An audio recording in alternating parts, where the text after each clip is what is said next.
Prime Minister Narendra Modi, and he will be inaugurating the Suvarna Tirtha Mantapa during his visit to Udupi. So these are some of the programs in which he will be participating. He will initially be giving his floral tributes to poet Kanakadasa, and then he will unveil the golden covering placed over the Kanakana Kindi.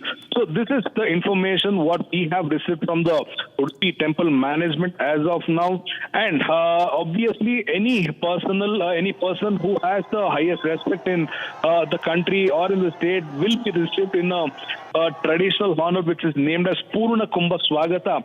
Pradhani Narendra Modi will be receiving the same, after which he will continue for the darshan of Lord Sri Krishna, and various other deities in the Udupi temple will be Modi ji will be present there to also get the darshan of Mukhya Prana, Devaru and Suvarna Paduke. So these are some of the informations what we have received as of now. And from the Union Cabinet, Prahlad Joshi, the Union Minister, and Governor Tawarchand Gehlot, and we are also expecting the State Minister Bhairati Suresh to be present there. We have also been told that Dharmastala's Dharmadhikari Virendra Hegde will be present there to deliver the welcome address and welcome all the seers of Ashta Mats is what we have been informed as of now. So we will have to see how the program continues, what speech might the Prime Minister Modi deliver there. While he was speaking in Ayodhya, he had spoken about the Hindutva, the importance of Hindutva and a Hindu Rashtra. So will he be delivering any speech of the same kind? Will there be any prominence to Udupi temple? Will he be announcing any betterment or any benefit to the Udupi Mata? And also will he be talking about Hinduism? Some of the key aspects for what we will have to wait for some more time, Shivangi. That's right, Abhishek. Abhishek, also just staying with these pictures coming in. Prime Minister Modi is waving to everyone who has gathered there with much anticipation. And we have seen, Abhishek, that whenever he does road shows anywhere in the country, he gets a very, very warm welcome like he's getting right now. Yes, indeed. Initially, when Prime Minister Modi decided that he will be present in Udupi, the BJP had decided not to conduct the road show, keeping the security arrangements in point of view. However, it was after Modi's office or the Prime Minister's office confirmed that they can hold a rally or a march for about 20 minutes, because every single person who knows Modi, who actually love Modi, wants to witness him in their part of the area or their part of the world. And also this scenario or this situation where we are witnessing Prime Minister Modi going towards the Udupi Krishna temple, waving his hands as thousands of people who are assembled in the sides of the streets to have a look at Modi, to catch a glimpse of Modi, are indeed happy to witness Modi in their town, in their motherland, in their location. And they're also happy that Modi is visiting Udupi's Sri Krishna Math, which holds an importance in the history of not only Karnataka but the entire India. At least 800 to 1,000 years old temple, which also invites lots of other community people to show that the Math not only respects the belief of Hindus but also it believes in various other castes, creeds and sects as well. So this is one such Math where the community, the people from other community are invited to have fruits and vegetables or any sorts of food with the seers themselves. So in this month, Prime Minister Modi will be present, and also for this procession, at least 6,000 personnel have been deployed, which also includes the KSRP, Karnataka State Reserve Police, bomb squads, experts from drone team, and also we have been told that various other CCTVs have been installed. The location have been taken over by the special protection group, not a single inch or not a single centimeter out of the SPG's vision. So the entire 20-minute rally will be orchestrated as per the plans of SPG. The entire program has been decided. Union Minister Prahlad Joshi will be present there along with the CS of the UDUPI Mutt to explain the importance of the entire temple, the history of the temple, the importance of visiting this temple. Various other leaders also will be present from BJP to give their pranams or to welcome Prime Minister Narendra Modi to their part of the constituency. Not only that, Shivangi, we shouldn't forget the fact when Prime Minister Modi was present in Ayodhya along with the CM Yogi Adityanath in Ayodhya a couple of days ago, he mentioned the importance of the saffron words which had been flagged above the Ram Lalla. Just a couple of days after he was in the Sri Rama Janmabhoomi, he is visiting to Udupi, which is another avatar of Ram. It is Krishna's Mutt which he is visiting now. So at around 12:05 in the noon, the designated plan will begin. The designated darshan of Sri Krishna will begin. Various other special pujas have already been decided upon now. They will be started as soon as Prime Minister Narendra Modi reaches the temple. So we will have to go through the visuals. We will also have to see how Modi will be invited, welcomed by the seers of the temple. What are the seers willing to talk to Prime Minister Modi? Will there be exchange of thoughts? Will the seers of UDUPI Mutt congratulate Prime Minister Modi on Ayodhya's benchmark decision? There are various other things and various other points of views for Prime Minister Modi visiting Udupi. But obviously, we will have to wait for the time to unfold what happens in the next couple of minutes. Shivangi. Yes, Abhishek. Well, thank you for getting us all those details. I'll be coming back to you for more as the Prime Minister is holding a roadshow in Udupi. Okay, let's move ahead, viewers. Getting some more breaking updates coming in. Another arrest in the TTD Ghee adulteration case and SIT arrest another key figure in the TTD's Ghee adulteration issue case. SVR Subramaniam, once the general manager of the purchase department and now an executive engineer, was arrested by the SIT. SIT members escorted Subramaniam to the Anti-Corruption Bureau court in Ennore, and a judicial remand until December 10th is granted with this arrest. The total number of detentions in the Laddu probe has come to 10 now. Big update coming in. We'll try to go across to Shaurya. There has been this probe into the Laddu case, and I want to go across to my colleague Shaurya. Shaurya, let's take our viewers who latest coming in. In the Ghee adulteration and Laddu case, we have seen that the probe has been going on for quite a while now, and now we see one more arrest has been made.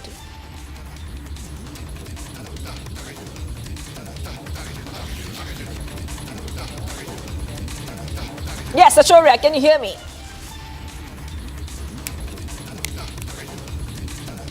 All right, we'll go to Shaurya in a short while from now, but another arrest in the TTD Ghee case, SIT arrest, another key figure in the TTD Laddu case, and the latest coming in is that Subramaniam has now been arrested. Now, Subramaniam is a general manager of the purchase department and now an executive engineer, was arrested by the SIT. SIT members escorted Subramaniam to the Anti-Corruption Bureau court.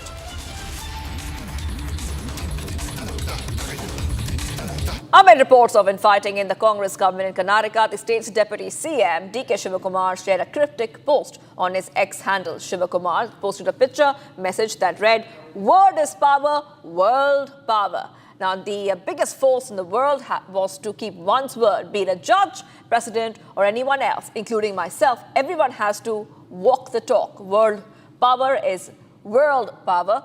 The message further read. The remarks come amid rumors about a possible change in the chief ministership. Take a look.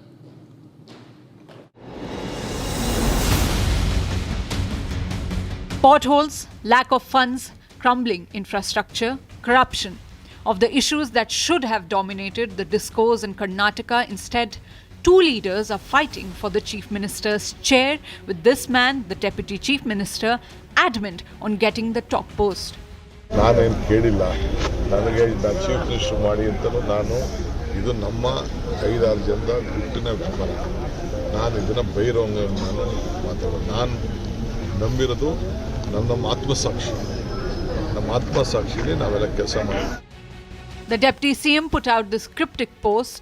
It translates to the biggest strength in the world is keeping up one's word, a reference perhaps to what his camp says is to give him the post after 2.5 years. I myself and CM we both will discuss. Yes, sir. And we'll go. If they have called, they will go. The Chief Minister Siddharamaiah is fighting back, unwilling to budge, indicating that he is here for the full term. See, my clarity is whatever decision taken by the High Command, I will follow it. Whenever they call me, I will go. ಈಗಂತೂ ಸದ್ಯಕ್ಕೆ ನನಗಂತೂ as a party worker ಆಗಿ MLA ಆಗಿ ಈಗ ಸದ್ಯಕ್ಕೆ ಮುಖ್ಯಮಂತ್ರಿಗಳನ್ನು ಬದಲಾಯಿಸೋ ಪರಿಸ್ಥಿತಿ ಅಂತೂ ನನಗೆ ಕಾಣಿಸಿಲ್ಲ. ಯಾಕೆ ಅಂತಂದರೆ ಮುಖ್ಯಮಂತ್ರಿಗಳ ಮೇಲೆ ಯಾವುದೇ ದೂರಿಲ್ಲ, ಹಗರಣ ಅಂತ ಏನೂ ಇಲ್ಲ, ಒಳ್ಳೆ ಆಡಳಿತ ಕೊಟ್ಟಿದ್ದಾರೆ, MLAಗಳು ಅವ್ರ ಪರವಾಗಿದ್ದಾರೆ. The Congress is split down the middle in Karnataka, with Chief Minister Siddharamaiah enjoying the support of most of the MLAs. ಹೇಳಿದೆ ನಾವು ಹೇಳಿದ್ರೆ CM ಅವರು ಹೇಳಿದ್ದಾರೆ, ಎಲ್ಲರೂ ಹೇಳಿದ್ದಾರೆ, ಆದಷ್ಟು ಬೇಗ ಇತ್ಯರ್ಥ ಆಗಬೇಕು, ಇಲ್ಲಾಂದ್ರೆ ಗೊಂದಲ ಬಗೆಹರಲ್ಲ. ಹೇಳಿದ್ವಿ, ರಿಕ್ವೆಸ್ಟ್ ಮಾಡಿದ್ದೀವಿ, ನಾವು ಕೂಡ ಎಲ್ಲರೂ ರಿಕ್ವೆಸ್ಟ್ ಮಾಡಿದ್ದಾರೆ. In the battle for the throne, even the seers have taken sides. Nirmalanda Swamiji, one of the prominent seer from the Vokaliga community, has openly backed DK Shivakumar. ಸಹಜವಾಗಿ DK ಶಿವಕುಮಾರ್ ಅವರು ಶ್ರೀಮಠದ ಸದ್ಭಕ್ತರೇನೆ, ಆದರೆ ಅವರಿಗೆ ಒಂದು ಭರವಸೆ ಇದೆ ಹಾಗೆ ಆಗುತ್ತೆ ಅಂತ.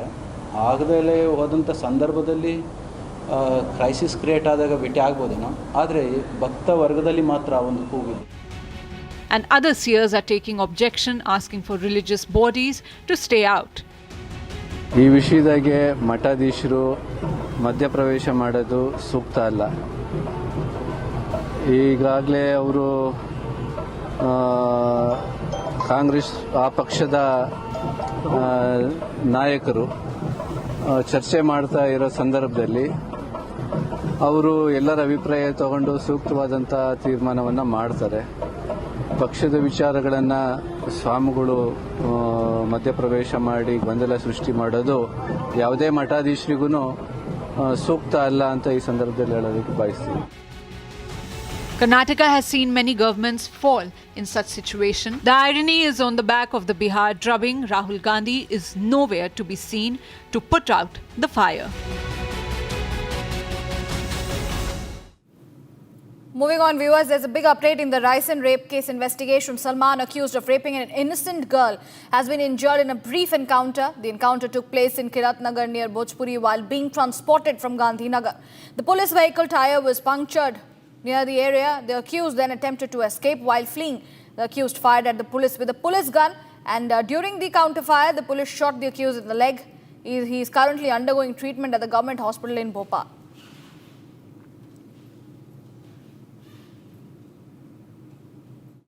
अब मैं आपको बताता हूं कि ये जो स्कॉर्पियो गाड़ी जो है वो चूंकि सुनील सिंह चला रहे थे, सस्पेक्टर हैं। आप बताइए, ये गाड़ी आप चला रहे थे, आरोपी इसी में था? हाँ, मैं ही गाड़ी चला रहा था, ये गाड़ी मेरी है, मैं ही चला रहा था, क्योंकि सभी वाहन उसको ढूंढने के लिए और पूरी पुलिस लगी हुई थी। हम उसको लेकर के इसी गाड़ी से रायसेन के लिए जा रहे थे, थाने के लिए, गोहरगंज के लिए।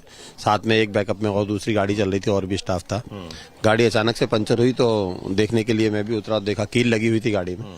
तो फिर बताया हमने कि इसको शिफ्ट करना पड़ेगा। शिफ्ट करने के लिए जैसे ही श्यामराज उसको लेकर के बाहर निकले हैं, वैसे ही श्यामराज की जो सब इंस्पेक्टर श्यामराज हैं, उनकी पिस्टल को उसने छीन लिया और उनके ऊपर उसने तानने की कोशिश करी, जिसमें उसमें श्यामराज ने अपने आप को बचाते हुए और उसने 2 फायर भी किए और उसने भागने का प्रयास किया। तो पीछे से जो और फोर्स था उसमें से एक अधिकारी थे, उन्होंने फिर उसमें फिर एनकाउंटर। तो आपको ऐसा आशंका थी क्या कि वो ये कर सकता है, फायरिंग, पुलिस की पिस्टल छीन? उसने तो किया, श्यामराज की पिस्टल को उसने छीन करके और उन पर फायर करने की कोशिश करके भागने का प्रयास किया, जिस दौरान फिर उसे पुलिस का भी कोई जवान इंजर्ड है क्या? नहीं, इंजर्ड नहीं है, थोड़ी चोट है श्यामराज को, तो वो हॉस्पिटल के लिए।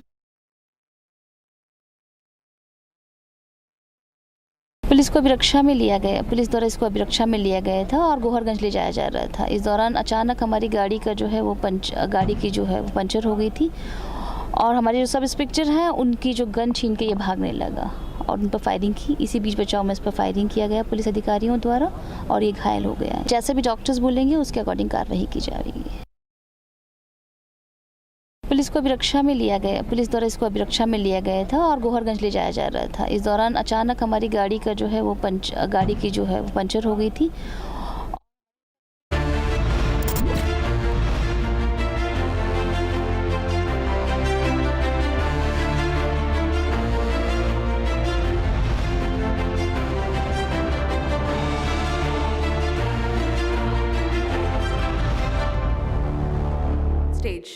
And we will be inaugurating this day of dialogue and discovery with our very special guest. The first our talk that features one of India's most dynamic policy visionaries, a civil servant whose leadership has propelled landmark national missions like Make in India, Startup India, and Ease of Doing Business.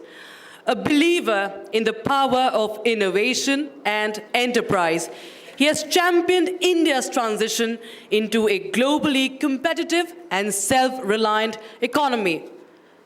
Please join me in welcoming Mr. Amitabh Kant, G20 Sherpa and former CEO of Niti Aayog, a visionary reformer who continues to inspire a new era of public policy leadership. Before we invite him on stage, let's take a look at the AV.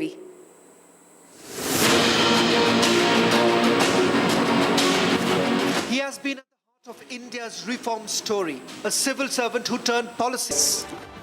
Ladies and gentlemen, let me first say what a delight it is to visit this campus. I've been to the CNN, BBC, and the Al Jazeera campuses, and this one is at least 1,000 times better than all of them. So, this is by far the finest campus of any news channel, and the newsroom is absolutely world class. I don't think there's a better newsroom than this anywhere in the world. So, this demonstrates what the spirit of excellence, what great passion and commitment can do, and I'm truly delighted to be here, Arnab.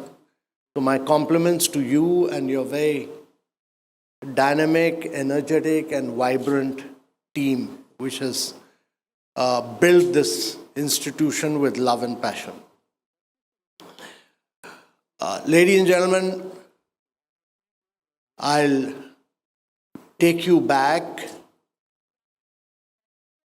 to 2014. At that point of time, I was Secretary, Department of Industrial Policy and Promotion. India was facing the twin balance sheet problem.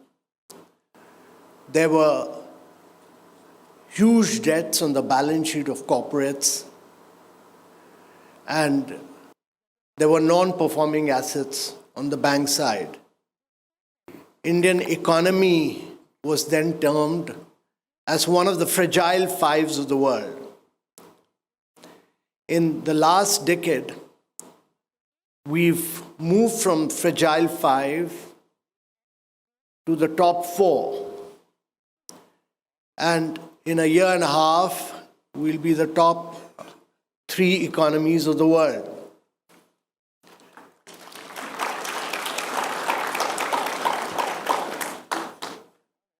During this period, I've been associated personally with the Ease of Doing initiative. And at that point of time, India was ranked 144th in the World Bank Ease of Doing Business. And the Prime Minister tasked me to eliminate a lot of rules, regulation, procedures. India While the World Bank was doing the ranking, India jumped up in 2 years, 79 positions in the World Bank ease of doing business. But more than that, it's the only country in the world which has eliminated about close to 1,800 laws. It's fully digitized its economy. But this is a work in progress.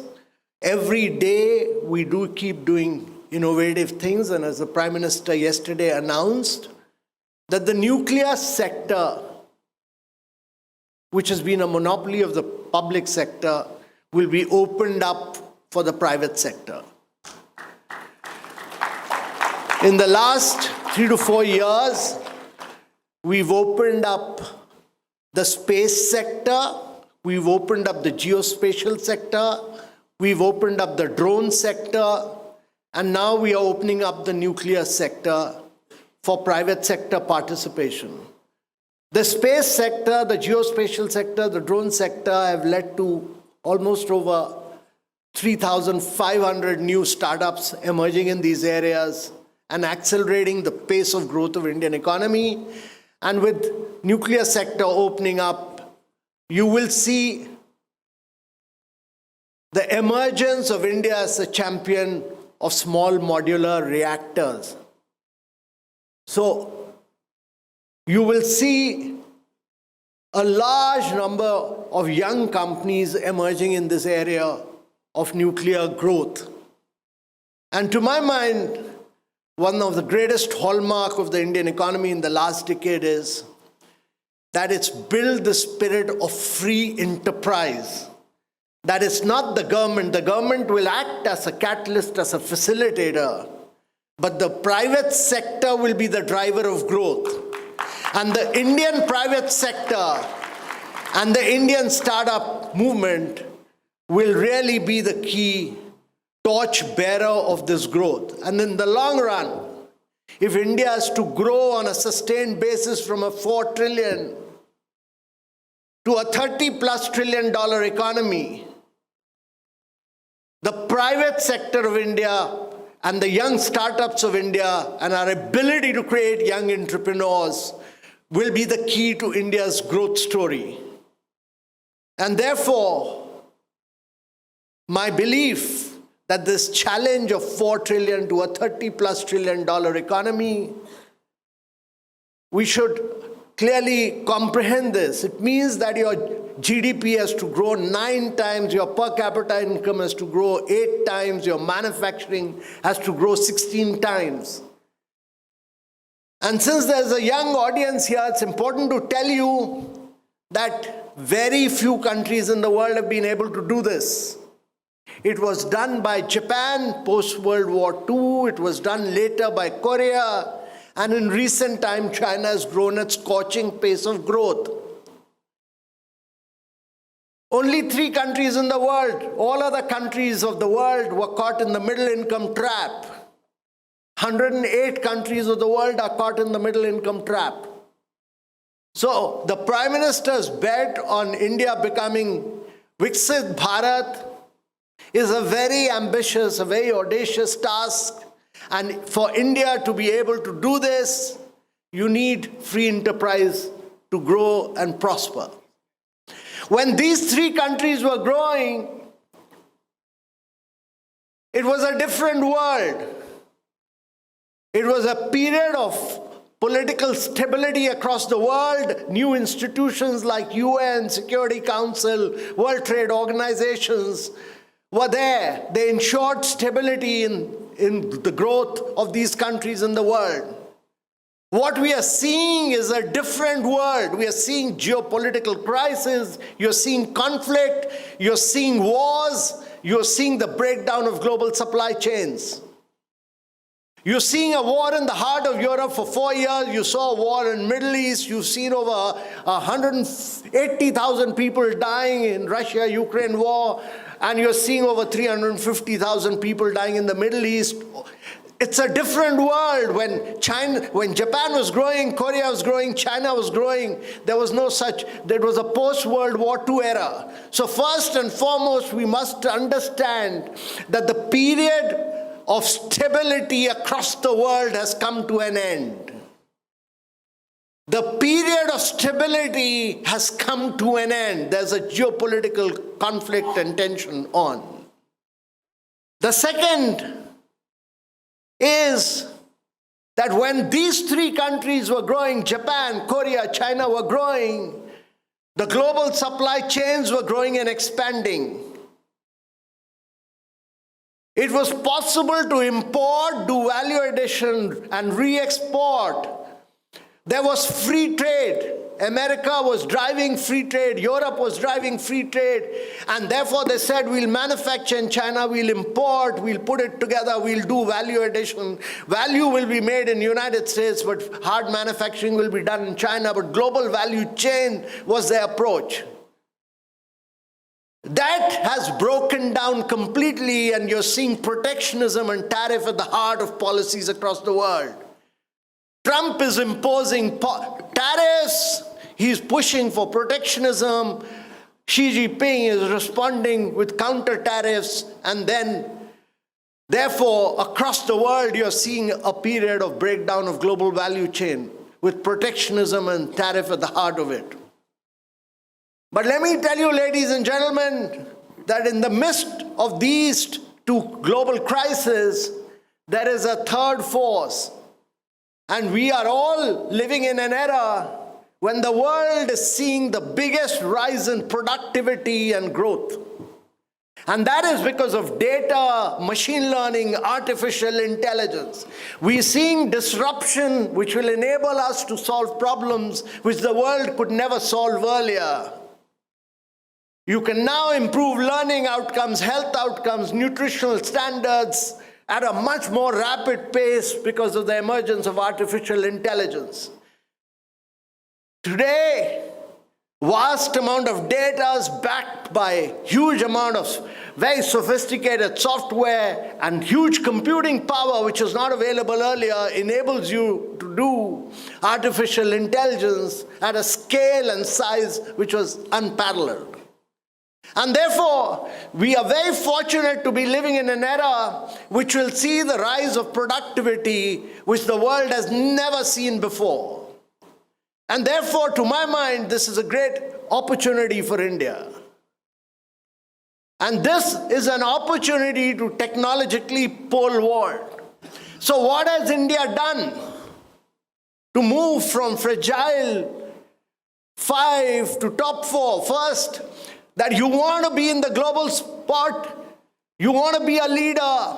As the Prime Minister said, you have to constantly reform. You have to constantly reform, like we did with the GST, the goods and services tax across the country. No other country has that, but we have one tax across the economy and we constantly refine it, like we've done recently.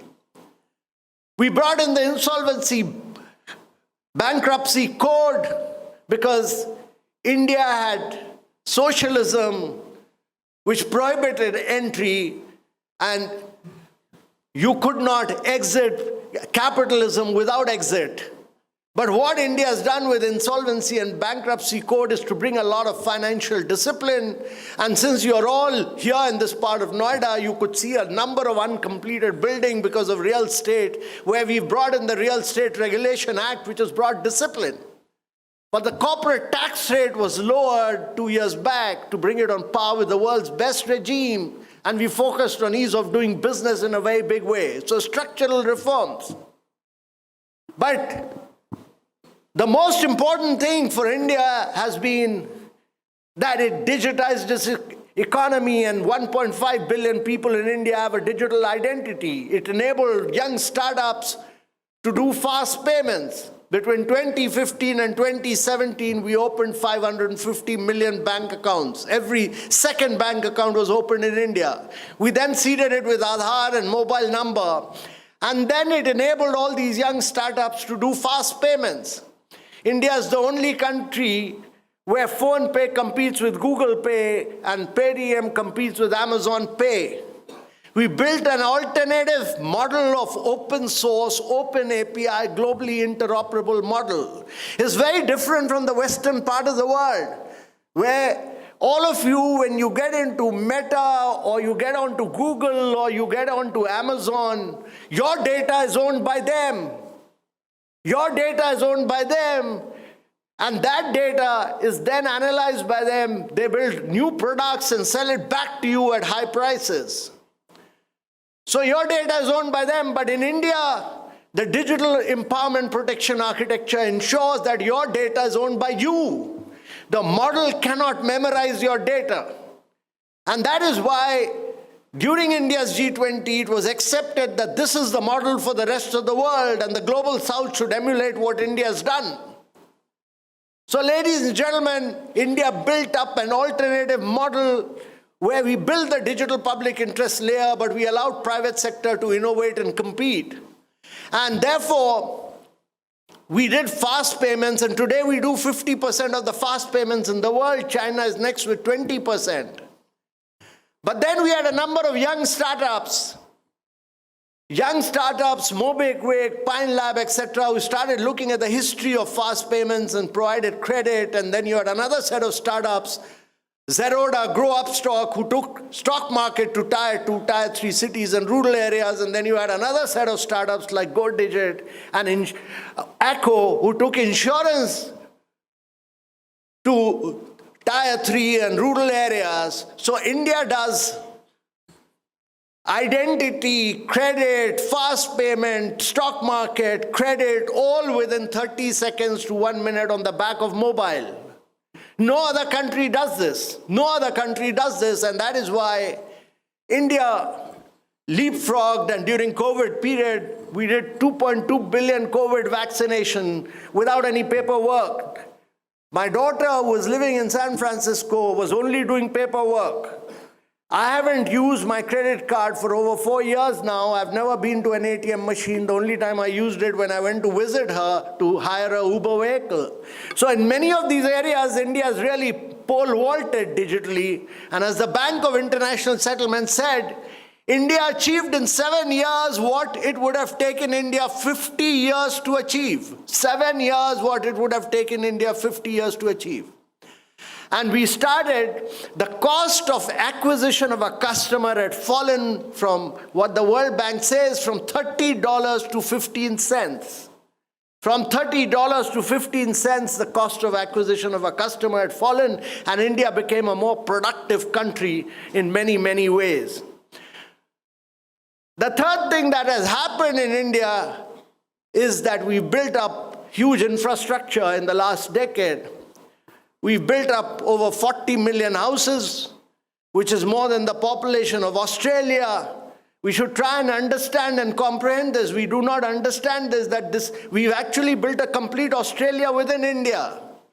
We've provided toilets to over 130 million citizens of India, which is more than the population of Germany. And we've provided piped water connection to 253 million Indians, which is more than the population of Brazil. But more important, we provided 120 million women of India cooking gas connection, LPG. They used to spoil their life by burning on firewood. So we've transformed the lives of women in rural India by giving LPG connection. And therefore, what you see is the size and scale of India, of what India has done in infrastructure. We've built over 88,000 kilometers of roads, and we've moved our capex spend from less than 1% to close to 4% of our GDP. So infrastructure story is the third one, and I would say the fourth one is really that India has done it in a sustainable manner. So India has gone green. We built up 256 gigawatt of renewable energy at very low price points. Our aim is to become a champion of green hydrogen. Today we import 180 billion worth of fossil fuel. Our aim is that by the time we become 100, we should be the biggest exporter of green hydrogen at $1 per kilogram and export it to the rest of the world in its liquid form, ammonia. And therefore, the ambition of India is that it should grow and develop in a sustainable manner, because 50% of India is still to be built. 50% of India is still to be built. Arnab Goswami will be creating many more studios like this across India in the days to come. Because if 500 million Indians have to move to urban areas, means India will be creating 2 Americas, India will be creating 1 Chicago every 5 years. That's the way the people will move. But we have to do it in a manner that we do it sustainably, with cycling, walking, with public transportation, with better quality of air, and improve the livelihood of citizens in India.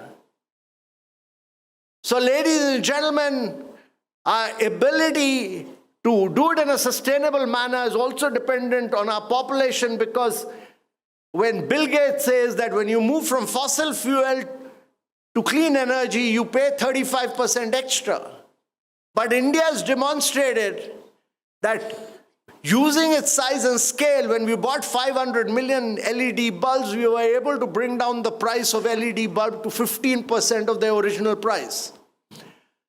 When we did the first tender for electric buses, 7,000 buses, we brought it on par with fossil fuel buses. The next tender of 10,000 buses will bring it 15% lower than fossil fuel buses. And the Prime Minister's vision is that the third tender should be 30,000 buses and the fourth tender for 100,000 buses.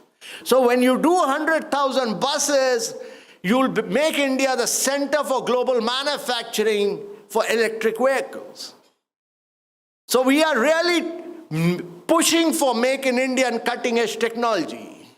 We are pushing it in a sustainable manner. And the fifth is that we are pushing for cutting-edge technology through the artificial intelligence mission, because data exists in India. Today, what is happening is that Indian data is being used by ChatGPT, by Gemini, and they are taking your data free of cost. They are developing products and they'll sell it, the same data, to you at very high prices tomorrow. They will sell you the end product at high prices. Never allow that. Build your own product. And therefore, the government has pushed for India to build its own sovereign models, sovereign large language models. If you don't build it, you will lose your history, your civilization. That will be new colonization in a stealth form. And therefore, when we talk about globalization, you must understand that you can't afford to lose your history, your culture, your civilization.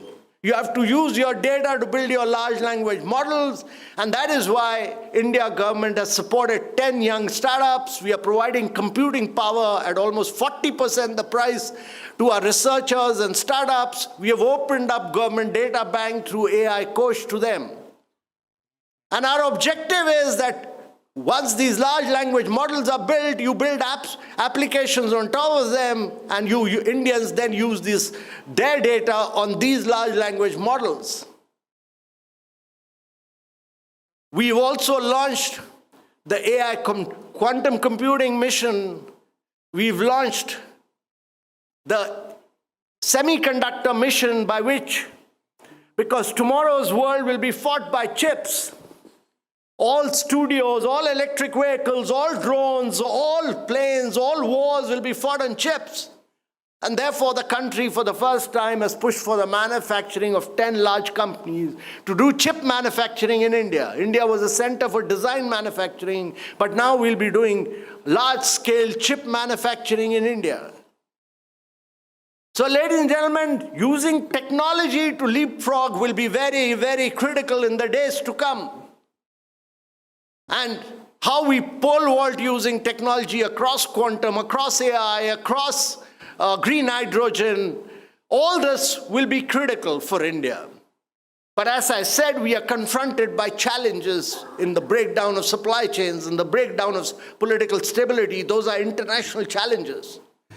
We also have domestic challenges. We've largely grown on the back of services. We need to give a major push to manufacturing, because that will create jobs. We need to urbanize in a very sustainable manner. We need to ensure that the eastern part of India, which is the most populous part of India, grows rapidly. We also need to ensure that we transform the physical quality of life index and the human development index. Ladies and gentlemen, therefore, for all this, To my mind, Atmanirbharta is critical. And Atmanirbharta is not about protectionism. It's about becoming the most competitive nation in the world, using the size and scale of your population to become the most competitive nation in the world. All these countries, you look at the history of the United States in the 19th century, you look at the history of Japan, you look at the history of China, all these countries actually practiced hardcore protectionism when they were growing and expanding. They talk about free trade now, but they were all protectionists when they were growing and expanding.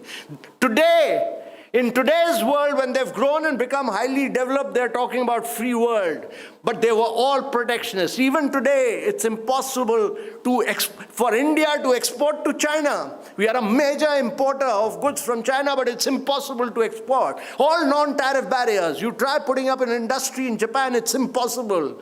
You look at America, what it is doing with tariffs on India. All these countries are following all hypocrisy and double standards across the world. All hypocrisy, they're all basically, we have to be nationalist. We have to pursue growth with one single-minded vision. One single-minded clarity with one single-minded goal, and that is making India a $30+ trillion economy. And this requires us, to my mind, have the clarity that this is going to be India's decade, but this is also going to be India's century. And if this is going to be India's century, and I'm a great optimist that this is going to be India's century because of young demographics. 90% of the people sitting in this room are young. India is the only country where the average age of population is 29, even when we become 100, the average age will be 35. United States is aging, Europe is aging, China is aging, Japan is aged, but India will still be young, and rarely has a country not created wealth when it is young. Secondly, ladies and gentlemen, there's no country in the world which is making 30 kilometers of roads and 12 kilometers of railway line every day when it is growing. There's no country in the world which is making 9 metros every day, and there's no country in the world which has expanded its solar energy 31x in the last 7 years, and there's no country in the world which does 50% of the fast payments by mobile.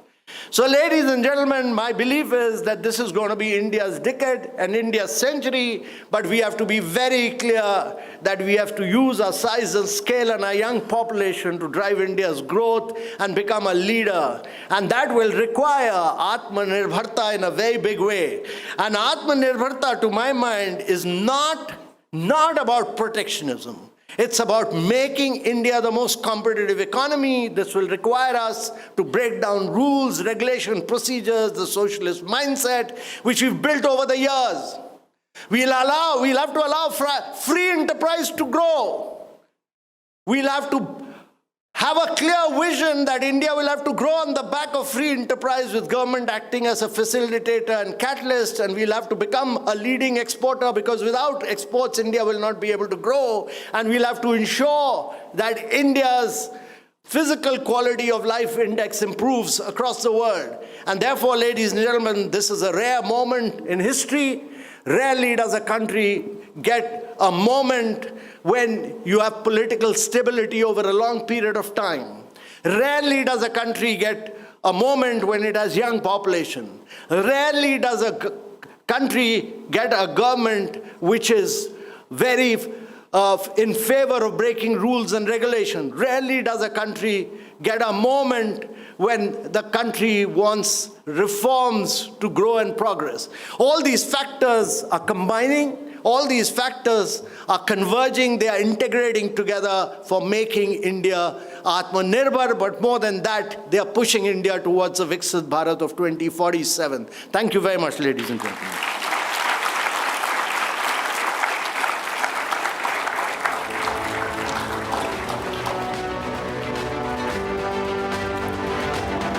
Thank you so much, Mr. Kant, and I would like to announce that our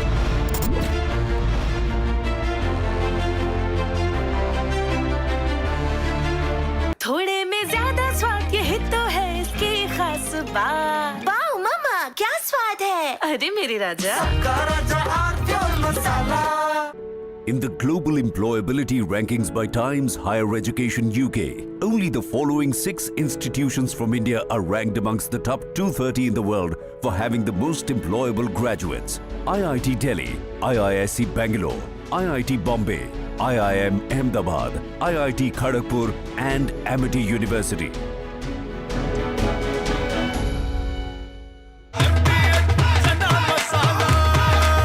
अब छोलिया हो या लोबिया, सफेद चने या काले चने, सब कुछ मजेदार बने।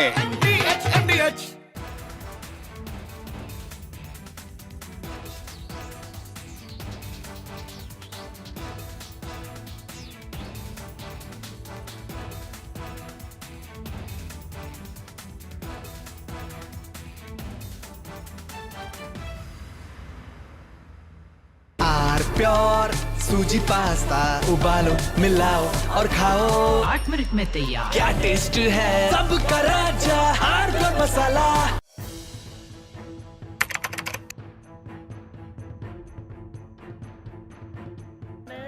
So in the past, we would see most of the terrorists who would get arrested, they would be like the people who would be working at a very low level. But today we have seen the white collar suspect.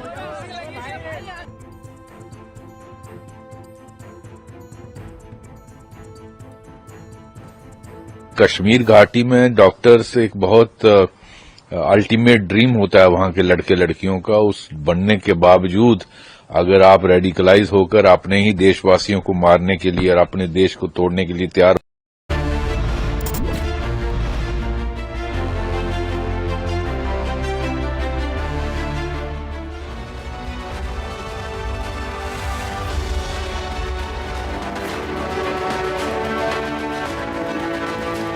Namaskar. Good afternoon. Well, first of all, I repeat the compliments in terms of this is my first visit to the campus, and it's very modern, and as it should be. In fact, in many ways, watching Republic is pretty much like watching the pathway to Viksit Bharat 2047. Very much, the experiences that this group is going to witness over the next few decades is completely aligned with what we are aspiring for the nation as a whole.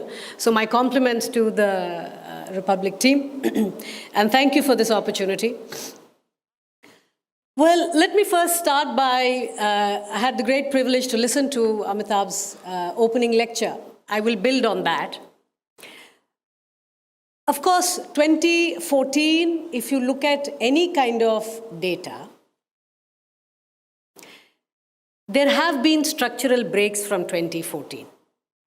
So I think first it's important to recognize that we are on a pathway to 2047, but 2014 has marked a shift. That shift is not just in terms of looking at structural breaks in one or two indicators, which is why as an economist, I term it as an epoch.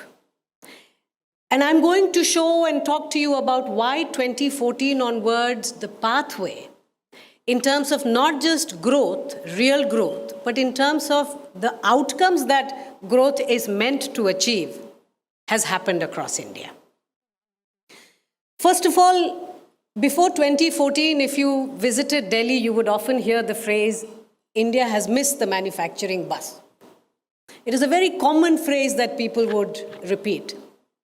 And for those of us who were watching and working on India's development, it would often strike as being very odd that how can a country of 1.4 billion want to make a transition and become a model of development by going from agriculture to services, by completely overlooking what is the bedrock of livelihoods and job creation. But such was the nature of policy making.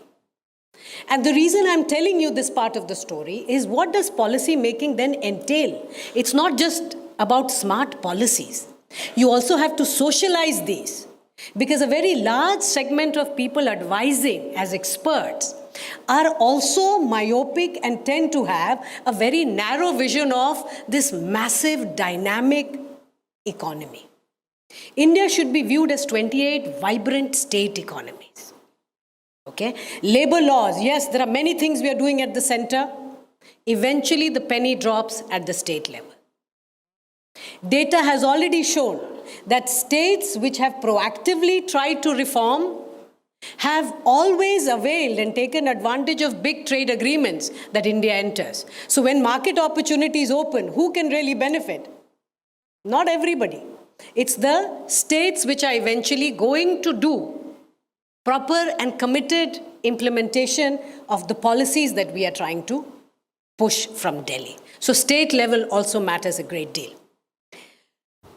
If you look at the world today, it's a very different world than it was even in 2014, right? Increased amount of protectionism. Of course, the euphemism from economic point of view, we call it industrial policy, which is a very nice, fancy sounding term, but it basically means the governments are going to spend big money to get jobs back, manufacturing back, right? And government after government in the OECD nations are in fact doing exactly that. If you look at the nature of trade protection, in fact, if you look at the top 10 economies of the world and see what has happened in the last 10 years, we are the least protectionist. We have brought in less than 2,000 trade distortionary policies. You know how many the US has brought in? Close to 10,000. You know how many China has brought in? Do you know? Close to 8,000. So India is really very small if you look at just the number of protection or trying to protect certain kinds of livelihoods. But of course, the nature of those protections that these large economies are doing are in the form of non-tariff barriers, which means enormous amounts of subsidies for export promotion or industrial growth, etc. Right? So the nature of it. So when you look at the data, try to go into the details of some of this. The countries that have grown ahead of us, when many people tell us, if East Asia did it, India should also try and emulate the same. Well, India is not a small economy. That's number one. And also understand that none of these East Asian countries, whether it is Japan or South Korea, they haven't done it with this degree of freedom. And I mean maintaining sovereignty. There always has been erosion of sovereignty because technology transfer has meant that these nations have aligned themselves with large global powers. That is the nature of technology transfer. So please recognize what we are trying to do today in India is being fiercely independent, not wanting to be part of one bloc or the other. From a per capita income where we have just come out of poverty, we are a low middle income country, we are trying to do this leapfrog. We are well on our path to doing that. But of course, 7% growth cannot be normalized. We are aspiring for double digit. That is why you will see continuous reforms. That is our job, to continuously keep making things simpler, which means reducing the cost of doing business. So what has changed after 2014? If I just look at impact of growth, let's say poverty numbers, because eventually in a democracy, growth cannot be exclusive in nature. It's not sustainable. It's not sustainable from a society perspective. So growth has to percolate down to household welfare, meaning quality of life of average citizens. Poverty matters a great deal.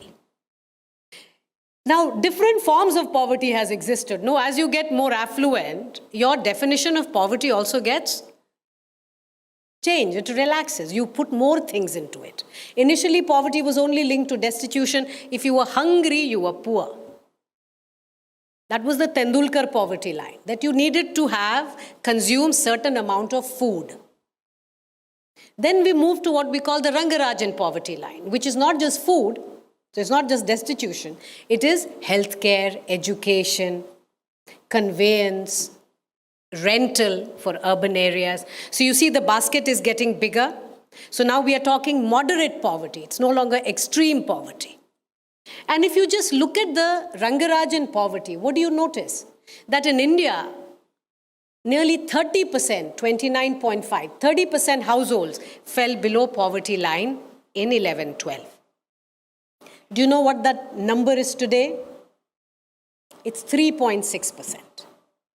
That has not happened on its own. That's number one.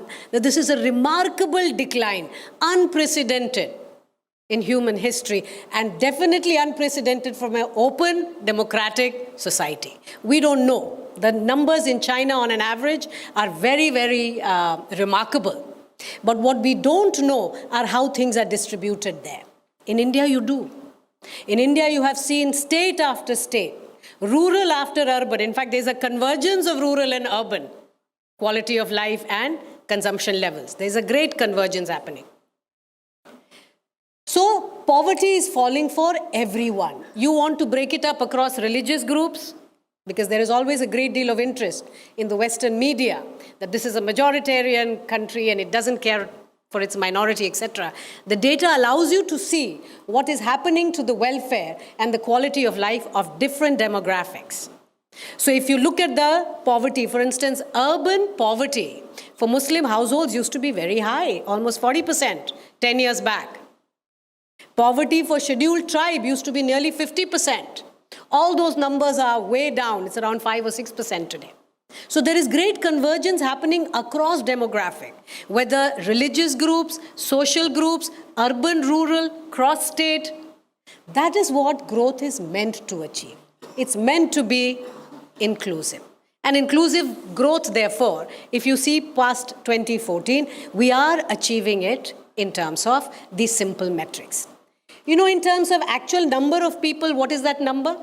302 million people have come out of poverty in India. It's not a small achievement, it's massive. I want to also tell you another thing. When people often compare us with China, they compare the GDP. No, GDP, they are almost 5 times our size, yes. And then when you deflate it by the population, you say the per capita income, well, they are 4.5 times to 5 times as rich as India. But do you know how that GDP is distributed? Private consumption is China. In China is only 1.5 times more than private consumption in India, which means an average Indian's quality of life is just a little lower than the Chinese quality of life today. Which means the additional GDP that is getting generated is with the state and is with corporations. Please appreciate that a free democratic society that you have has meant that the GDP is being enjoyed or is part of your quality of life. It doesn't sit with corporations and the state alone. It's very important for people to understand, because most of you only compare GDP sizes. Some of you will deflate it and look at population numbers, but that does not tell you the truth. All right? In terms of quality of life, the difference is not that vast. And of course, it's largely on account of the fact that we are a democracy, which means the rules are different. We do business very differently from the way Chinese do. Sometimes I hear frustration.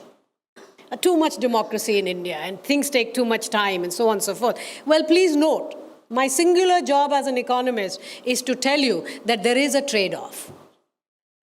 The trade-off, if you just look at what is happening in terms of your quality of life and how growth is getting distributed, the trade-off comes largely on account of the fact that we are a democratic society.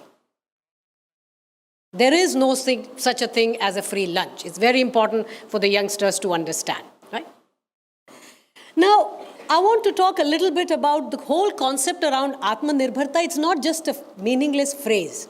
It's meant to tell us that there are certain strategic sectors where we do not want to be over-reliant on external forces, right? Food is the first. And for the elders in the room, they will remember just 50 years back, when we wanted a certain amount of food because we were struck in a certain hardship, we were denied. But within 50 years, what has happened to food production index of India? It's almost 130, which means of the 100 units that you consume, you produce 130. India today does not have a shortage of food. We have abundance of food. Yes, the quality and nature of that food is shifting. We are all eating less of carbohydrates, including the poorest Indians. Even the poorest Indians now are eating less of carbs and they are eating more of richer, better micronutrients. So if you look at fresh fruits, more than 90% Indians are eating fresh fruits. Why do I care about this? Because it's not like food grains that the government can give. It's also not something which is available throughout the country and throughout the year, which means usually, to even the youngsters in the room, there used to be a lot of seasonality before in consumption of fruits and vegetables. Today, not anymore. Why is that? Because your back-end logistic, the supply chain, the cold storages, the infrastructure development has meant that basic food and perishable items are available throughout the country. There is no district today in India when it comes to food. You would term it as a remote district. Food is available to Indians. So food security is something we can say we have achieved, right? And we are well on our path. Second, energy security. This helps you also appreciate why we took the stance that we do. We continue to take stance that we do. Because amongst the biggest economies in the world, we are the most exposed to imports as far as energy is concerned. 33% of our energy consumed is imported. That's too high, right? The Americans have brought it down after discovery of shale. Now they are in single digits. The Chinese, too, have now stabilized it around 13-14%. We are around 33%, which means we depend a great deal on external markets for energy needs. Please appreciate this is singularly driving our entire focus towards renewables, why we need to continue to push for renewables. And second, we are not going to grow the way the past OECD markets have grown. That would be terribly irresponsible. It's extremely polluting. It's just not sustainable. So yes, we do hear a lot of hypocrisy when it comes to policy prescriptions, but the reality is that we have to make a commitment, and we have. India is the poorest country amongst the G20. But if you look at the commitments in terms of climate that we have made, and the energy transition we have made, no other nation before us has made these kind of responsible commitments and achieved them. We continue to achieve them. So the whole push for life, lifestyle for environment, etc., is really meant to tell you that India's growth is not going to mimic the growth of OECD nations before us. We are going to have our own path because we do have our own objectives. That takes me to the final issue that I'm extremely keen to discuss, but more importantly, we have to work towards improving, is this demographic dividend part of the story. Nations are built by people, not just by capital. And people will mean we need healthy, skilled, educated population. Yes, we are young. That window is there and it's open, and we're trying our best to take complete advantage of that. But the reality is that India's fertility rate has been crashing in unprecedented ways. Today, our fertility rate is well below replacement. In fact, it's below 2. It's around 1.97. This is too fast for a nation which has to grow. We need a large, capable, working population for the next several decades. So for the working population to shrink relative to an elderly population, we have 120 million people above the age of 60. So yes, we are a young nation, but we also have a rapidly increasing elderly share. So to improve and get to a high quality of life, we will need a large working age population. But with this declining fertility and falling rather rapidly, what are the policy prescriptions? Do you know that urban India has had below replacement fertility rate for the last 25 years? So while many people have started talking about fertility today, the reality is, and this is the dynamism of Indian economy, that unless you look at the data and you look at it in granular way, you don't really know what's happening. Most people just think they know India. You need to look at the data in highly granular way. So if urban India, the young women do not want to have children, that is a crisis. And you know what then pushes us further? That during the pandemic, a rather dismal statistics emerged from the rich G7 nations that this is the first time in human history that such a large number of elderly population have died alone without a family member around. That shakes you up because it tells you that's not the kind of growth we want.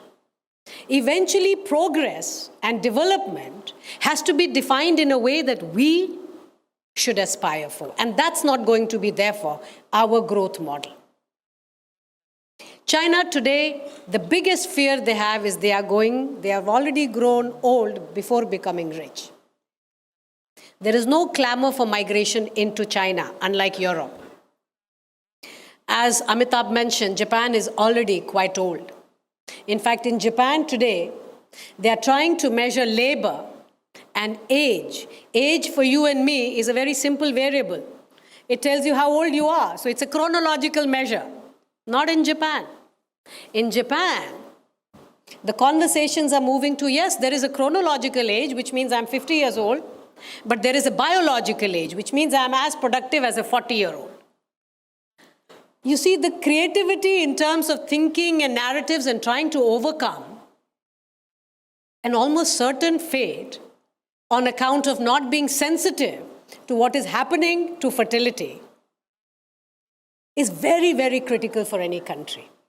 So what does that tell you, therefore? First, our policies have to become, and I must assure you, they are becoming more family-friendly. Because our girls are getting more, I see more women here. The girls are getting more educated than ever. They're working very hard.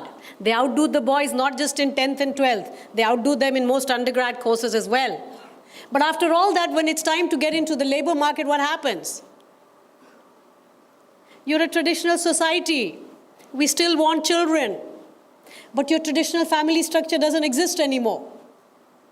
So when traditional family structures are breaking down because you're urbanizing at a pace unprecedented, you're also nuclearizing at a rate which is unprecedented. So that joint family where grandparents could take care of children and hence young women could go out and work, that luxury, unfortunately, doesn't exist. So if that happens and you want the young women to fulfill their aspiration, there is a role for policy. The government has to step in ways that it can. Therefore, you are seeing a push for all kinds of benefits. In fact, we are making a case for why families have to file taxes as a joint unit. There have to be benefits to taking care of elderly and the young. Children are extremely labor intensive, but so are elders. Do you know an average working age woman in India spends 4 hours every day taking care of someone? So now as an economist, what's the value that they are bringing to the GDP? That's a very easy fix for me to do. I have estimated, and that number is 17%. Yes, it's very large. But in society, what does it mean? That this large amount of value which these women are creating on account of care is in the household. And because it is inside the household, there's no money transacted, we discount it. We don't just discount it in the GDP, we discount it in society. You don't value your women unless they go out and earn a living. But that is not how growth was meant to be even 100 years back. These are very large, critical issues which are staring at us. And you will continue to see that policy evolution is going to address these kind of structural issues. In migration, across our states is going to take care of a lot of these problems. You will continue to see great amount of migration from eastern part of the country to the western part, which is far more industrialized and growing in ways that services, etc. is there. But that will still not solve the problem overall of care and what family-friendly policies ought to be, right? Very brief, I want to also spend a little bit of time making you appreciate that what has happened in the rural areas of India is nothing short of revolutionary since 2014. Many of you might have heard about declining labor force participation of women.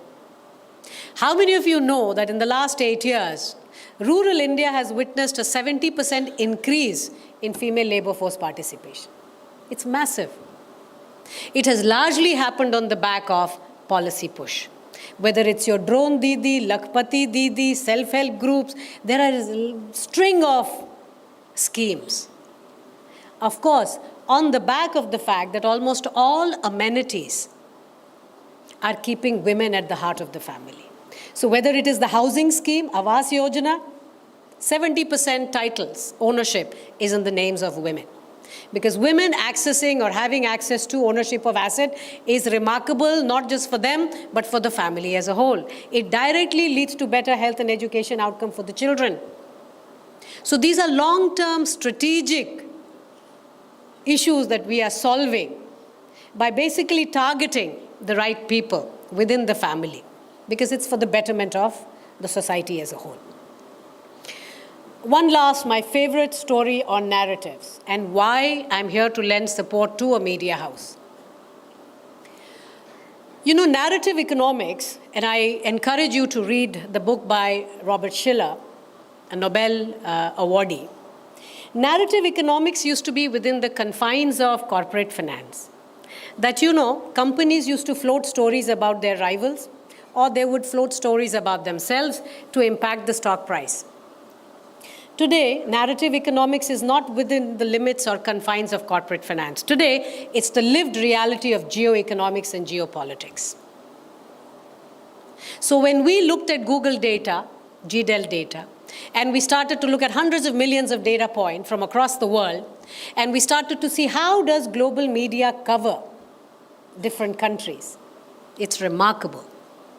The democracies of the world continue to struggle.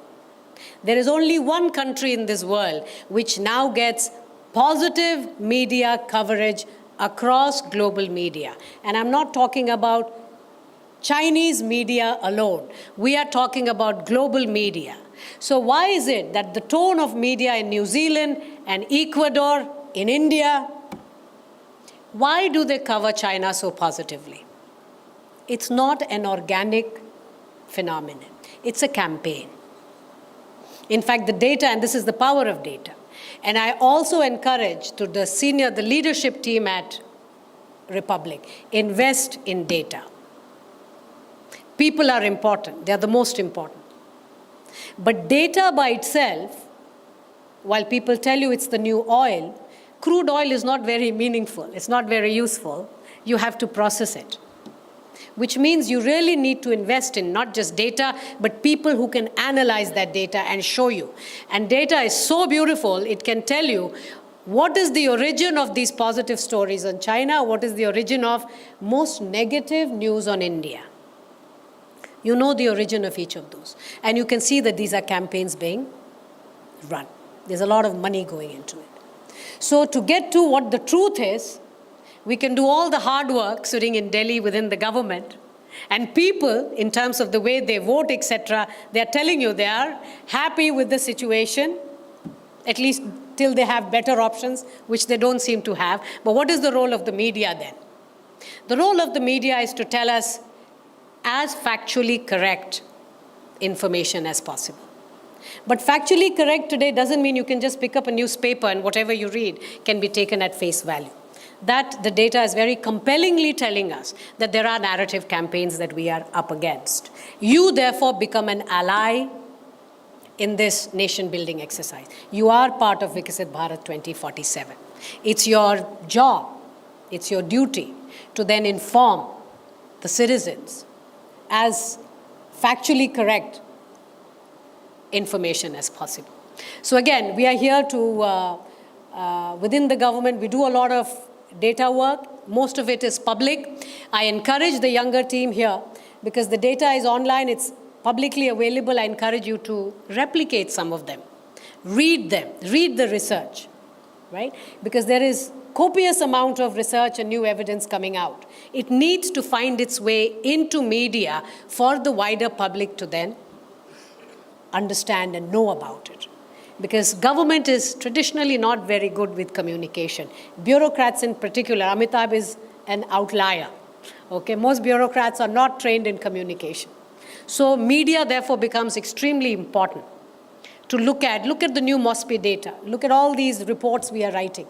Everything is open source and can be replicated. The codes are available. That's how transparent a lot of the research is. So I encourage you, I support you in propagating and talking about all these revolutionary changes that have shaped India since 2047. Thank you very much. Namaskar and good luck.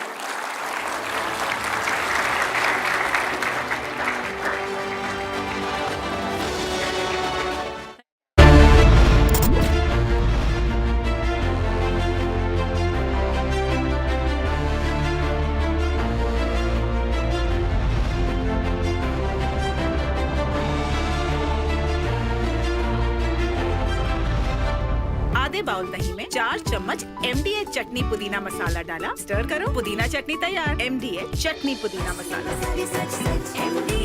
MDH केसरिया से मन जोगी हुआ रे, दिल झूमे देखो मतवारा हुआ रे, केसरिया से मन जोगी हुआ। हर पल मनाओ केसरी त्योहार। विमल, बोलो जुबान Kesari.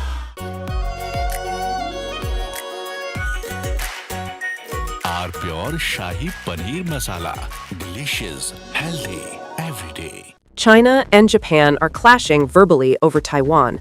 Tensions between China and Japan have risen over Taiwan's security. Japan has signaled it may intervene in a potential conflict, viewing it as a threat to its own stability. China condemned this as meddling, issuing strong warnings and summoning diplomats. This conflict started when Japan's newly appointed Prime Minister, Sanae Takaichi, issued a direct warning to China during a session of the country's parliament. She stated that a conflict in the Taiwan Strait could represent a survival-threatening situation for Japan, implying that Tokyo might need to intervene militarily to protect its interests. This marked a bold escalation in Japan's stance on the Taiwan issue, signaling readiness to support Taiwan against potential Chinese action. Takaichi's comments, delivered amid rising regional tensions, prompted an immediate and sharp rebuke from Beijing, highlighting the fragile balance in East Asia and the risk of broader confrontation. The remarks made by the Japanese leader on Taiwan constitute an interference in China's internal affairs and a serious violation of the One China principle and the basic norms governing international relations. Such words are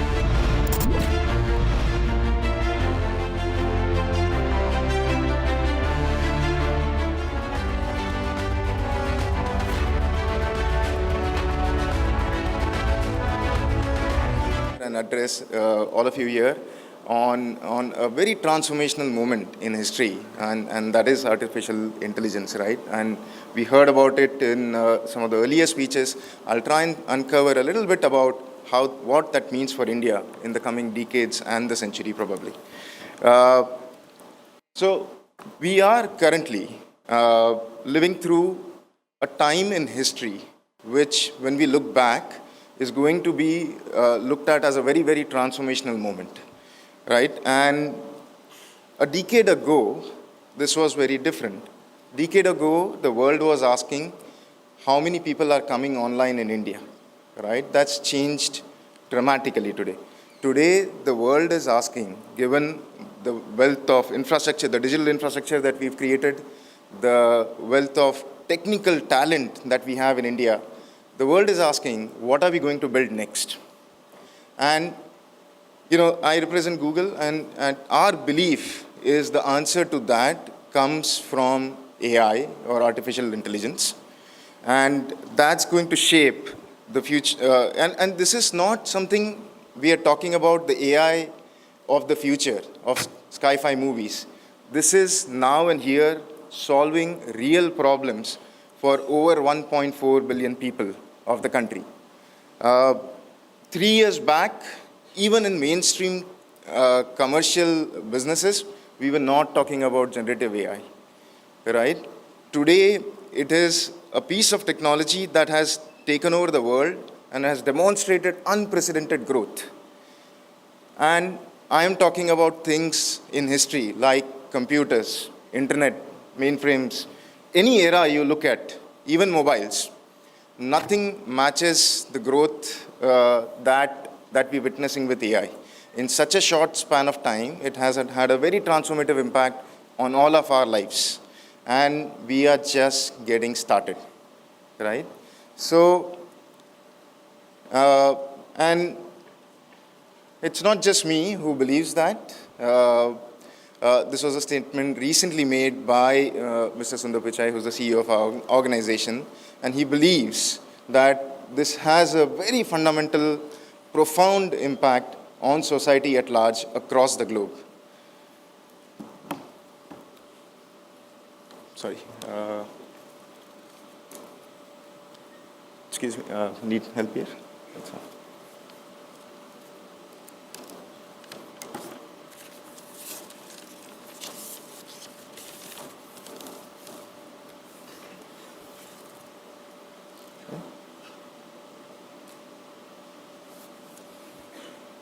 Okay, we're back.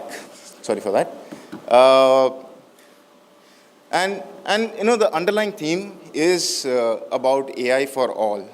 And I got thinking, saying that, you know, when we talk about AI for all, AI at scale, what do we need? What are the things that make for a perfect combination, right? And we are talking about, you know, AI will be very helpful when there is scale, there is diversity, and there are large problems to solve. And India checks all the boxes, right? We have a combination of all that we have to look at. Take the example of linguistic diversity. And, you know, if we have to bring hundreds of millions of people into mainstream, we have to solve for linguistic diversity when it comes to India. That's just one example, right? AI has the potential to boost economics, accelerate solutions, but only if developed and deployed in a way that is inclusive. And for that, we need governance of AI. We need to build trust, the infrastructure, and you know, enable innovation, and then the adoption will result in the transformation we all seek for everybody around us. It will need governments, private sector, researchers, developers, all to come together to realize the power of this technology for India. What I'm going to do is just talk a little bit about what AI has achieved today and you know, kind of problems it is solving today, and then see how it is playing out in the context of India. And then extend, say, how do we think about what do we do next from here, right? So impact of AI. I'll just take a few examples of some of the problems that AI has solved in the world today. And, you know, we are talking about self-driving cars. We're talking about, you know, satellite-based fire detection using AI. We're talking about flood control. We're talking about, you know, reducing contrails for the aviation industry. These are big problems to solve. These are hard problems to solve. You know, wildfire, today we are able to detect with AI at 400th the size of what satellite-based, early satellite warning systems can detect. Self-driving cars are doing 25,000 miles a day of self-driving. Unthinkable, you know, just a while back when these technologies were stuttering to start.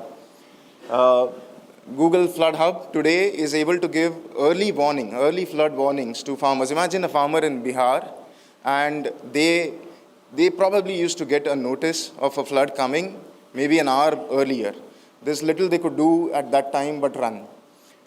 If that changes, and that's changing now, with, say, an early warning to up to 7 days in advance, they can move their livestock, they can move their families, they can take, you know, precautionary actions.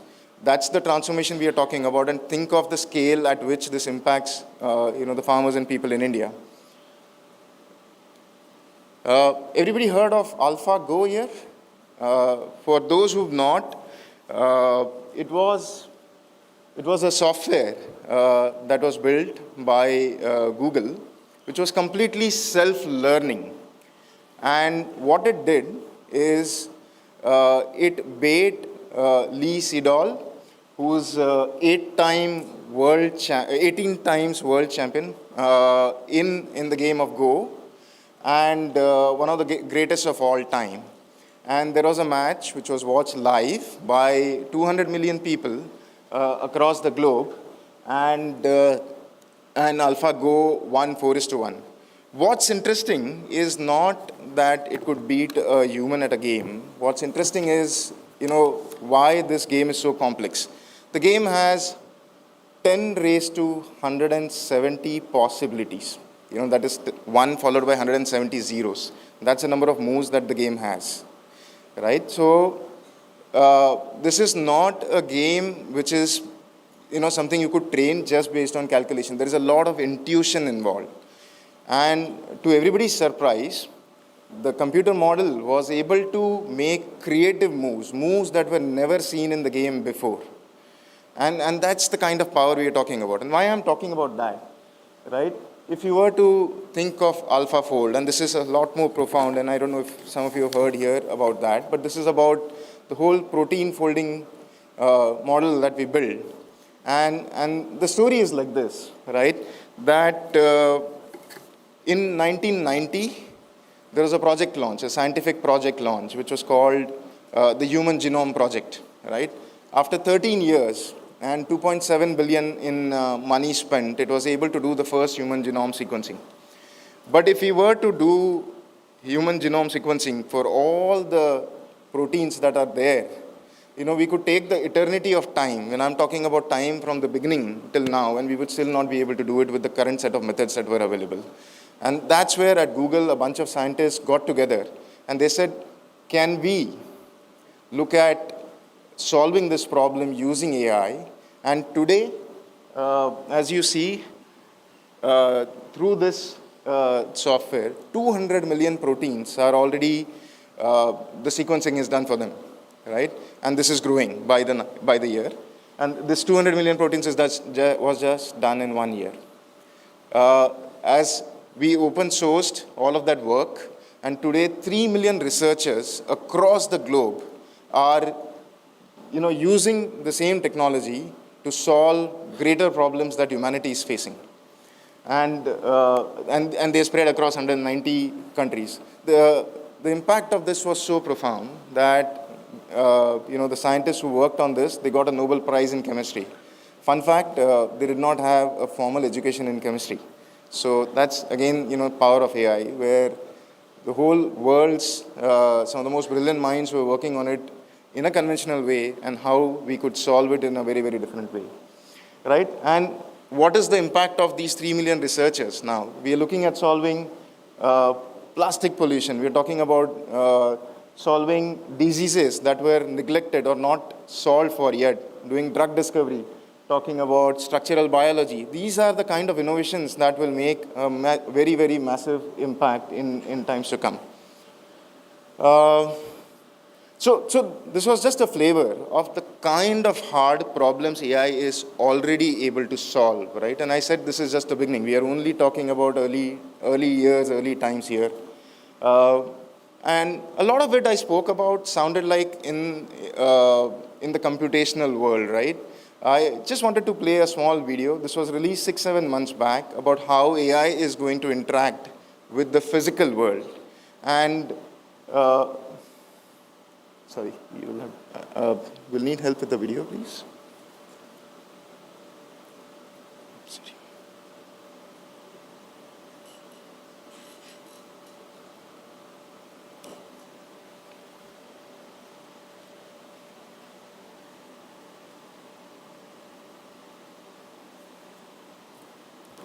Sorry about that.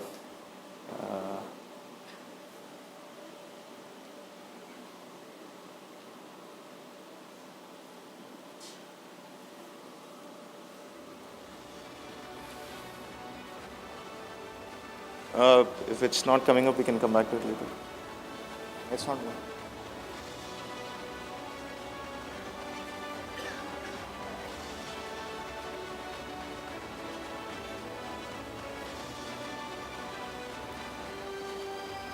So I'm told the video cannot play here, but it's basically about Project Astra. If some of you have not seen, you can go ahead and look up. Basically how AI is able to interact in a real physical world. It retains context of everything that is going around, and it can switch context. So basically in that video, we talk about how you throw a math problem at it. You talk about how you ask something that's there in the physical world and it's able to interact. And that's just the idea was to just show the possibilities of what's going to happen in the physical world in the times to come. Just moving on, I'm just moving to a little bit about some of the impactful work happening with AI inside India, right? I mentioned earlier that if you are solving for India and the 1.4 billion people of India, we cannot bring hundreds of millions of people, 1.4 billion to be precise, into the mainstream economy unless we solve for the linguistic divide. So we've launched some projects here, which is Project Morni, which is trying to bring 100 plus Indic languages and building models around trying to understand these languages far more deeply. Complementing that, there's a project that we're running along with IISc called Project Vani. And the interesting thing here is we all understand the linguistic diversity, but if you look at if you look at a layer below that, we have several dialects, and the dialects and the culture changes every few hundred kilometers. Now, how do you capture that kind of diversity? So we're running a project called Project Vani, where across 773 districts, we are collecting open-sourced raw voice data in these different languages, and that will allow us to make sure that as we build for AI for Bharat, we are building, keeping the inclusivity of the entire population in mind, and not just the few of us who are privileged and part of the mainstream. Agricultural landscape, if you've heard of Project Anthrokrishi, what we're doing here is the ability to map farm and water bodies across the country at granular details. This will help farmers improve yields, do protection from pests, take actions in time to be able to go very precise in what is happening in that area, that belt, and that region. Think about applications like loans for farmers. There is a big problem today that you don't know where the boundary starts, where the boundary ends. These are the kind of problems we are talking about solving with AI, and they are not humanly possible any other way at the level of other technologies that are available today. Project Greenlight is about solving the problem of urban India, where traffic lights are now helping us reduce emissions by up to 10%. And the applications are many. They are diverse. They are across the breadth of the economy. With automated retinal disease assessment, a tool that we're building. Today, doctors are scarce, right? People don't have access to doctors. Doctors are able to help prevent blindness just by looking at diabetic patients and looking at their scans for retinal diabetic. So these are things, again, which will help solve problems at scale. We're working with Vadwani AI Group to help farmers, again, cotton farmers to be precise, on reducing, identifying pests and reducing the incidence of pest damage that is happening to their crop. Google Pay, we heard in the morning, it started as Tez, for those who remember, in India, and now it's a global product as Google Pay. But again, AI is helping us secure these complex networks and payment infrastructure in the country. So those are just some flavors of India. I'll skip through this because we're not able to play a video, but this is shot in our Bangalore office, where the same project Astra is looking at a math problem that is shown to it, and it is conversing in Hindi and English to a complex math problem, and able to converse very fluently and guide us in terms of how you could solve that problem, what's the right approach to solve that problem. It's again very interesting. You can look it up. It's available publicly on YouTube. And but this can solve things like education at scale for the population of the country. Yeah. So moving on, what are we doing? Given all the potential of India, and we spoke about AI being a great leveler, and the ability or the opportunity for India to leverage this moment and make this century its own. So at Google, we've committed to a very large AI hub announcement to the tune of $15 billion, which is coming up at Vizag. This announcement was made last month. And we believe that this will pave the way for creating the kind of AI infrastructure that is needed for us to be able to solve the kind of problems we just discussed. But, putting rails is not going to be enough by itself. We need the trains to run on them. And that's where we need help from all of you present here. The ask is for entrepreneurs, for developers, for policymakers, for industries. Yeah.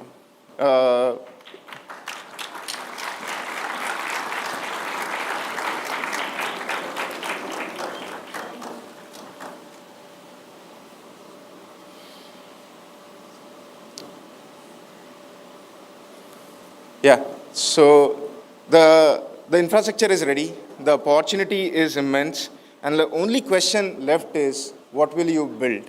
And as I said earlier, this is the decade, the century, where the world is looking at India to build. Last but not the least, I talked about it throughout my presentation. AI is here, it is impacting every industry, every part of the world. But the huge opportunity is for us to see how it brings benefits to billions of people and not just the select few. And that's, when AI would probably mean all included and nobody's left behind. And that's the opportunity in front of us. Thank you. Many thanks, Mr. Shah, and I...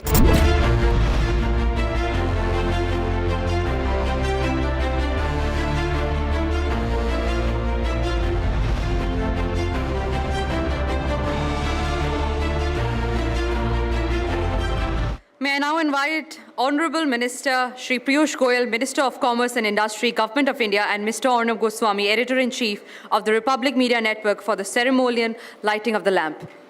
Big round of applause as the Honorable Minister, accompanied by Editor-in-Chief Arnab Goswami, keeps up the tradition, the gesture symbolizing the auspicious start.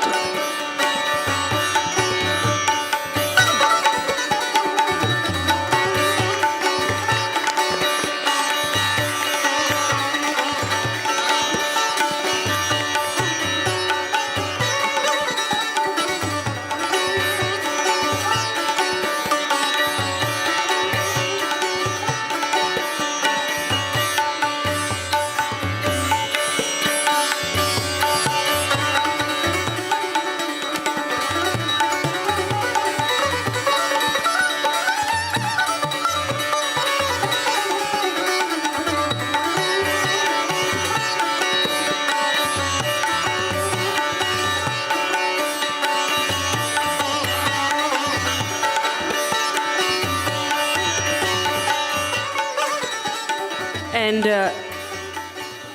as a gesture of gratitude, thank you so much, Mr. Goyal and Mr. Arnab Goswami. And I would in fact request, as a gesture of gratitude, to invite Mr. Arnab Goswami on stage to present a small token of respect and admiration on behalf of our network.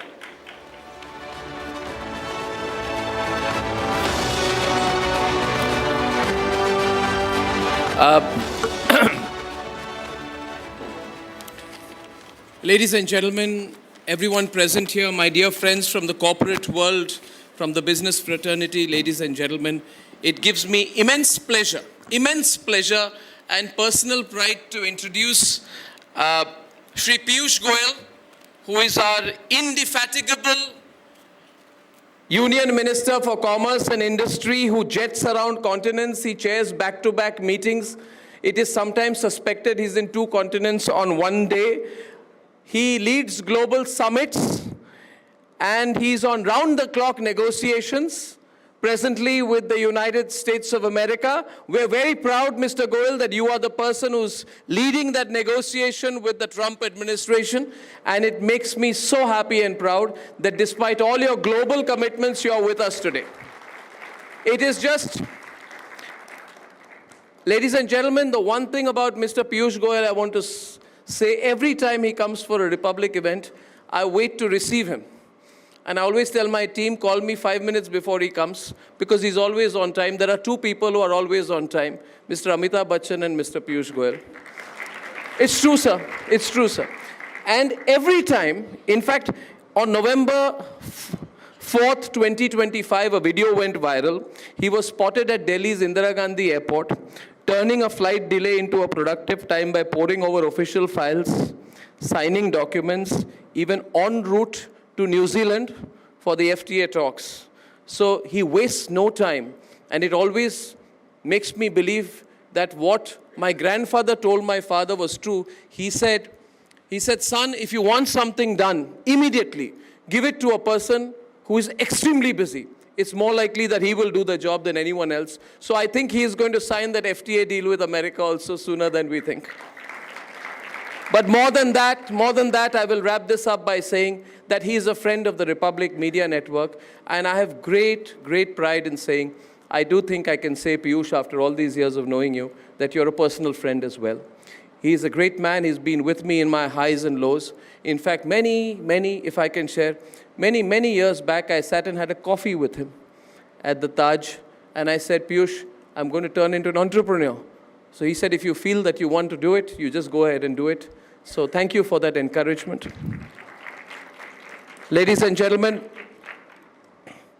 Mr. Piyush Goyal is uncompromising on India's terms.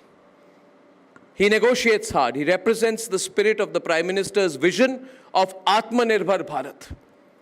He tells startup founders, build India's real businesses, manufacturing, drones, robotics. He stood here outside my office and he said, isn't that a robotics company there? He knows where to spot talent. Sometimes he makes controversial statements, but I support him. But he talks straight. When I saw him speak to a top German politician, and he told the German politician, we did this business with you, but you didn't give it back. Many people felt it was rude, but I felt it was not rude. He was talking straight to him. And I think, Mr. Goyal, the world respects your straight talk. And I think that you, people like you, represent the new India. More than that, lastly, I will say in conclusion, Mr. Piyush Goyal's personal, professional trajectory has been incredible. He's a self-made man. And he had a great career for all the youngsters here in investment banking. And he gave it all up to join politics and to serve the country. And he had 4.5 years term left in Rajya Sabha and he was leader of the House in the Rajya Sabha as well. He gave it all up to fight a Lok Sabha election where he won with a record margin. So congratulations now. Very few people can be professional, top minister, and mass politician and global negotiator rolled into one. In the middle of all that, he finds time to come to the Republic Media Network. Thank you very much, Mr. Piyush Goyal. The floor is yours. We're so happy to have you with us. Thank you, Piyush. Truly delighted that after months, possibly years of waiting, you finally invited me here. I'm just setting the record straight. Deri meri taraf se nahi thi. But very, very happy to see the wonderful work Republic Network has done in terms of creating world-class facilities, has a pool of dedicated and committed young professionals working for you, and the deep commitment to nation first that I could see reflected all over the place. Congratulations, Arnab. Congratulations, the Team Republic. In fact, for me, it's also a matter of great satisfaction that the story of Republic TV juxtaposes very closely with the India story. They perform best in challenging times, when there's adversity around. I was just seeing the picture of him being arrested and being falsely implicated. And I can say this on record, falsely implicated. In 2020, but he came out a winner, unscathed, stood for what was right, and compliments Arnab. Keep that spirit flying always. Friends, as we speak here, as we meet here today, the Honorable Prime Minister has just visited Goa and is now in Karnataka. He unveiled a 77-feet statue of Lord Ram, who represents India's most revered personality. अगर हम देखें तो भारत की आस्था भगवान श्री राम के साथ जुड़ी हुई है और कोई देश जो अपनी विरासत, अपनी संस्कृति, अपनी आस्था को संभालता नहीं है, उसको आगे नहीं बढ़ाता है, वो कभी विकसित नहीं हो सकता. You cannot have a developed nation who's not rooted to their tradition, their culture, their heritage, who doesn't respect history. And I think we as a nation can be proud that we have rediscovered that mojo. We are today on the go.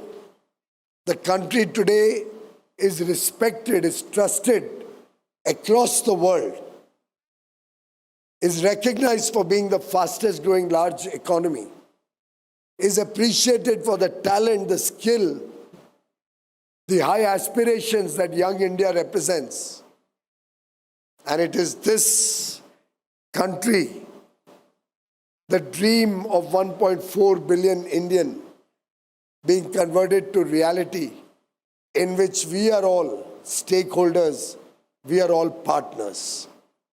Friends, why I like Republic TV is they don't just do breaking news. They actually do building of the nation.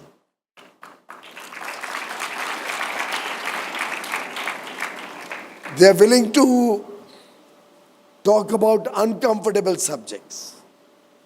They want to present to the country, to the world, true reality.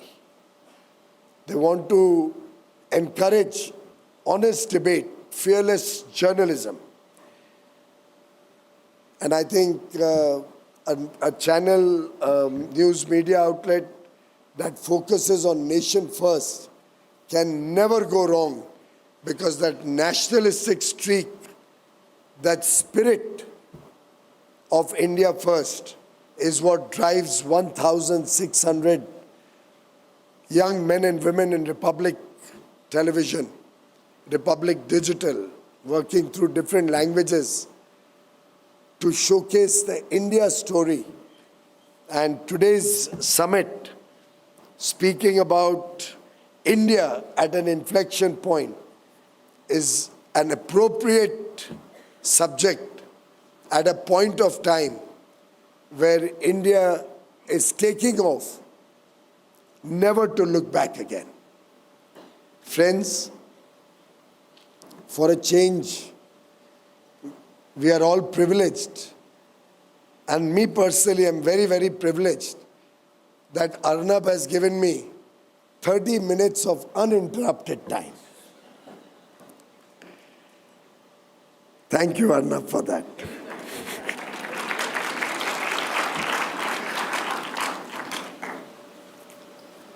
In fact, I recall the day when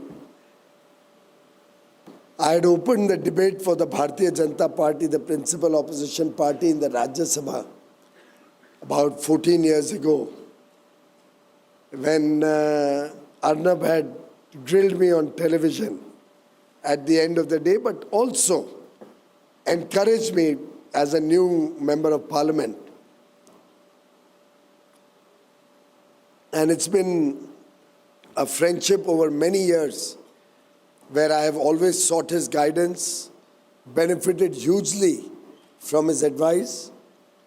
And today, I feel equally proud, as I'm sure he and each one of you from the Republic Network feels, and all the stakeholders involved in the journey of 8 years, truly committed to contributing to the Viksit Bharat story in the Amrit Kal that we are all privileged to be a part of.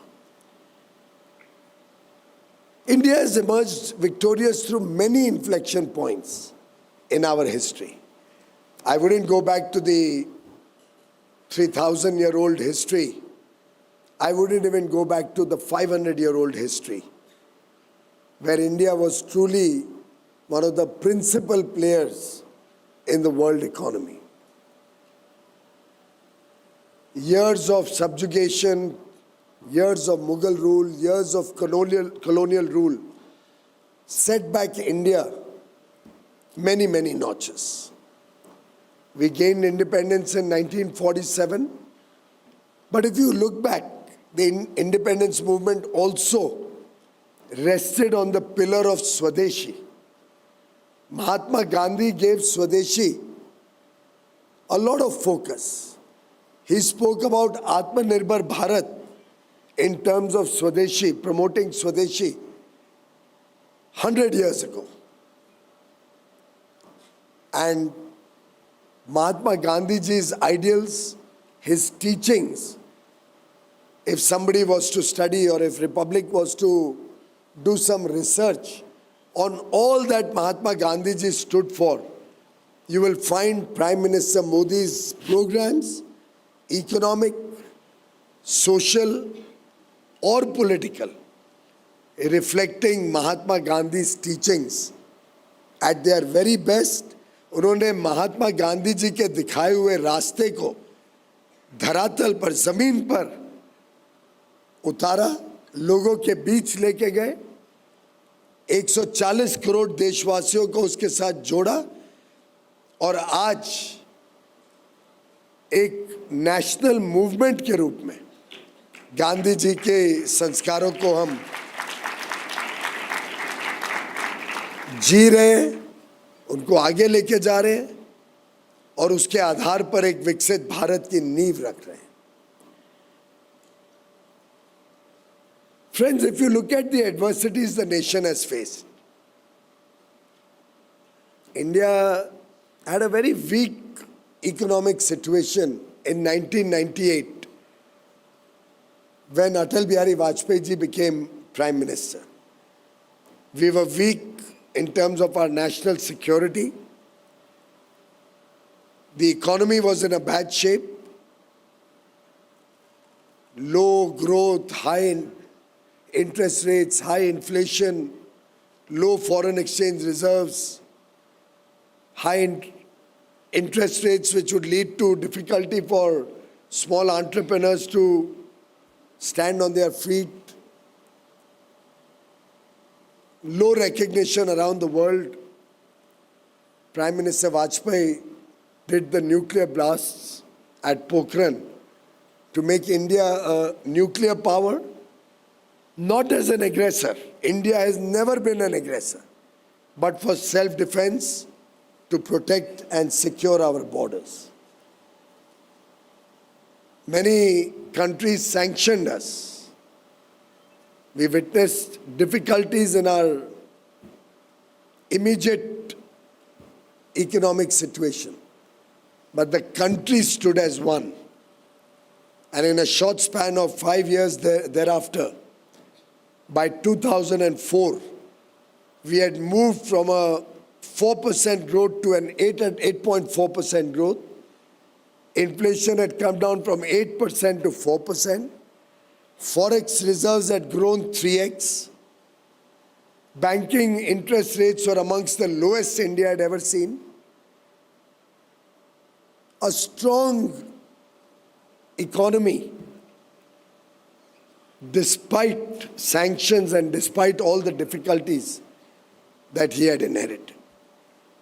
Why I'm reminding you of that is, it's very important for stability, continuity in politics, to help the nation grow rapidly on a sustained basis in the long run. Unfortunately, in 2004, Vajpayee ji lost the election. We got a government whose finance minister in his first speech recognized that he had inherited a very strong economy and would be able to grow from there. Sadly, we saw a strong inherited economy in 2004 turn into a fragile 5 economy by 2014. The 10 years of UPA misrule, full of corruption scandals, many of which were exposed by Mr. Goswami himself.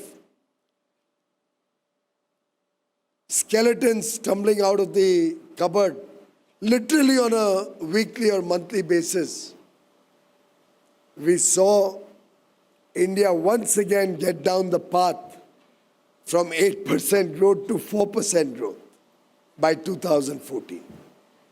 4% inflation to double-digit inflation. A broken banking system. Very low forex reserves, because of which the then finance minister had to borrow at very high rates. We have very senior luminaries from the finance world before me who will recall that in September 2013, country almost faced a forex crisis when we paid 2% more than our international borrowing rates just to raise $35 billion and shore up our dwindling forex reserves and protect the currency. The world had written off India in 2014 when the nation chose to replace a corrupt, inefficient government with Prime Minister Narendra Modi receiving an absolute majority and the NDA getting a solid mandate to bring good governance back to India. Friends, I remember in 2014 there was a lot of talk that we should come out with a white paper so that the world knows what the situation is. As Arnab would say, the nation wanted to know what went wrong, who's responsible. But Prime Minister Narendra Modi chose not to take out the white paper. When you have a difficulty in your home, in your business, do you go and tom-tom it, publicize it? Or do you try to set things right? He decided we will set it right. You don't show your weak chinks in your armor to the world and expect to come out of it. Friends, we have seen 10 years of good governance. A leader who leads from the front, a decisive leader, somebody who's devoted 50 years of his life to the nation for public service, 24 years in government, first as Chief Minister of Gujarat, 11 and a half years now as Prime Minister of the country, unblemished, not one bad mark on a 50-year career in public service. Not one blemish. बेदाग 50 वर्ष भारत की सेवा में. And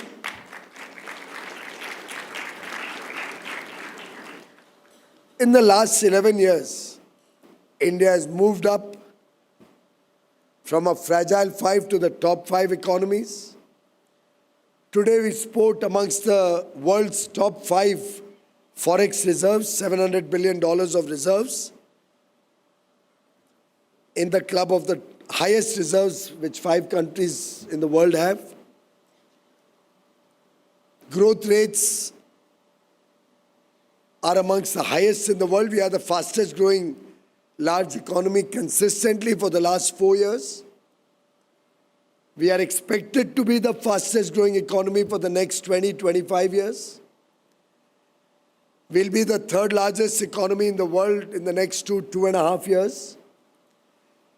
From a $4 trillion economy today, will be a $30 or $35 trillion economy by 2047. When we all celebrate 100 years of independence, interest rates are at reasonable levels. Unemployment is at its lowest ever. Our banking system is strong. Net NPAs would be probably less than 0.5% of the Indian banking system, following norms which are tighter than the best of the countries,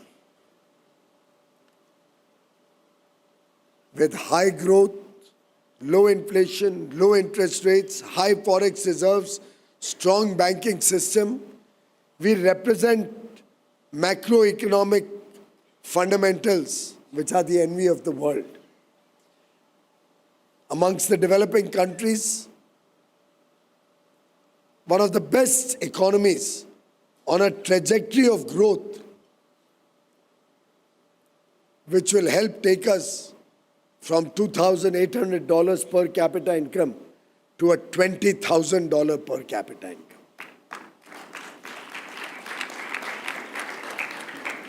In fact, Standard & Poor in 2012 had reported, and I quote, India will be the first BRIC nation to fail.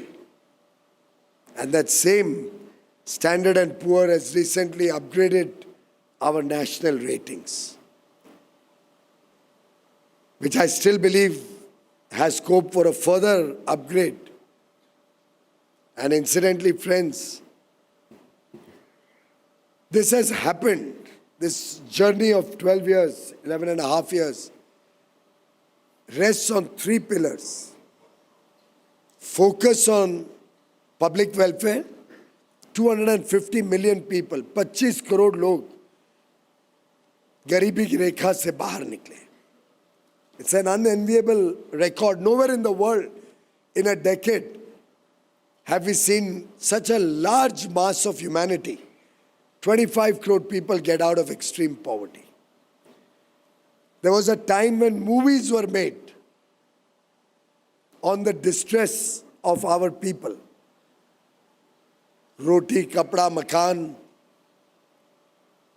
or a movie showing our ladies going to the fields for their daily needs, or going to the well to collect water, singing away. We almost glorified poverty. Prime Minister Modi decided enough is enough. Every child born in India should have the privilege of his basic needs being taken care of. Food, clothing, shelter, health, education, good roads, connectivity, 24 hours electricity, water flowing into the homes from a tap, a toilet in every home. Can you believe 67 years after we became independent, half the country's population didn't have a toilet at home? Was that acceptable to anybody? Any viewer of Republic TV? Governments came and went, nobody recognized. Our sisters, our daughters deserve dignity. 12 crore toilets were built in a span of 3 years so that every rural home has its own toilet. No woman ever has to face that indignity of going to the fields. Through Jal Jeevan Mission, water is being taken to every home through a tap. We have already ensured every village, every home has an electric connection at home or in the farms. Friends, when these basic needs are taken care of through social welfare, you ensure young India. We have one of the youngest populations in the world, 28 and a half years average age. You ensure young India is empowered to dream big, think big, aspire big, and achieve big. It is that young India, 1 billion internet users. 1 billion internet users in India today. By the way, we also have the second largest number of chat GPT users anywhere in the world, in India. What we were just seeing Google representative present. All of this is empowering young India and empowering the India growth story, which is why we say India is at an inflection point from where we are going to take off to the next level seamlessly on the back of our democracy, rule of law, our decisive leadership, our demographic dividend, the young aspirational Indian, the demand that 140 crore Indians generate, the diversity that we are proud of, the dependability that trusted India as a partner presents to the whole world. India is on the move and there's no stopping India now. And friends, I'd like to bucket this whole growth story. The story of public welfare, the story of massive investments in infrastructure, which has led to jobs, economic opportunities, growing industrialization, the effort to provide connectivity to the remotest corners of India, and the multiplier impact that infrastructure investments gets you. And with the recent moves to cut income tax rates for the middle class, to reduce GST rates on almost every item of daily use, the effort to make consumption spending the third pillar of India's growth, social welfare, infrastructure and consumer spending. These three pillars help India look to the future with confidence.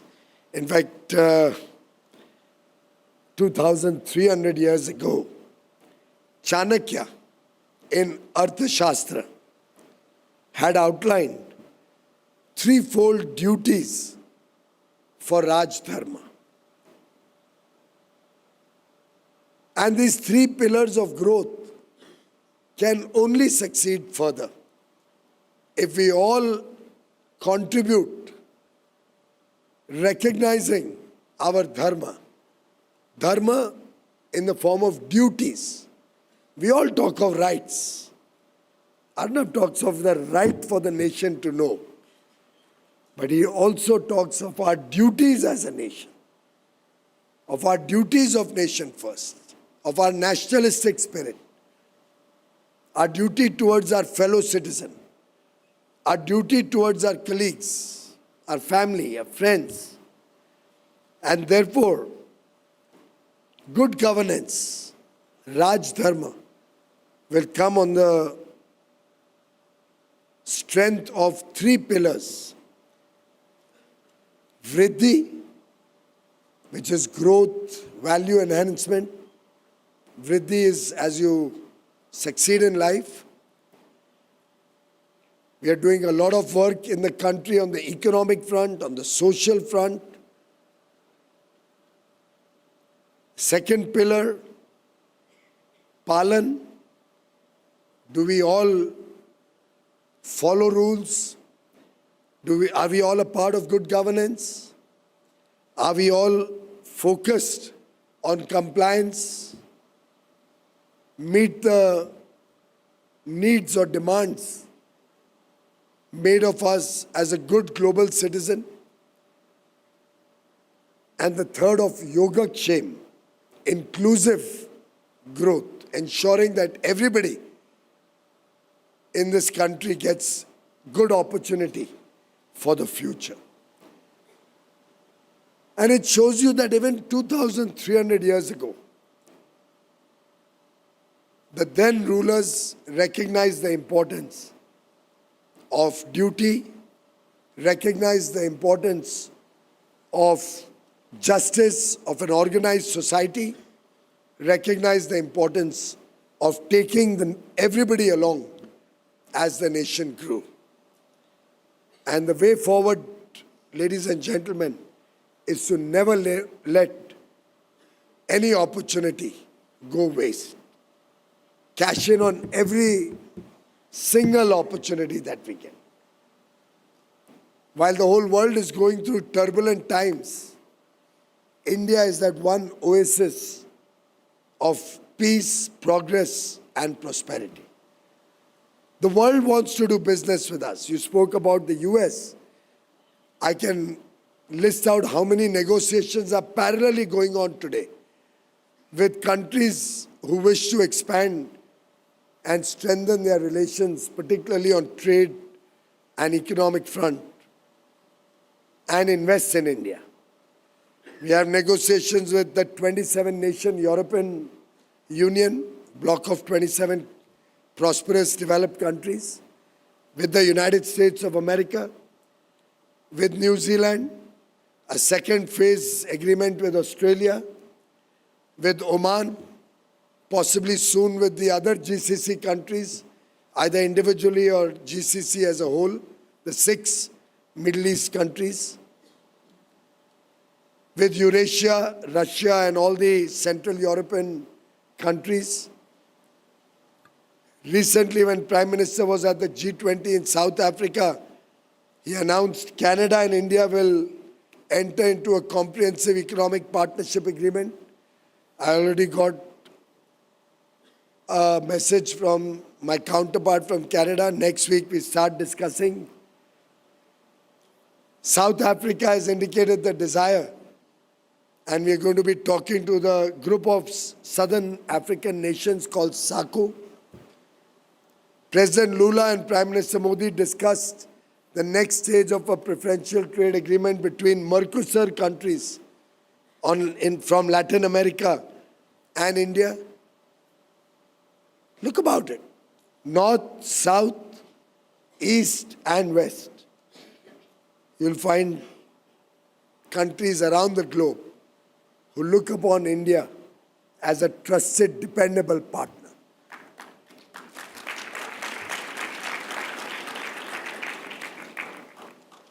Who can see in Prime Minister Modi a man on a mission, a leader who means business, who understands business, and who believes that good economics makes for good politics, and who has proven that the people of India recognize and respect if you do good work. You did not vote him into government for the 3rd time in a row, something almost unprecedented in today's turbulent world.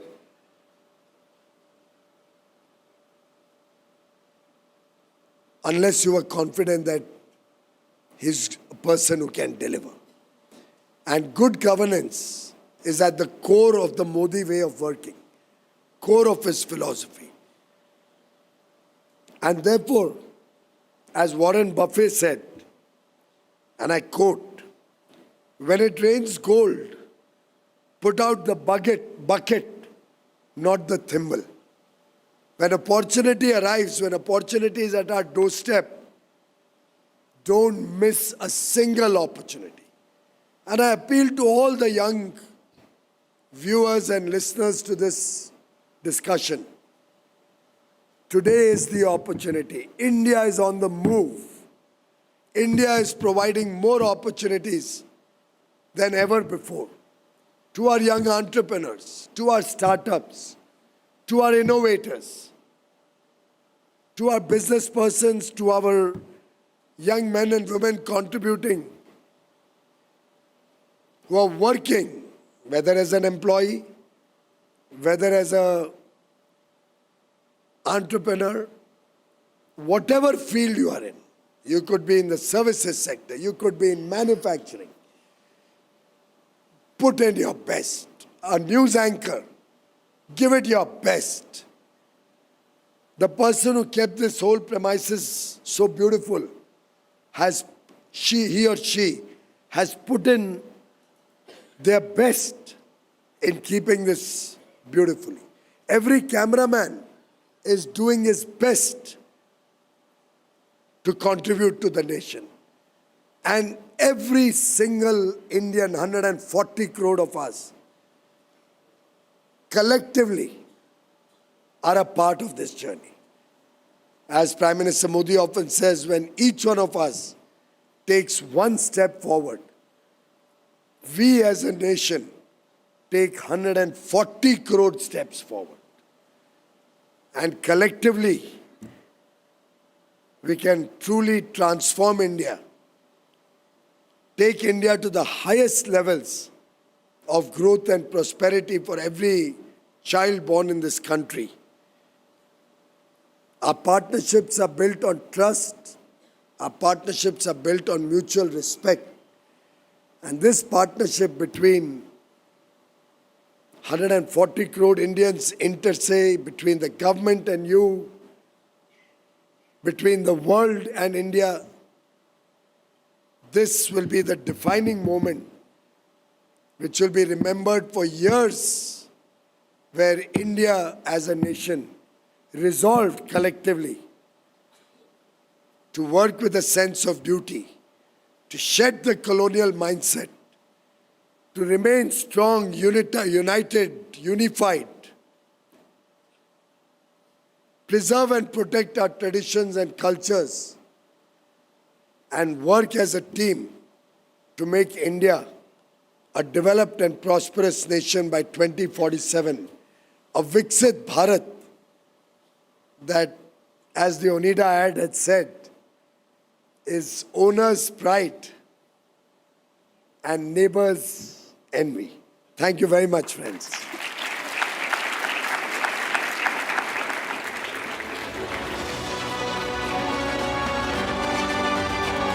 Thank you so much, Mr. Goyal. Thank you so much. And I request you to please stay on with us. As a gesture of gratitude, I invite Mr. Arnab Goswami on the stage to present a token of respect.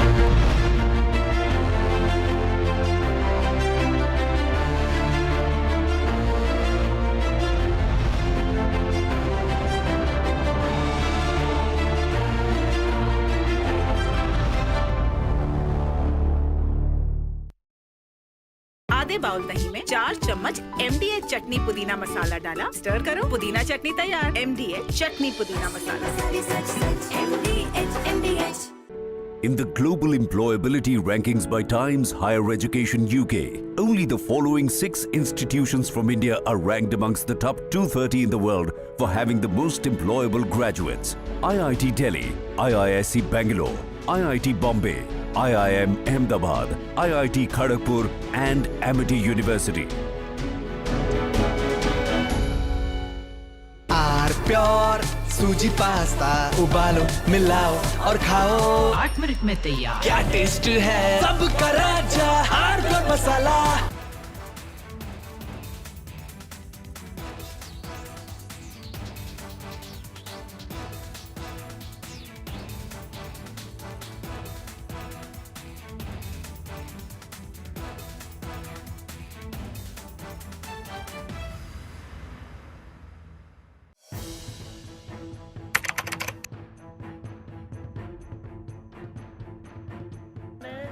So in the past, we would see most of the terrorists who would get arrested, they would be like the people who would be working at a very low level. But today we have seen the white collar suspect.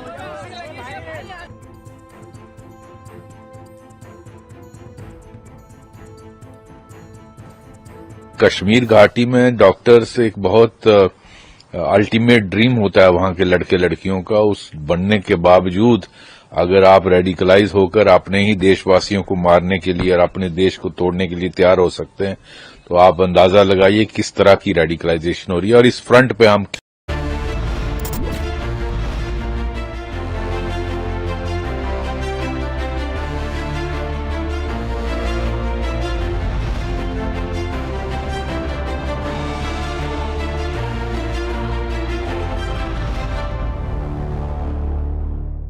MDH की हल्दी मिर्ची धनिया करे कमाल। ये रंग दे, ये खुशबू दे, ये तीखा, ये कम पड़े। क्या निराला MDH मसाला। केसरिया से मन जोगी हुआ रे, दिल झूमे देखो मतवारा हुआ रे। केसरिया से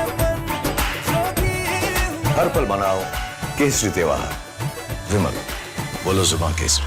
आर प्योर सूजी पास्ता उबालो मिलाओ और खाओ 8 मिनट में तैयार। क्या टेस्ट है सबका राजा R pure masala.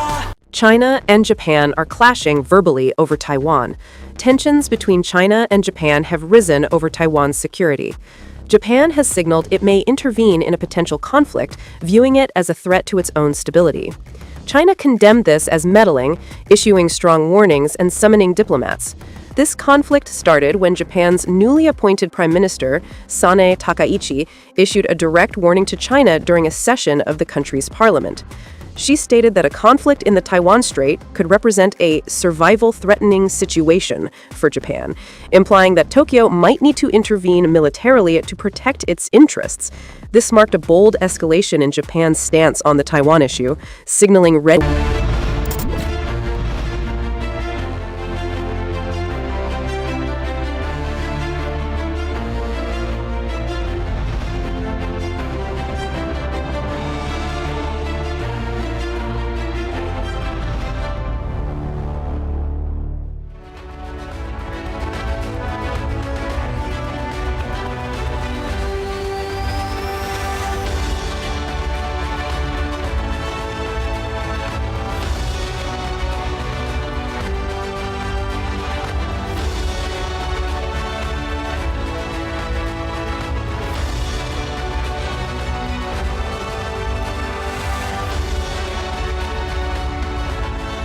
through innovation and consistency. He represents the spirit of India's growing financial inclusion. But before we begin, a quick look at his journey. In a world where finance is shrouded in a whirlwind of jargon, there stands someone who simplifies. Kulkarni, editor of Republic Business.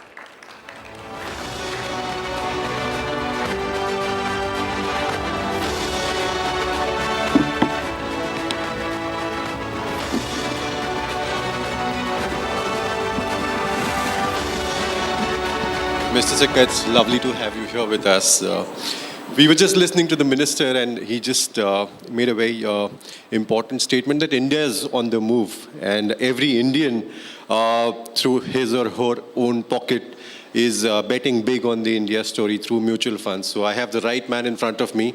He is one of the driving forces, not just behind Nippon, but even AMFI, that's the Mutual Fund Association. So the right man to ask questions on all our mutual fund investment related matters.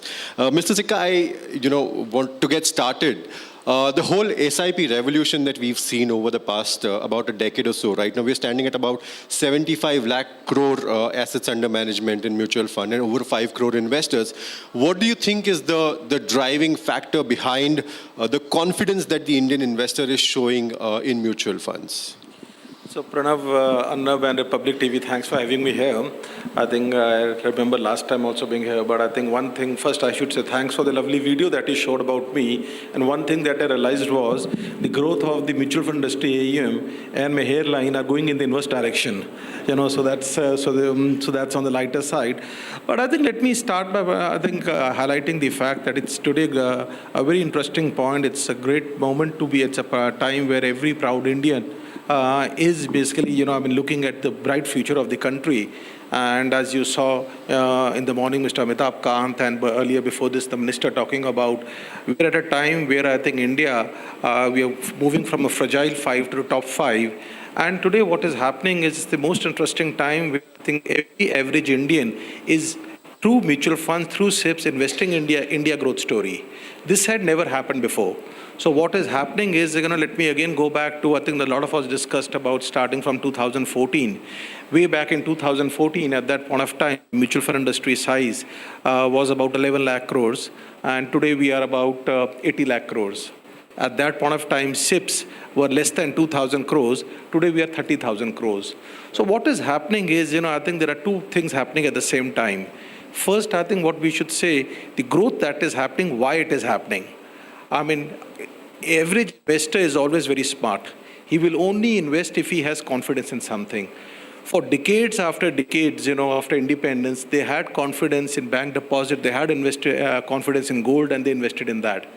Today, this is changing India. Average Indian is having confidence in the India growth story, and that's why they are investing in mutual funds, investing through SIPs. But what is also very important to understand, it's mutual fund industry cannot do anything in isolation. The India growth story is all about, as a lot of initiatives that were discussed, in the morning, the first video which mentioned about Prime Minister talking about from being the 10th largest to being the third, moving towards the third largest. I think what is critical, a lot of foundation has been created in the last 10, 15 years. So let me give you an example. The Jan Dhan that was talked by the minister before this, that got the formalization of the economy where we saw 50 to 60 crore new bank accounts getting opened. Then after that, we had basically the Aadhaar, we had the digital. All these things have actually helped the mutual fund industry grow. But the biggest thing that is happening, which we need to, each of us is proud of is today, I think investment behavior happens over generations. And today, Indians are investing in capital markets, and from a data point of view, what was basically less than 1% of household savings were coming into capital markets. Today, it's about 7%. So it's a big change, but it's all about, not only about as mutual fund industry, we can take, a lot of, pat on the back we have done, but it's a function of country doing well, the economy doing well, Indians having confidence in the Indian economy, Indian capital markets, and a lot of rules that have been redefined by Jan Dhan and digital. Right. We have a lot of youngsters here. I mean, one of the most crucial debates at home is why invest in mutual funds? Wo to risky hai.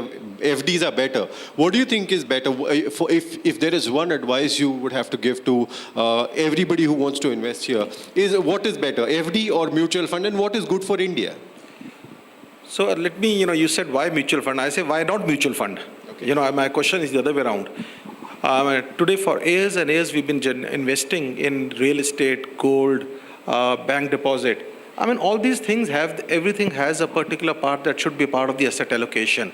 But from a long-term point of view, what you have to see is FD has its own limitation, and I'm not here to de-sell anything or try to propose anything. But what you have to understand is, from a FD point of view, I think you will be getting whatever 6, 7, 8% return, the fixed return. But you cannot contribute to the India growth story. If you have to contribute to the India growth story, you have to participate in and get the upside from it. That will come through the equity capital markets. And if you have to come to equity capital markets, all youngsters here and all of us have a day job. I think all of us cannot do those investments ourselves. And that's where mutual fund industry plays a very big role. So for me, it's a time where we have to say, why not mutual fund? And it's the whole environment is changing, where it used to say mutual fund is subject to market risk. The environment is now changing to mutual funds sahi hai. But what happens when the marketing department, so to say, oversell mutual funds promising higher returns? I really want to ask you, are the days of superlative returns in mutual funds really over? Will we still see double-digit returns in mutual funds? What is the way forward? What is the kind of expectation that every new investor should have when he enters the mutual fund or the wealth route via mutual funds? No, I do not. The superlative is relative. I think if somebody has seen last 5 years, he may see it differently. Someone who invested 1 year back, we may see differently. But let's step back a little. You had the minister and before the economist who talked about India, we are expecting the GDP today 7%. Can we touch 10% also? Today, all this is a function of how India grows. If India is growing at 7, 8%, 9%, nominal GDP will grow at 12, 15, 16%. I mean, there is no reason why investors should not expect double-digit returns. But superlative, returns, again, this, like I said, we have to all understand one thing. Anything where you have extraordinary returns, you are also taking extraordinary risk.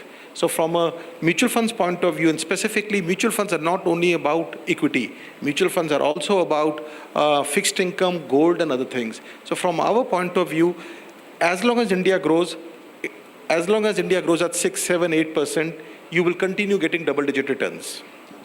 One of the terms that has been doing the rounds of internet for a long time is FIRE, that is financial independence, retire early. Would you advocate for mutual funds as that one instrument of retiring early or getting the financial independence? How should people go about looking at that and about investing in mutual funds from that aim? Well, but it's a very interesting question. I think even if we leave aside the FIRE part, I think let's look at the other way around. Today in India, the average longevity is increasing. I think with the better medical facilities, I think we heard the minister talk about the medical facilities, better facilities for everybody. With that, what happens is if after independence, our average expected age was 55, 60, it was still 10 years back, it was 65, 70, today it will move up to 80. People in Japan, I represent a Japanese company where the highest number of people who live above the age of 100. Now look at this, it's not just about retirement. There's a period when you earn. So all of us will earn till a particular age, 55, 60, 65. Earlier what was happening, you were earning till a particular age, and after that how much you live would be just 10, 12 years. Now you'll be in non-productive years when you will not be earning. That could be 25, 30, 40 years.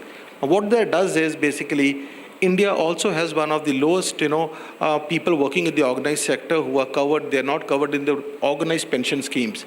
So mutual funds helps you secure your long-term future through, it is not only about retirement, but anything else, anything to do with long-term goals. Retirement is one of them. So mutual fund allows every Indian to save money, generate wealth, and also retire safely. Where do you invest your money, sir? My 100% of my financial assets are in mutual funds, and 99.99999% are only in Nippon India Mutual Fund. But then if there's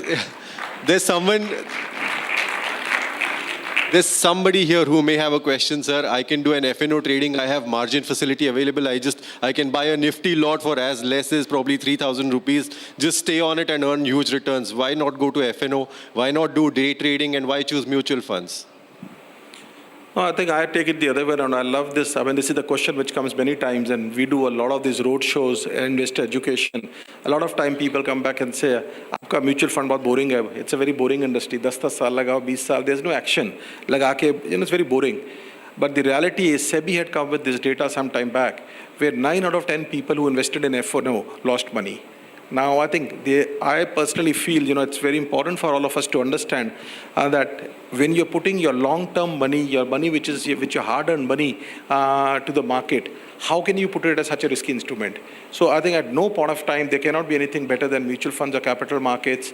And when I say this, it is also a feeling of pride, because through mutual fund indirectly, you're also helping. Where does the mutual fund invest? Mutual fund is investing in companies, fast-growing companies and all that, which also helps the country grow. And so I think from FNO and all, I think I don't understand that. And I would also request everybody not to get carried away with these high returns. SEBI has always, SEBI, RBI says invest in regulated products. Recently, there was a lot of about the DigiGold, the digital gold, which the SEBI also came. So I think it's very critical not to get carried away with all these products. Realistically, sir, looking at the mutual fund returns, the whole argument in the financial world or the investment world is how soon can you double your money? Realistically asking, how soon can any individual double his money in India through the mutual fund route? I think SEBI has this rule, you cannot make a futuristic, statement. So I won't say that. But I'll just try to come back to, it's a function of the economy doing well. As long as the corporate earnings are increasing, you will see mutual funds giving returns. But let me give you a data point which will help you to understand better, because I cannot talk about future, but I can definitely talk about past.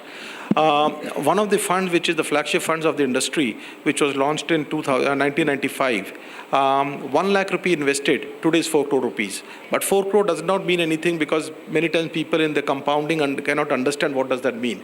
So let me decode it. So if somebody had invested in that fund 10,000 rupees, and Pranav, you'll understand 10,000 is not a very big amount. 10,000 rupees a month, if it was invested since 1995, what you would have invested would be about 30 lakh rupees. And today the value of that fund is about 40 crore rupees. 27 crore rupees. 27 crore rupees. Now this is the power of compounding when it happens from a long-term point of view. And to your question, a lot of people, who expect superlative returns, they need to be invested for a longer period of time. That is the most important message. You cannot expect high returns by investing for a shorter period of time.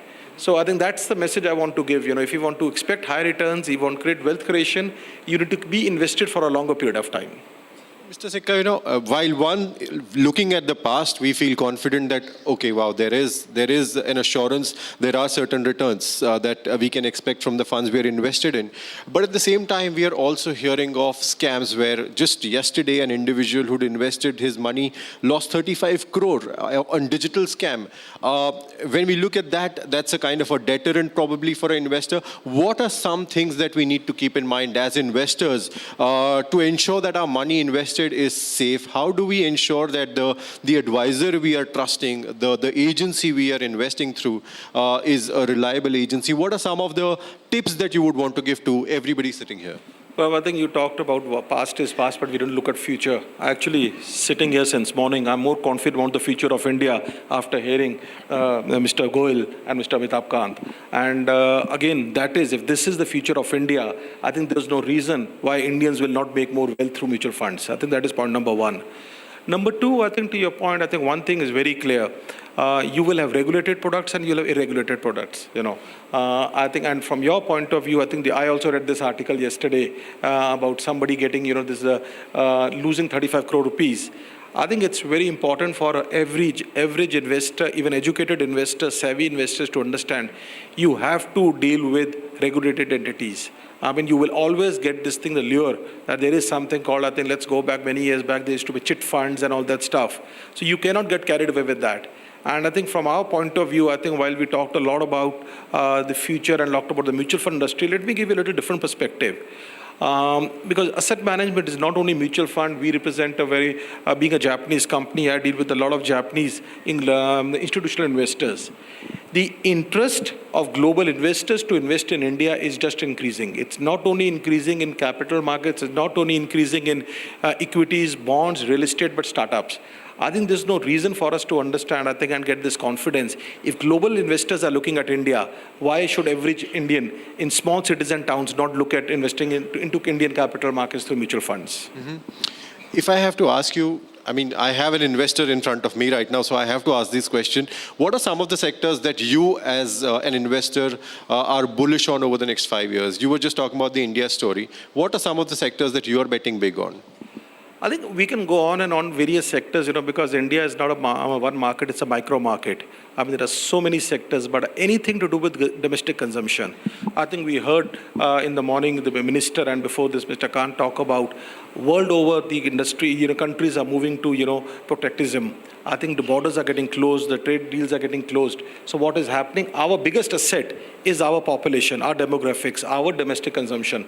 Today we are not a country. It's a country where you have 140 crore investors, 140 crores consumers, 140 crores savers, 140 crores investors. I mean, there are not many countries in the world which do that. But the common theme in all these is domestic consumption. Right. I'm going to ask you two quick questions. One, we are a country obsessed with gold. I mean, if average Indian household just decides to sell their jewelry, there could probably be, all our gold problems could probably be solved given the kind of demand that gold is currently witnessing. If I have to ask you, what is your choice between mutual fund and gold? What's that instrument that you, I mean, I know the obvious answer, but the reasons probably. Maybe I'll get you wrong, you don't know the obvious answer. Okay. It is gold through mutual funds. Okay. Okay. And why I say this, and I'm not trying to, I think again, what we have to understand is, I mean, today, over the years, the obsession for gold is very high. And I can forget any investor, I cannot convince my wife not to buy gold, because gold is something, it comes as an inherent thing, and everybody wants to buy it. And fortunately, over the years, the returns have been superlative. So I think every hypothesis goes wrong. But what we have to understand is, if the same gold can be bought and the returns can be got through the electronic mode, which is through the gold funds and the gold ETF, I think that is what changes everything. And let me give you another data point, how Indians are changing. Now, we were always very superstitious about gold. We have Dhanteras, Diwali time, people buy physical gold. Over the last 5 years, the trend is changing. More Indians are buying gold on the stock exchange, through ETFs. So 5 years back, on a Diwali day, Dhanteras and Diwali day, what was bought was 50 crore rupees. Next year was 100 crore rupees. The next year was 125 crore rupees. And this year was 500 crore rupees. So 500 crore rupees of gold bought on an auspicious day tells you how India is changing. And the other option, so to your question, I am a great believer in gold, but gold as an asset allocation, not as an investor. So it should be a part of every portfolio, but I think I'll prefer gold through mutual funds. Okay. Another, Nippon was in fact one of the pioneers in ETFs, that is exchange traded funds, which are passively managed. What is your personal choice, passive or active? Let me, here I'll move away from myself, but more as a CEO of a company. I think what we believe is, as an asset management company, you need to provide both. There are investors who like active, there are investors who like passive, and it's like saying many times, I think all of us, we go for homeopathic, also medicine, and allopathic also. So what happens, there are times you keep changing. So there will be a core thing that will be, basically can be done through active fund. There can also be a certain part which can be done through passive. And we are no one to decide. It's like, then as an asset management company, we are a supermarket. I think we will offer everything. But I want to just tell you one thing. This debate is a little is not warranted, because globally, both of them have coexisted for decades and decades. I think in India, we've always been a very active, more active funds. So this is a new debate that is happening. You look at the most matured markets in the world, both active and passive are coexistent, and I feel in India also, both will coexisting for many more decades. Okay. Mr. Sikka, India's mutual fund investor base is increasing, and even more and more investors are coming in from smaller towns, not just metros. To include this, as well as one final advice that you would want to give, to everybody here, to use mutual fund as an investment, what would that advice be? No, I think I'd like to just touch it's a very valid thing. We have investors from small cities and towns, and the trend is changing. And since you touched this point, mutual fund industry was always blamed that it is all basically more concentrating on the bigger cities and towns, bigger cities. The trend is changing. I think today we see more investors are coming from smaller cities and towns. Recently, we opened our first branch in Leh. Now, Leh has a population of, effectively 400,000 people, 300,000 people. Out of that, 3 lakh people are only armed forces. Now, imagine today a place where it's difficult to breathe. I think what we are trying to see is, we're trying to go and sell mutual funds and get this culture in small cities and towns. So from our point of view, I think the advice, to whether it's a small town or a big town, but for all investors, make the first step. Start investing. Don't wait. I think there's nothing called like we say in health. I think you have to take the first step, and you have to be consistent. You have to be disciplined. You have to keep investing. It cannot happen that one day you invest and then you forget. And then when you see the markets going up, you in cash, and then you say, "Ho gaya bas mera."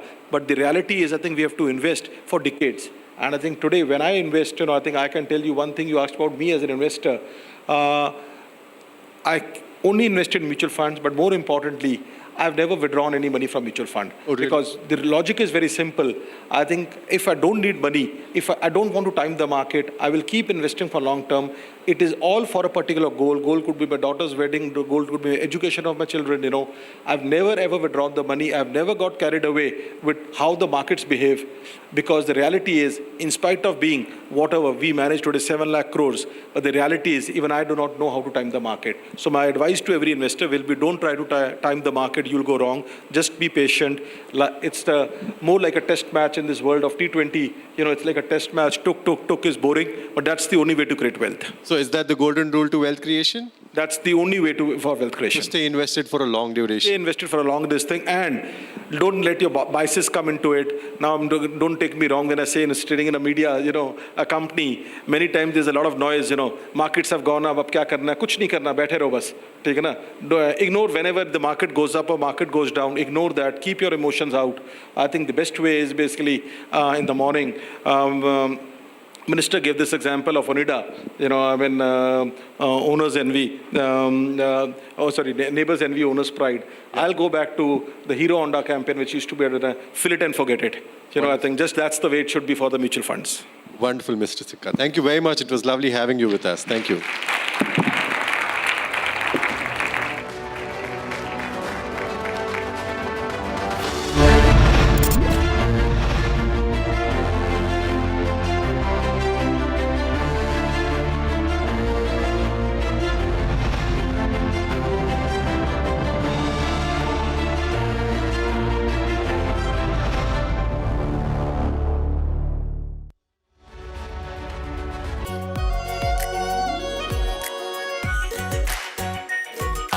Pure shahi paneer masala, delicious, healthy, everyday. In the global employability rankings by Times Higher Education UK, only the following 6 institutions from India are ranked amongst the top 230 in the world for having the most employable graduates. IIT Delhi, IISc Bangalore, IIT Bombay, IIM Ahmedabad, IIT Kharagpur and Amity University. ये है secret recipe MDH का जीरा SIP जल जीरा मसाला। SIP SIP जीरा SIP MDH का जल जीरा सिप MDH का जल जीरा सिप।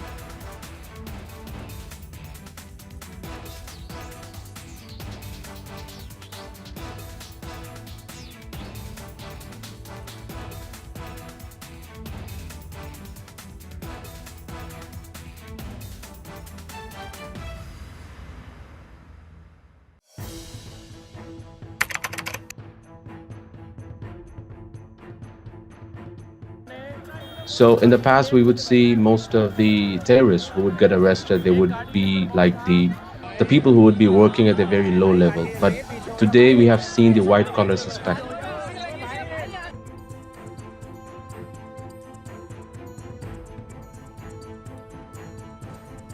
कश्मीर घाटी में डॉक्टर्स एक बहुत अल्टीमेट ड्रीम होता है वहां के लड़के लड़कियों का। उस बनने के बावजूद अगर आप रेडिकलाइज होकर अपने ही देशवासियों को मारने के लिए और अपने देश को तोड़ने के लिए तैयार हो सकते हैं, तो आप अंदाजा लगाइए किस तरह की रेडिकलाइजेशन हो रही है और इस फ्रंट पे हम क्या काम कर रहे हैं।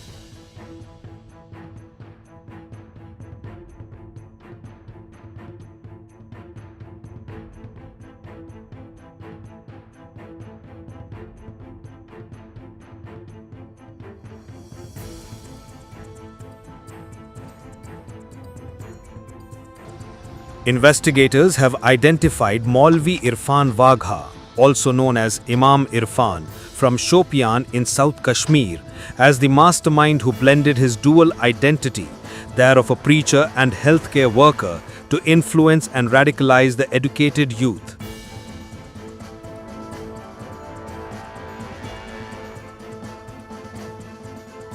The accusation against him is completely baseless. He had been there for 7 years, offering prayers, conducting religious classes, and teaching children at the religious center. He would come only occasionally.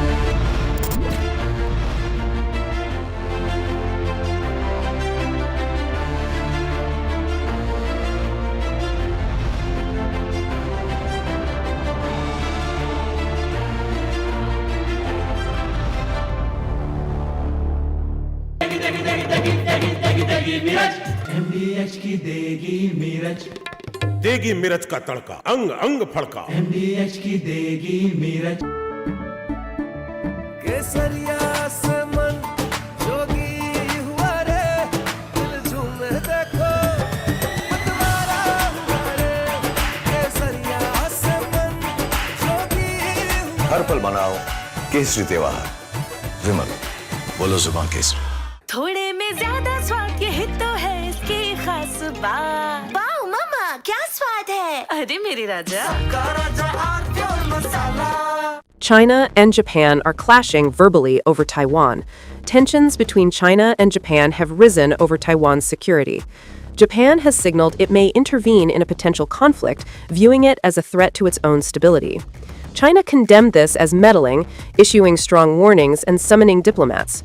This conflict started when Japan's newly appointed Prime Minister, Sanae Takaichi, issued a direct warning to China during a session of the country's parliament.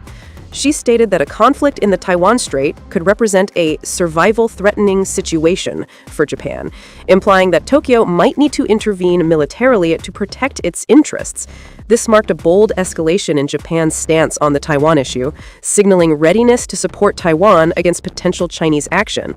Takaichi's comments, delivered amid rising regional tensions, prompted an immediate and sharp rebuke from Beijing, highlighting the fragile balance in East Asia and the risk of broader confrontation. The remarks made by the Japanese leader on Taiwan constitute an interference in China's internal affairs and a serious violation of the One China principle and the basic norms governing international relations.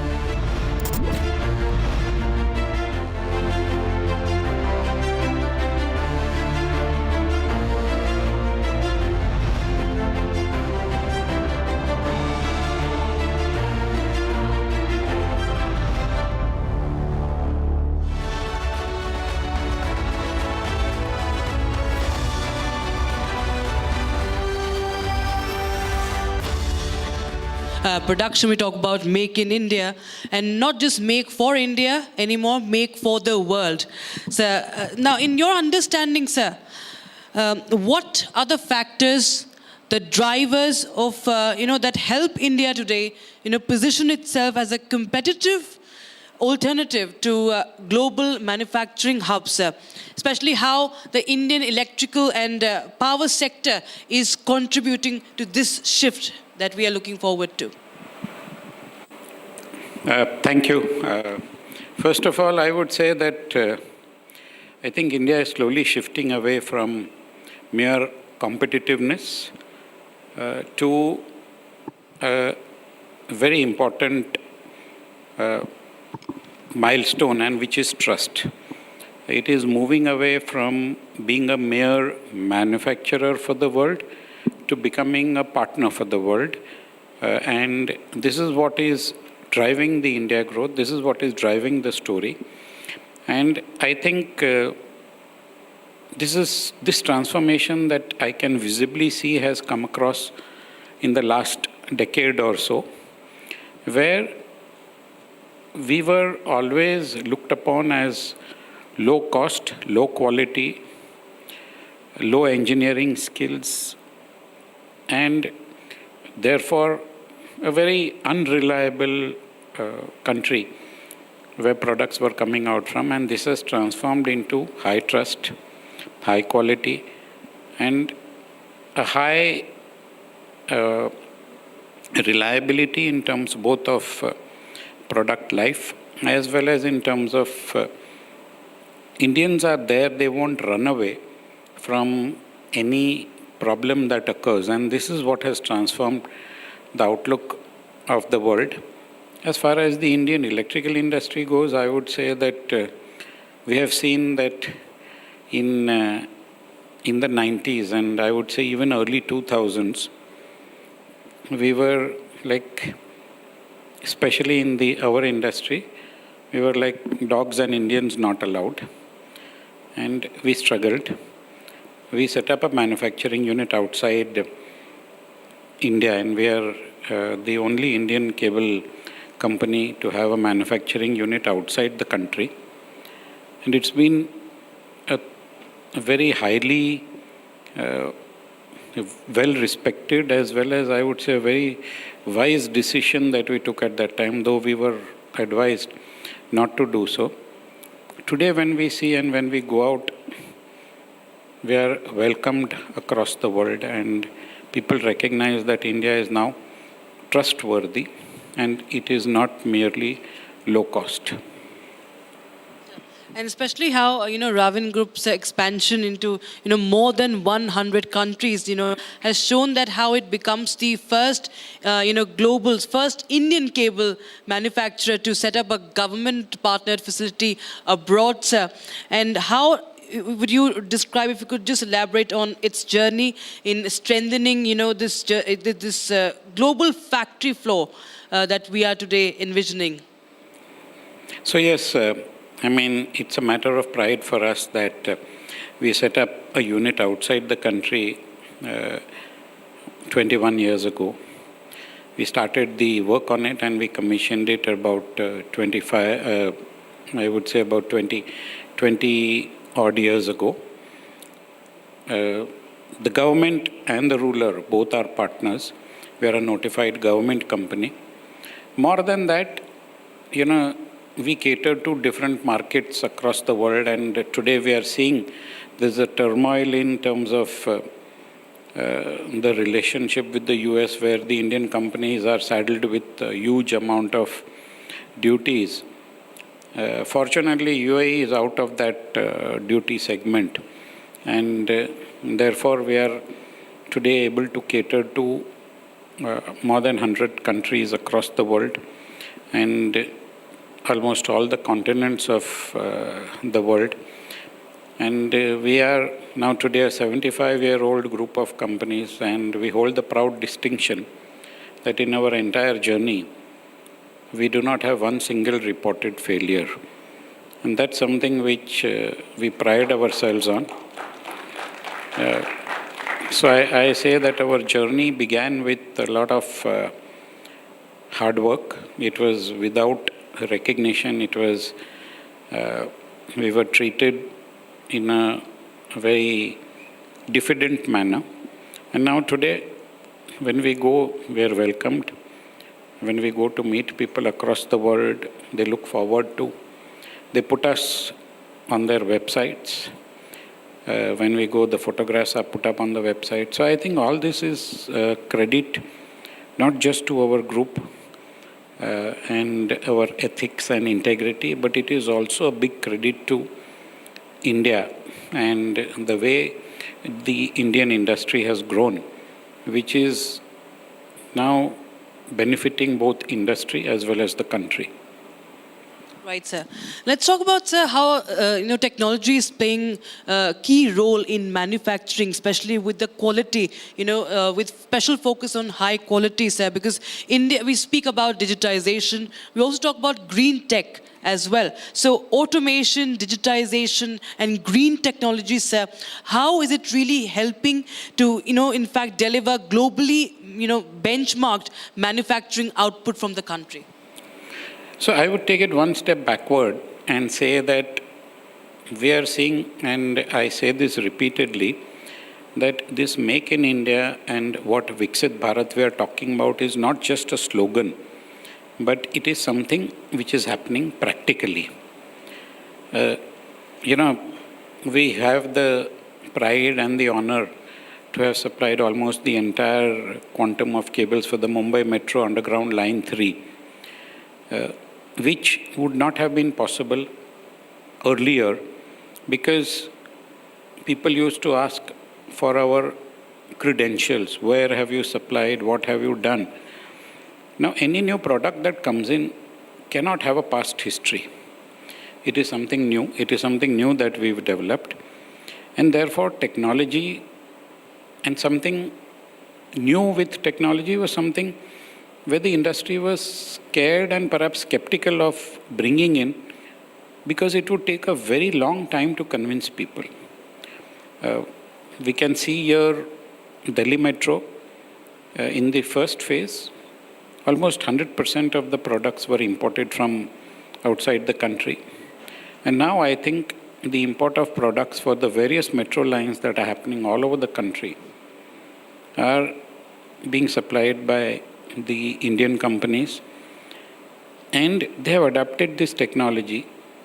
Now, honestly, it's not just, technology is something that perhaps you can innovate or you can copy.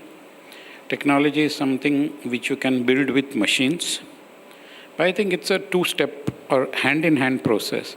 You can buy new machines, but you can buy the machines with latest technologies, but yet you have to build the skill in your own workforce. So though you can get a lot of foreign machines, and like here we are seeing that, you could have brought in a lot of equipment from across the world, but the people who are running it, the people who are manning it, the people who are working on it are Indians, and they are the skilled people, and that is what we decided that with the technology, and I would honestly admit that our exports across the world did help us build a lot on quality. And we said that why should there be a difference in quality between what we are supplying outside the country and what we are supplying inside the country. So today, if you go to our factories, there is no difference. There is no difference at all in what we are manufacturing for another country, a developed country, and what we are manufacturing for India. And we invite customers, come to our plant any point of time and review what we are manufacturing and see if you can see any difference.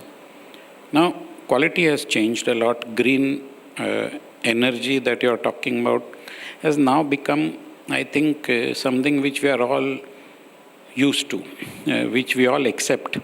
Though initially it was with skepticism when the Prime Minister spoke of solar energy and bringing in 100 gigawatts and of electricity through the solar route, and whether the grid could take it or not.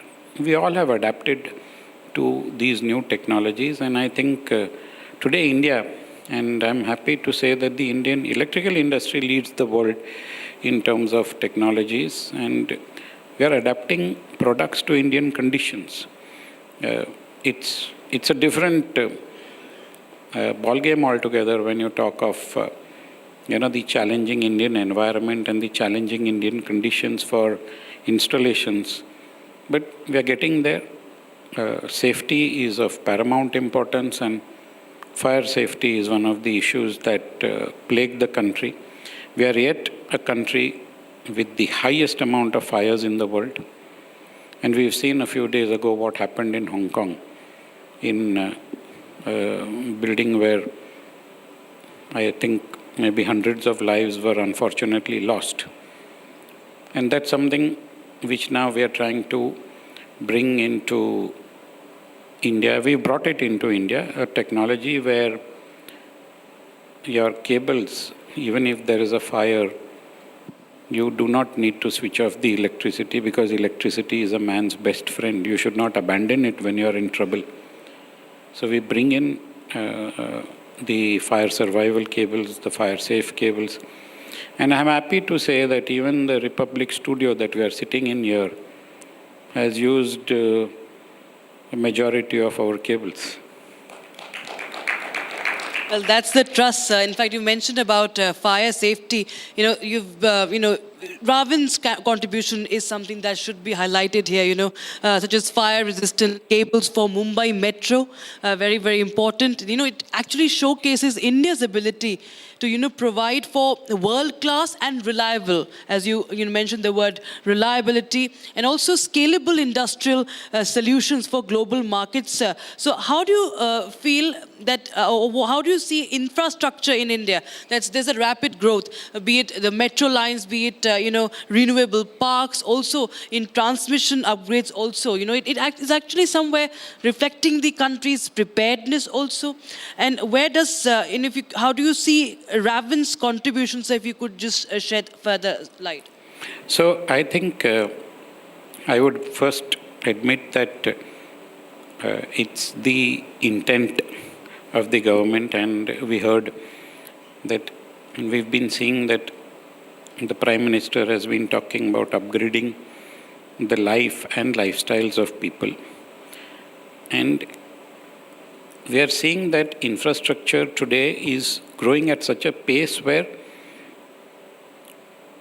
we are not able to cope up. The infrastructure is not able to cope up with the kind of demand that is required for them. And here is where I think I'm happy that the government, and just I read today that the Maharashtra government has yesterday passed cabinet meeting. In their cabinet meeting, they've sanctioned the budget for Pune Metro line for about almost 10,000 crores. The government is trying to stay ahead of the infra game, and that's what is helping the industry. Infrastructure is something that our country yet lacks a lot. Fire safety, as I said, is another thing, but fire safe, as you mentioned very correctly, is an important thing. India loses about, on an average, 73 lives a day in fires, and that's something that is very, very worrisome. I mean, the Indian media has focused a lot on the Hong Kong fires, and they're saying about 70 odd lives lost till yesterday, and maybe another 200 lives. But here we are losing more than 70 lives a day, and there is no highlighting.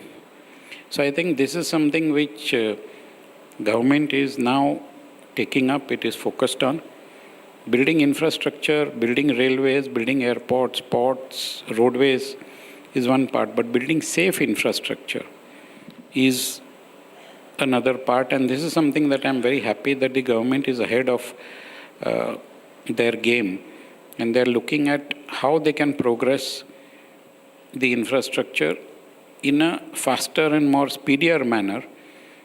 And that's what is helping all of us. When you all built this studio, I'm pretty sure that it was with a vision and an intent in mind that yes, this is going to grow. And I think this is the same way that the infrastructure is going today. There is an intent that we want to make this one of the best and most livable countries in the world. And that's something which, as an industry, we are proud of and we accept, and we are also very happy about, because that's spurring the growth of both the industry and the manufacturing in India. Right, sir. And sir, when you talk about trust, talk about reliability, standards, the global standards come in place, compliance to rules and regulations, so as to, bring in that reliability, showcase that reliability comes in. If you could just explain or, your understanding how the Indian industry bodies and the leaders are working towards global trust, building global trust, so as to, by strengthening the safety standards, the quality norms, and the export readiness. So, again, I would say that the current scenario today is a very vast difference from the scenario earlier. The scenario earlier was to barely be able to meet the standards. I think today, meeting the standards and exceeding them is a given. It's not even in anybody's thought process to violate any standards. But I think today what is happening is that the trust, that reliability, and we want that our products be recognized as world-class. As I said, we are not just looking to manufacture or become a manufacturing hub for the world, but we are looking to become a manufacturing partner for the world, and that is a difference, that the mindset in the industry has changed. And exports are something which are now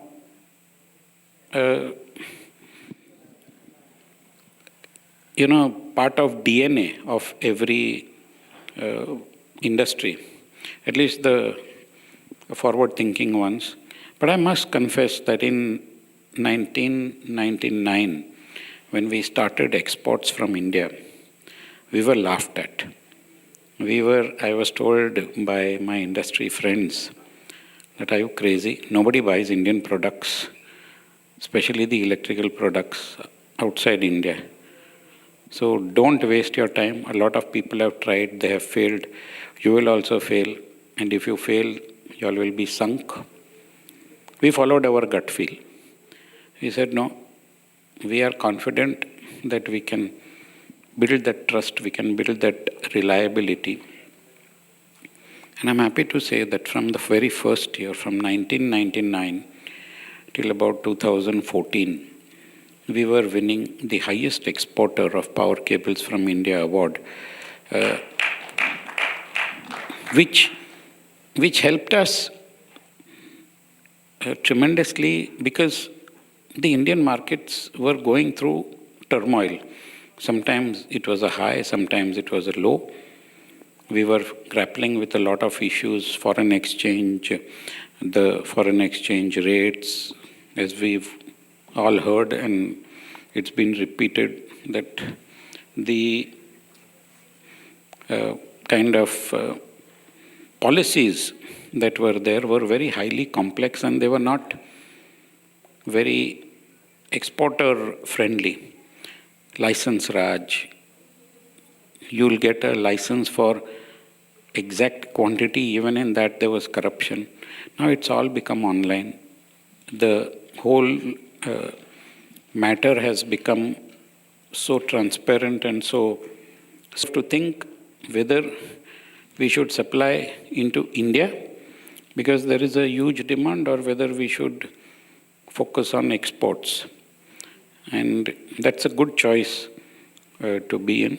As a corporate and as a company, we follow one simple policy. And that's, I keep on saying, last 10 days ago I was at the House of Lords and I spoke, and I repeat what I said out there, which is a part of an old song, which is, Hai Preet Jahan ki Reet Sada, मैं गीत वहाँ के गाता हूँ, भारत का रहने वाला हूँ, भारत की बात सुनाता हूँ. That's very well said, sir.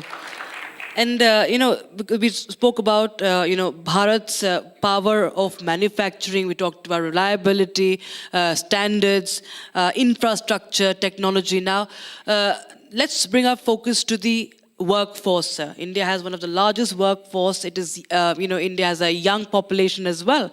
Now, how much of a focus you feel has been given and should be given, if at all now, if something is left, as to make it, give a push to the skilling of the workforce, the skill transformation, if I may call it, for the manufacturing industry?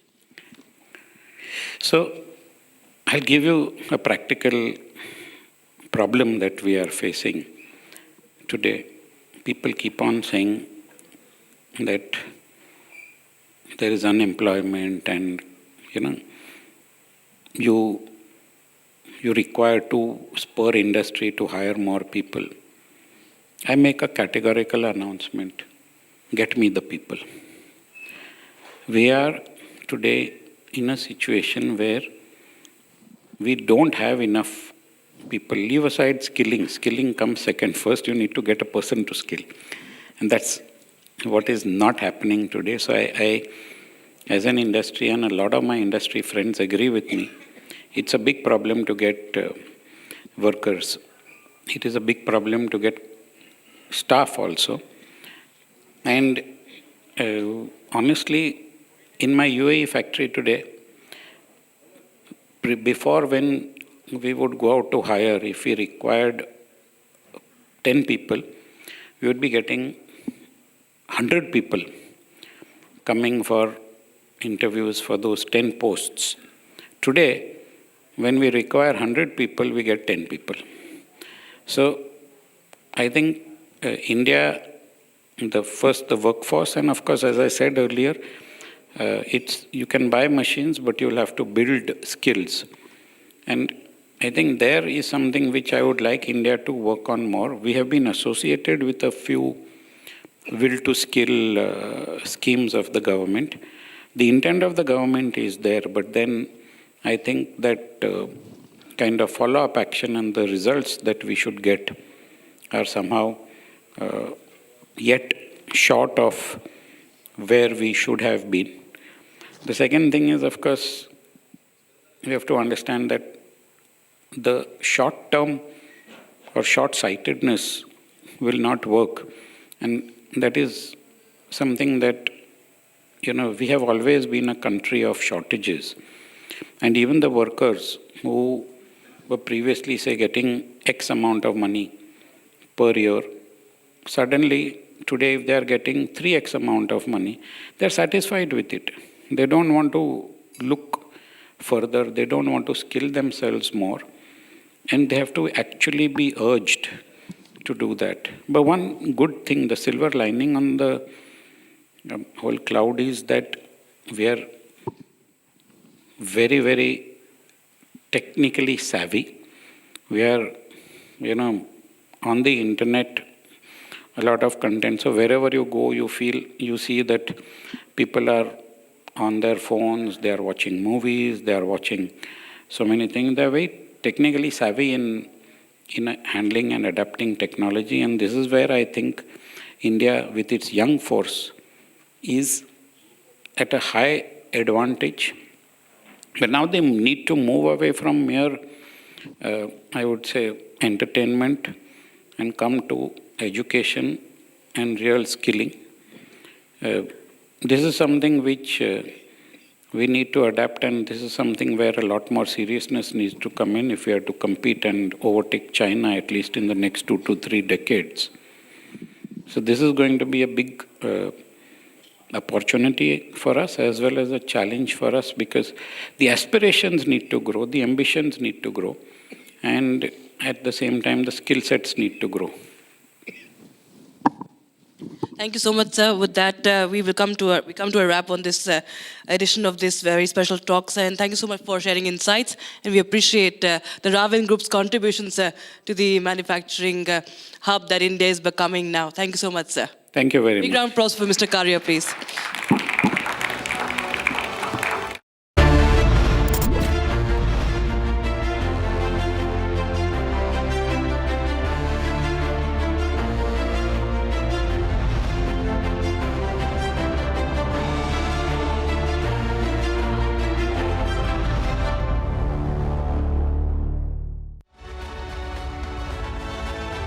थोड़े में ज्यादा स्वाद ये ही तो है इसकी खास बात। वाओ मम्मा क्या स्वाद है। अरे मेरे राजा सबका राजा और pure masala.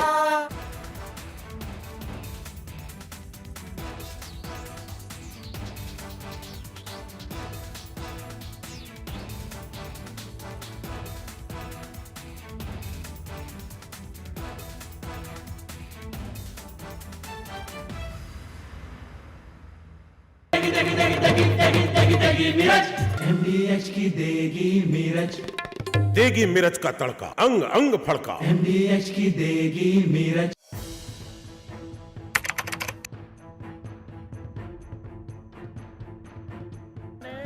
So in the past, we would see most of the terrorists who would get arrested, they would be like the people who would be working at a very low level. But today we have seen the white collar suspect.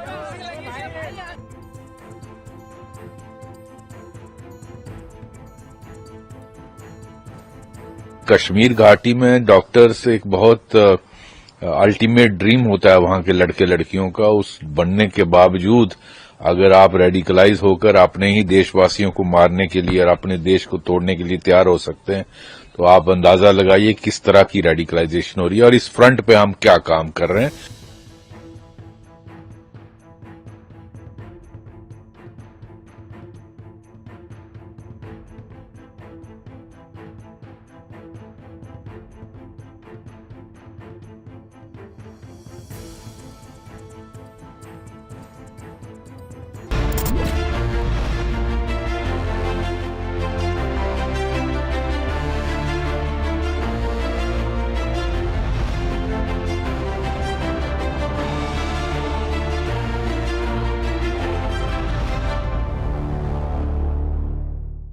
दादी के हाथों का जादू और खुशबू से महकता घर, माँ की मुस्कुराहट और खाने की सुगंध। MDH गरम मसाला, क्योंकि हर रिश्ता है स्वाद से जुड़ा। केसरिया से मन जोगी हुआ रे, दिल झूमे देखो मतवारा हुआ रे। केसरिया से मन जोगी हुआ। हर पल मनाओ केसरी त्योहार। विमल, बोलो जुबान केसरी।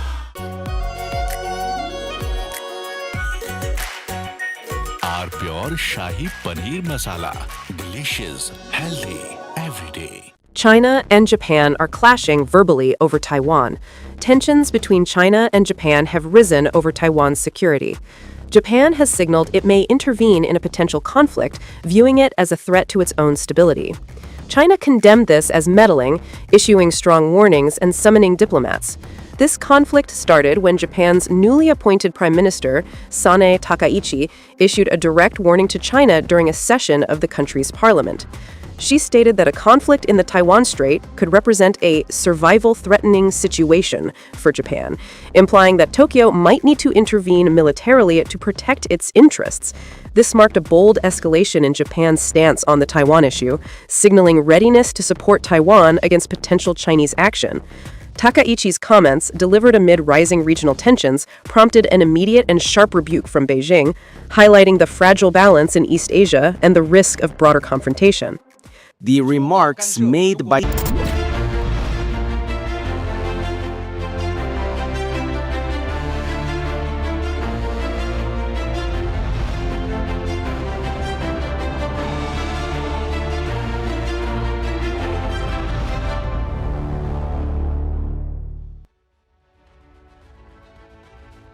प्योर सूजी पास्ता उबालो मिलाओ और खाओ 8 मिनट में तैयार। क्या टेस्ट है सबका राजा hardcore masala. In the global employability rankings by Times Higher Education UK, only the following 6 institutions from India are ranked amongst the top 230 in the world for having the most employable graduates. IIT Delhi, IISc Bangalore, IIT Bombay, IIM Ahmedabad, IIT Kharagpur and Amity University. MDH की हल्दी मिर्ची धनिया करे कमाल, ये रंग दे, ये खुशबू दे, ये तीखा, ये कम पड़े, क्या निराला MDH मसाला।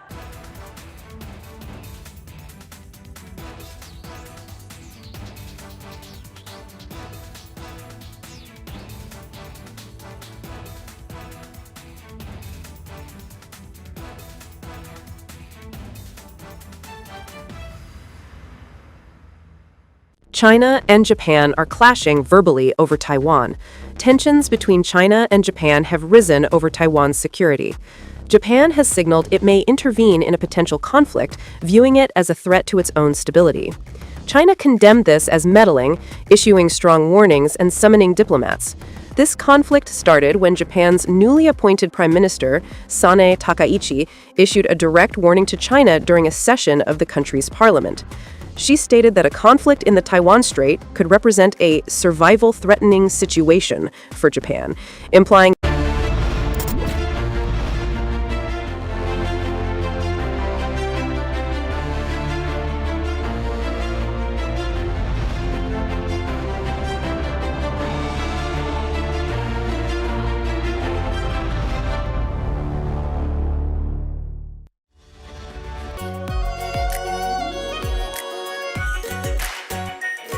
Pure shahi paneer masala, delicious, healthy, everyday. केसरिया से मन जोगी हुआ रे, दिल झूमे देखो मतवारा हुआ रे, केसरिया से मन जोगी हुआ। हर पल मनाओ केसरी त्योहार, विमल बोलो जुबान केसरी। दादी के हाथों का जादू और खुशबू से महकता घर, माँ की मुस्कुराहट और खाने की सुगंध। MDH गरम मसाला, क्योंकि हर रिश्ता है स्वाद से जुड़ा।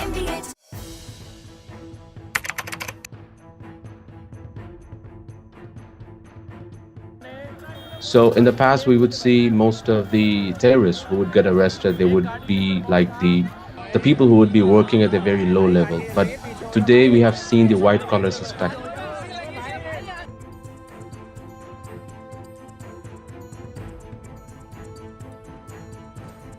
कश्मीर घाटी में डॉक्टर्स एक बहुत अल्टीमेट ड्रीम होता है वहां के लड़के लड़कियों का। उस बनने के बावजूद अगर आप रेडिकलाइज होकर अपने ही देशवासियों को मारने के लिए और अपने देश को तोड़ने के लिए तैयार हो सकते हैं, तो आप अंदाजा लगाइए किस तरह की रेडिकलाइजेशन हो रही है और इस फ्रंट पे हम क्या काम कर रहे हैं।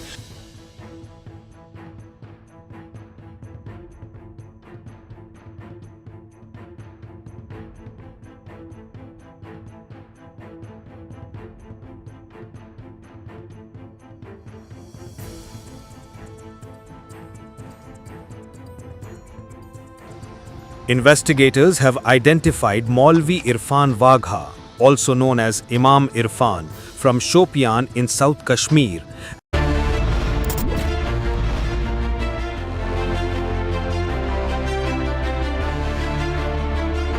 आधे बाउल दही में 4 चम्मच MDH चटनी पुदीना मसाला डाला, स्टर करो, पुदीना चटनी तैयार। MDH चटनी पुदीना मसाला।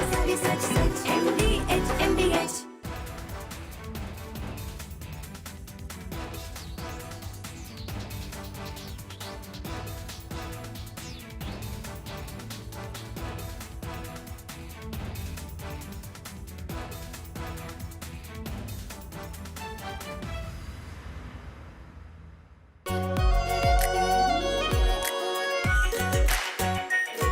Pure shahi paneer masala, delicious, healthy, everyday. China and Japan are clashing verbally over Taiwan. Tensions between China and Japan have risen over Taiwan's security. Japan has signaled it may intervene in a potential conflict, viewing it as a threat to its own stability. China condemned this as meddling, issuing strong warnings and summoning diplomats. This conflict started when Japan's newly appointed Prime Minister, Sanae Takaichi, issued a direct warning to China during a session of the country's parliament. She stated that a conflict in the Taiwan Strait could represent a survival-threatening situation for Japan, implying that Tokyo might need to intervene militarily to protect its interests. This marked a bold escalation in Japan's stance on the Taiwan issue, signaling readiness to support Taiwan against potential Chinese action. Takaichi's comments, delivered amid rising regional tensions, prompted an immediate and sharp rebuke from Beijing, highlighting the fragile balance in East Asia and the risk of broader confrontation. The remarks made by the Japanese leader on Taiwan constitute an interference in China's internal affairs and a serious violation of the one.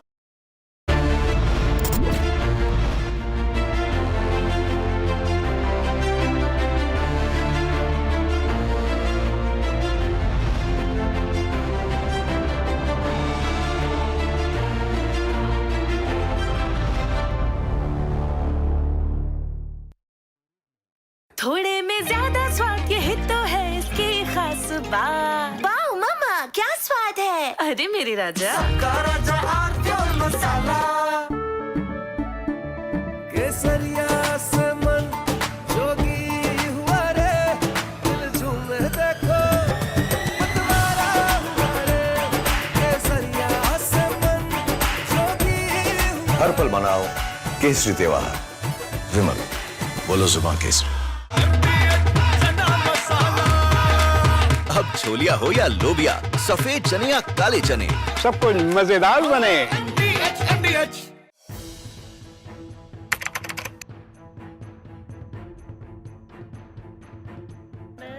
So in the past, we would see most of the terrorists who would get arrested, they would be like the people who would be working at a very low level. But today we have seen the white-collar suspect.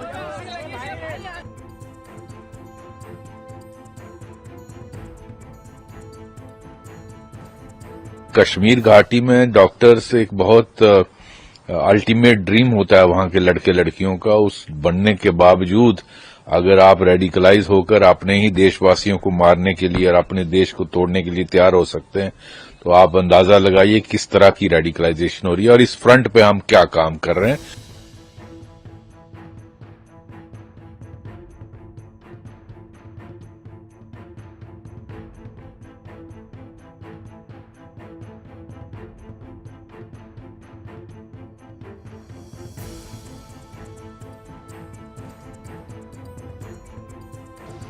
Investigators have identified Maulvi Irfan Wagh.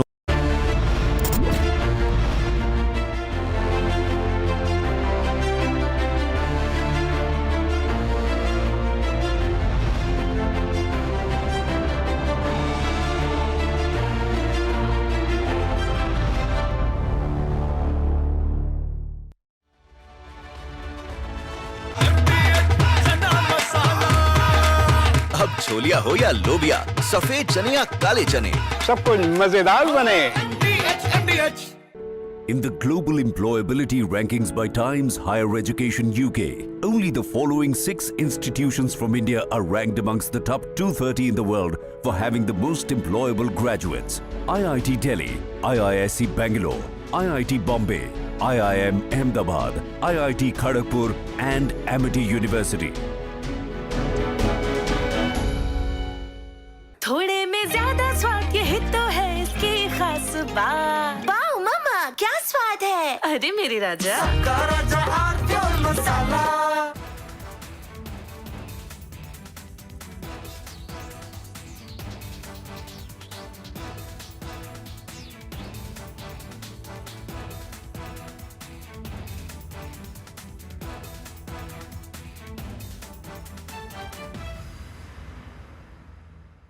China and Japan are clashing verbally over Taiwan. Tensions between China and Japan have risen over Taiwan's security.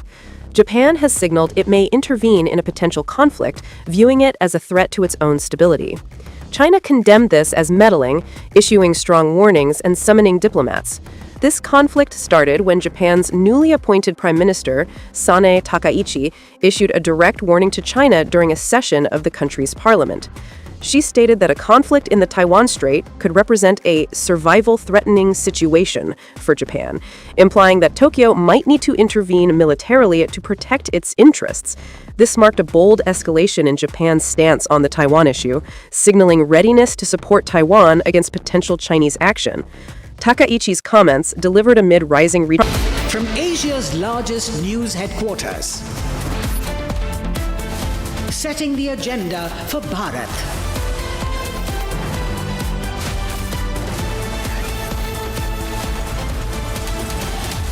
You're watching Republic.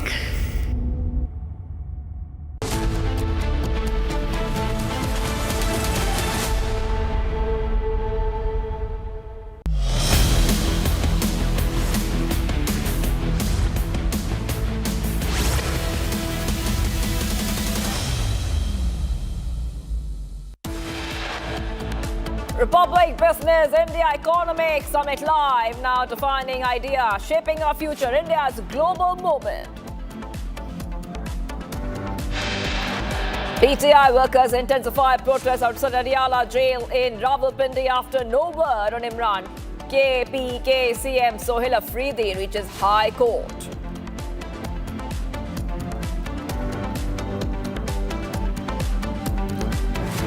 Rift with views within the Mahayuti in Maharashtra. Shrikant Shinde says decision on continued alliance likely before December 2nd.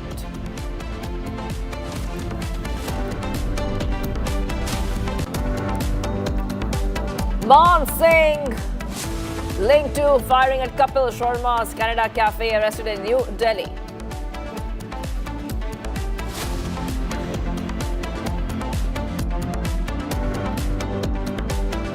Major speculation over Karnataka CM position. Deputy CM DK Shivakumar rushes to Mumbai for an urgent meeting. Salman accused of raping a 6-year-old girl in Madhya Pradesh's Raisen, shot in leg while trying to flee.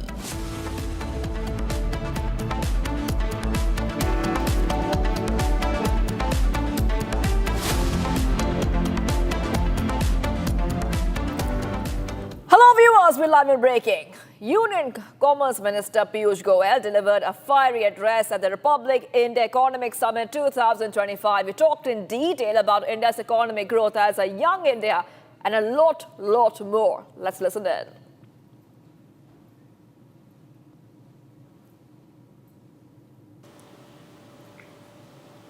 India has emerged victorious through many inflection points in our history. I wouldn't go back to the 3,000-year-old history.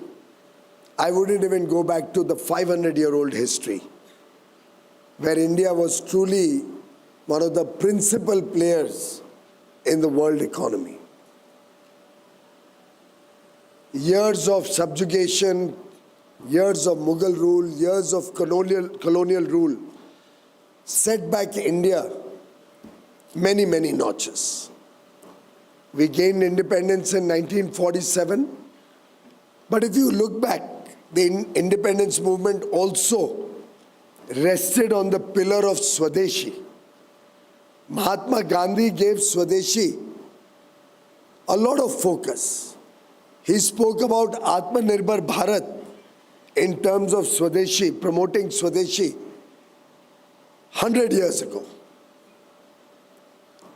And Mahatma Gandhiji's ideals, his teachings, if somebody was to study or if Republic was to do some research on all that Mahatma Gandhiji stood for, you will find Prime Minister Modi's programs, economic, social or political, reflecting Mahatma Gandhi's teachings at their very best. उन्होंने महात्मा गांधी जी के दिखाए हुए रास्ते को धरातल पर, जमीन पर उतारा, लोगों के बीच लेके गए, 140 करोड़ देशवासियों को उसके साथ जोड़ा और आज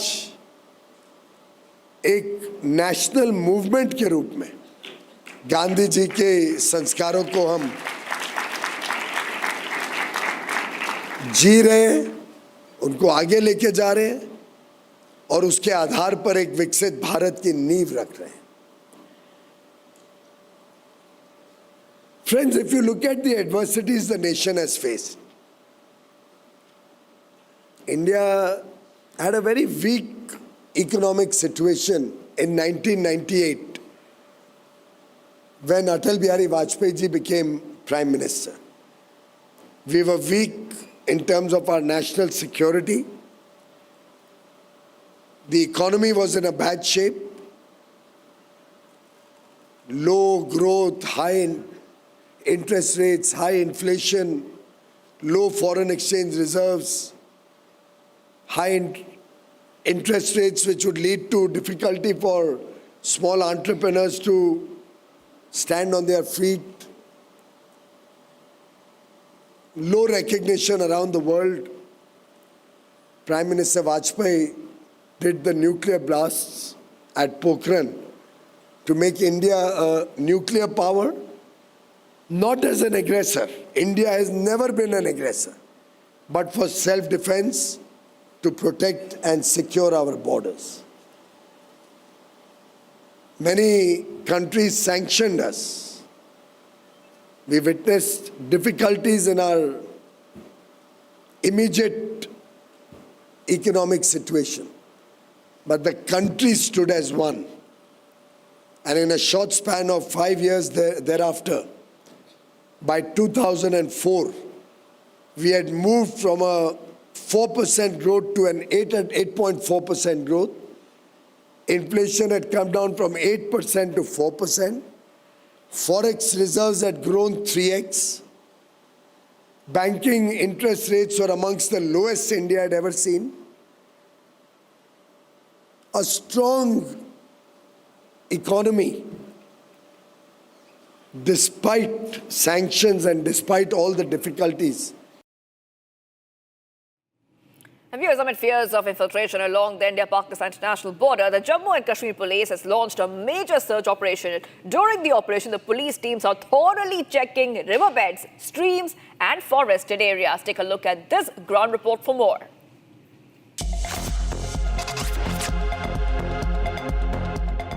It's a massive search operation that has been launched in the woods of Samba district by the Special Operations Group and the Border Security Force. Right now we are moving in the forested area that is very close to the Indo-Pakistan international border, and here it is SOG as well as the Samba Border Security Force.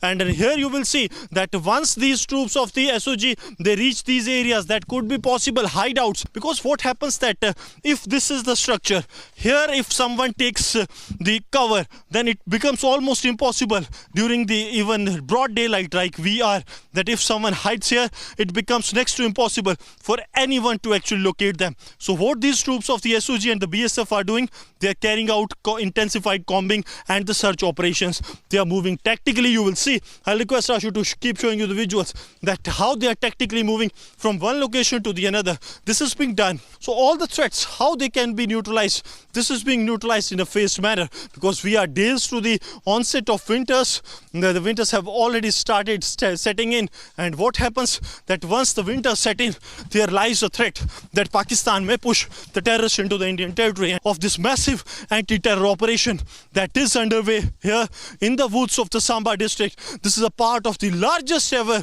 kinetic and non-kinetic operations that are underway. Here you will see that it is almost next to impossible to actually even see in the dead of the light day. But what happens that when the SOG teams move in, they find that this entire area, this has a big crater, this has a space where the terrorists can hide themselves. They have the space where the terrorists can actually see themselves, and they can hide from the forces and then plan a major terror strike. But to thwart these terror strikes, these troops of the forces, they are hitting the ground with full strength to give adversary a befitting reply and to foil every attempt of Pakistan. Viewers, the Republic India Economic Summit is underway, bringing together India's top policy makers, economists, global business leaders and innovators under one roof. India's G20 Sherpa and former Niti Aayog CEO Amitabh Kant delivered a very powerful packed session unveiling why India is now the world's fastest growing major economy. Take a look.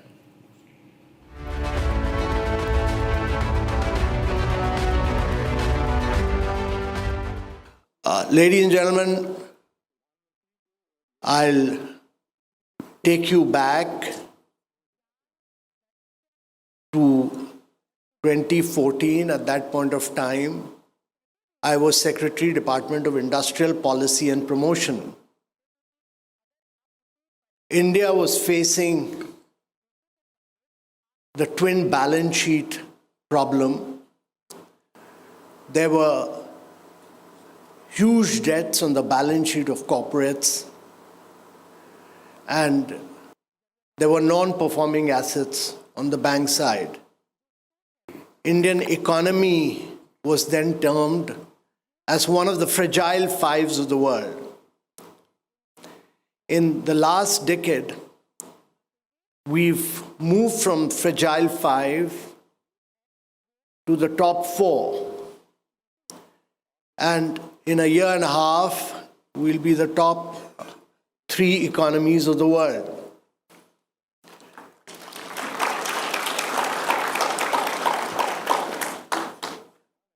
During this period, I've been associated personally with the Ease of Doing initiative. And at that point of time, India was ranked 144th in the World Bank Ease of Doing Business. And the Prime Minister tasked me to eliminate a lot of rules, regulation, procedures. India, while the World Bank was doing the ranking, India jumped up in 2 years, 79 positions in the World Bank Ease of Doing Business. But more than that, it's the only country in the world which has eliminated about close to 1,800 laws. It's fully digitized its economy. But this is a work in progress. Every day we do keep doing innovative things, and as the Prime Minister yesterday announced, that the nuclear sector, which has been a monopoly of the public sector, will be opened up for the private sector. In the last 3 to 4 years, we've opened up the space sector, we've opened up the geospatial sector, we've opened up the drone sector, and now we are opening up the nuclear sector for private sector participation. The space sector, the geospatial sector, the drone sector have led to almost over 3,500 new startups emerging in these areas and accelerating the pace of growth of Indian economy. And with nuclear sector opening up, you will see the emergence of India as a champion of small modular reactors. So you will see a large number of young companies emerging in this area of nuclear growth. And to my mind, one of the greatest hallmark of the Indian economy in the last decade is that it's built the spirit of free enterprise. That it's not the government. The government will act as a catalyst, as a facilitator, but the private sector will be the driver of growth. And the Indian private sector and the Indian startup movement will really be the key torch bearer of this growth. And in the long run, if India is to grow on a sustained basis from a 4 trillion to a 30+ trillion dollar economy, the private sector of India and the young startups of India and our ability to create young entrepreneurs will be the key to India's growth story. Viewers, the major breakthrough. Delhi police has now arrested Bandhu Man Singh, the alleged gunman who opened fire outside the comedian Kapil Sharma's Caps Cafe in Surrey, Canada. Officials say that he is linked to the Goldie Brar gang, a key name in the Lawrence Bishnoi network. Take a look.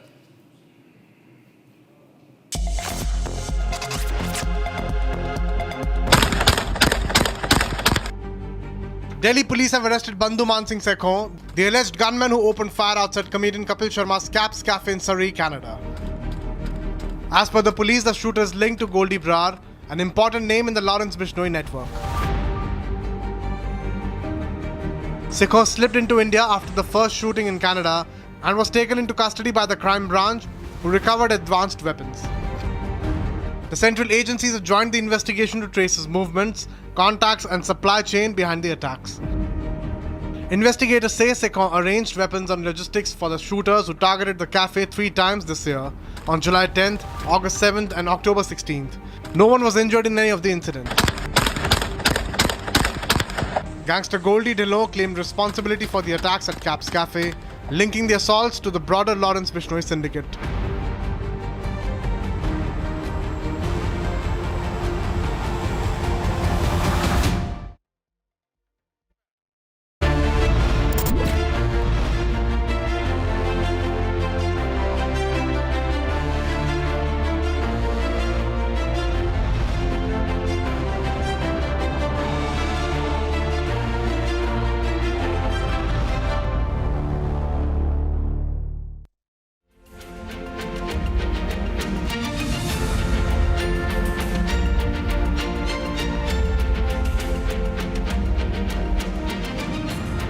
We are currently living through a time in history which, when we look back, is going to be looked at as a very, very transformational moment, right? And a decade ago, this was very different. Decade ago, the world was asking how many people are coming online in India, right? That's changed dramatically today.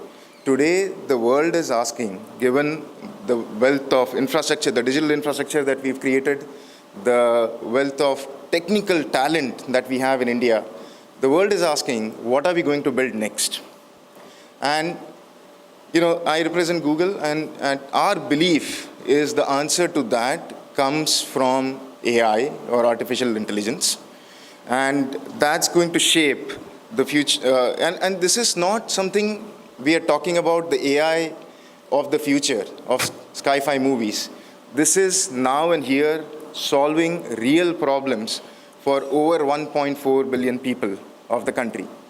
3 years back, even in mainstream commercial businesses, we were not talking about generative AI, right?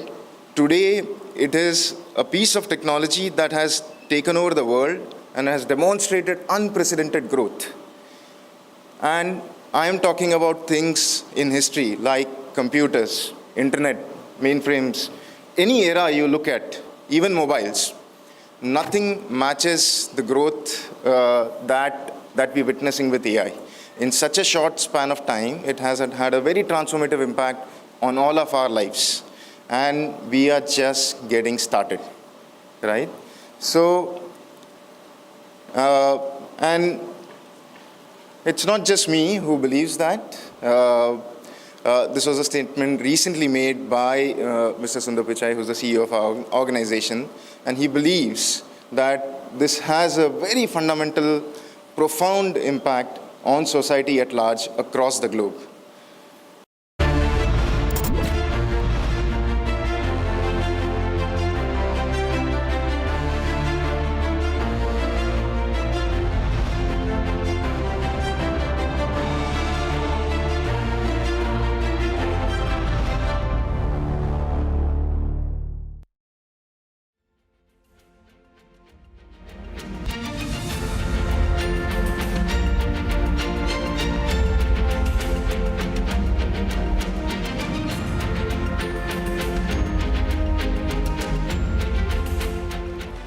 Thank you very much, sir. That was a very generous introduction. Thank you to Republic Media for inviting me here. I have to confess, I'm blown away by the campus, and having seen the grandeur of the campus and the caliber of other speakers in the lineup, I'll try my best to live up to the billing. So we'll discuss coffee can investing, folks, but we'll discuss coffee can investing with a thoda sa flavor, different flavor. The flavor being coffee can for the world, right? Increasingly, as our country becomes richer, wealthier, and as our government liberalizes investing, it's actually very affordable for Indians to go global with coffee can investing.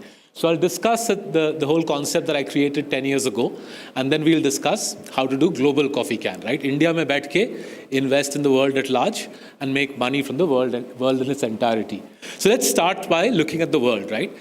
What's really interesting when you look at global investing is amongst the big markets in the world, right? Amongst the big markets in the world, there are only 2 big markets which give you double-digit dollar returns decade after decade, right? Just imagine, pure duniya mein, in the whole world, there are only 2 big markets which give you double-digit dollar returns decade after decade. And those 2 markets obviously will be the United States of America first.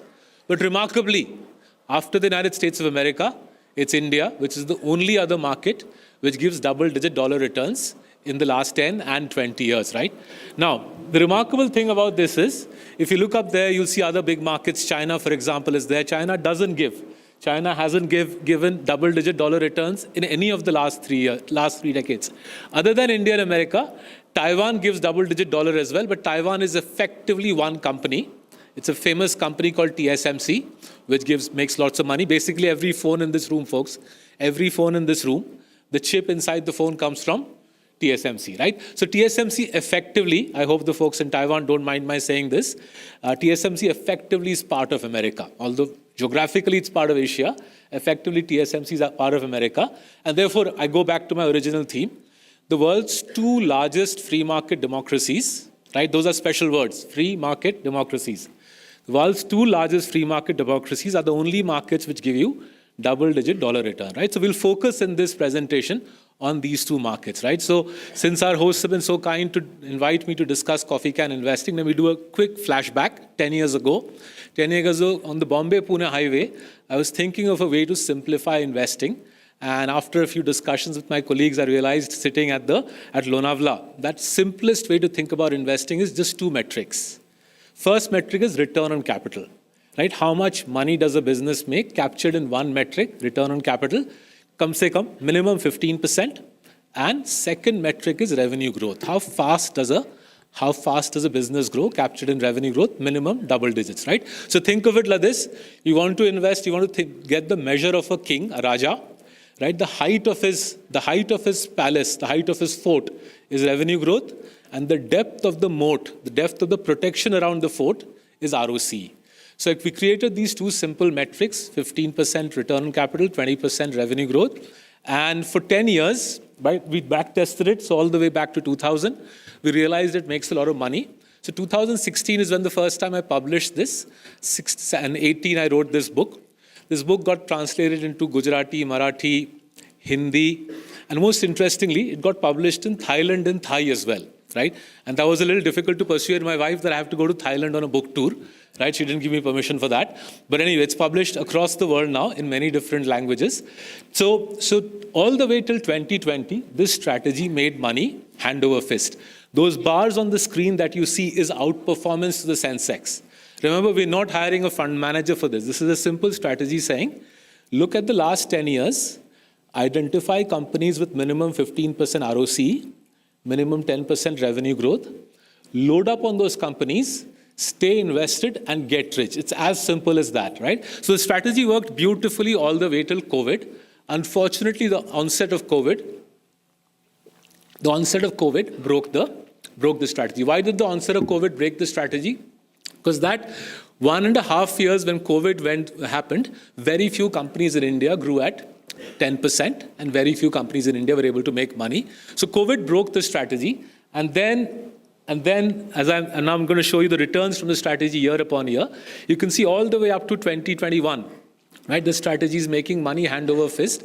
So between 2017 and 2021, we compounded folks at 25%, right? 25%. That means we tripled our clients' money in 5 years. Then as I was saying, Diwali 21, I realized this is not going to work because courtesy COVID, revenue growth and return on capital got hit. And as we recovered out of COVID, as India recovered from COVID, the strategy didn't work. So for 22, 23, 24, it didn't work. But the good news, and I suspect the reason why I'm standing in front of you is this year, it's back in business, right? Coffee can is back. Now, part of what I'm going to talk to you about is why is coffee can back? And the second part I'm going to talk to you about is, given that it works so well in India, how you can apply it across the world and make a lot of money from the world's best companies and India's best companies, right? So let's focus on the bar right at the end, right? As I'm showing you 2025, you can see coffee can is working again. It's beating the market again this year. Question is why? So one very simple insight I learned from living through this is when you have a situation where the entire market gets hammered, as it got during COVID, then when the market recovers, when the economy recovered from COVID, it was very difficult to discern between, say, what is a champion and what is an also-ran, right? गधे और घोड़े में फर्क बोलना बहुत मुश्किल हो गया in 2022. In the post-COVID recovery, 22, 23 especially, even ordinary companies did well because they too were recovering from COVID. So the difference between a champion bank and an ordinary bank wasn't apparent in the first 2 years of the COVID recovery. Then as we've gone far away from COVID, thankfully we're now 3 years from COVID, the difference is becoming apparent again, right? So in our profession, we keep looking at something called earnings growth. So how fast does the Nifty grow profitability? That's the blue bar. As the blue bar soared, look at 2022, look at the blue bar going to 43%. Right? In that sort of environment, nobody needs to do coffee can. You can buy any old stock, right? Even a monkey throwing darts would have made money. You don't need to buy champion franchises. But as those exceptional growth rates out of the COVID recovery have ebbed away, as they have faded, the strong franchises are coming through again, right? And you can see this here. So this is India's earnings growth. The immediate post-COVID recovery, you can see in the summer of 2020, summer of 23, right? 25% earnings growth. So immediately after COVID, earnings growth soared in India. As we all emerged from our houses, spent money in shopping malls, on holidays, earnings growth soared.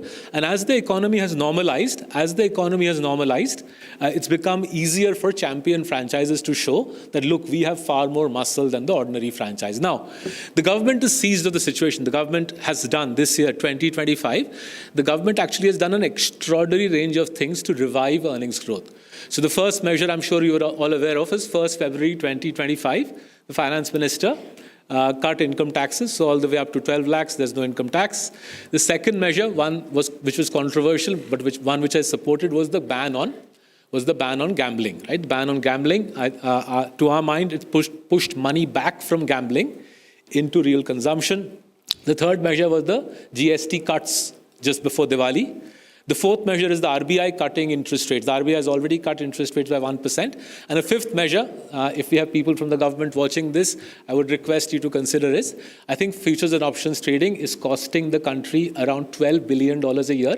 1 trillion rupees of hard-earned middle-class money is going on F&O trading. I think we need curbs on this so that money, rather than being transferred to foreign investors or being transferred to prop traders, gets spent by the middle class on real things, real consumption, drives the economy. So if there are people in government listening, I would request you to consider looking at F&O and seeing if we can curb the extent of speculative trading that we're getting in the F&O market. But be that as it may, I think the government's delivered a stimulus to the markets, delivered a stimulus to the economy. 1.8% of GDP is the measure of the stimulus. This is the largest stimulus I've seen post-COVID, right? And as this comes through, as the government again revives the economy, we are seeing the CCP companies. The CCP companies are once again pulling ahead of the market. Right now, the insight I have on this is, my reckoning is the next couple of years, what India will now grapple with is the AI transition, right? In a range of professions, including mine, AI is making itself felt.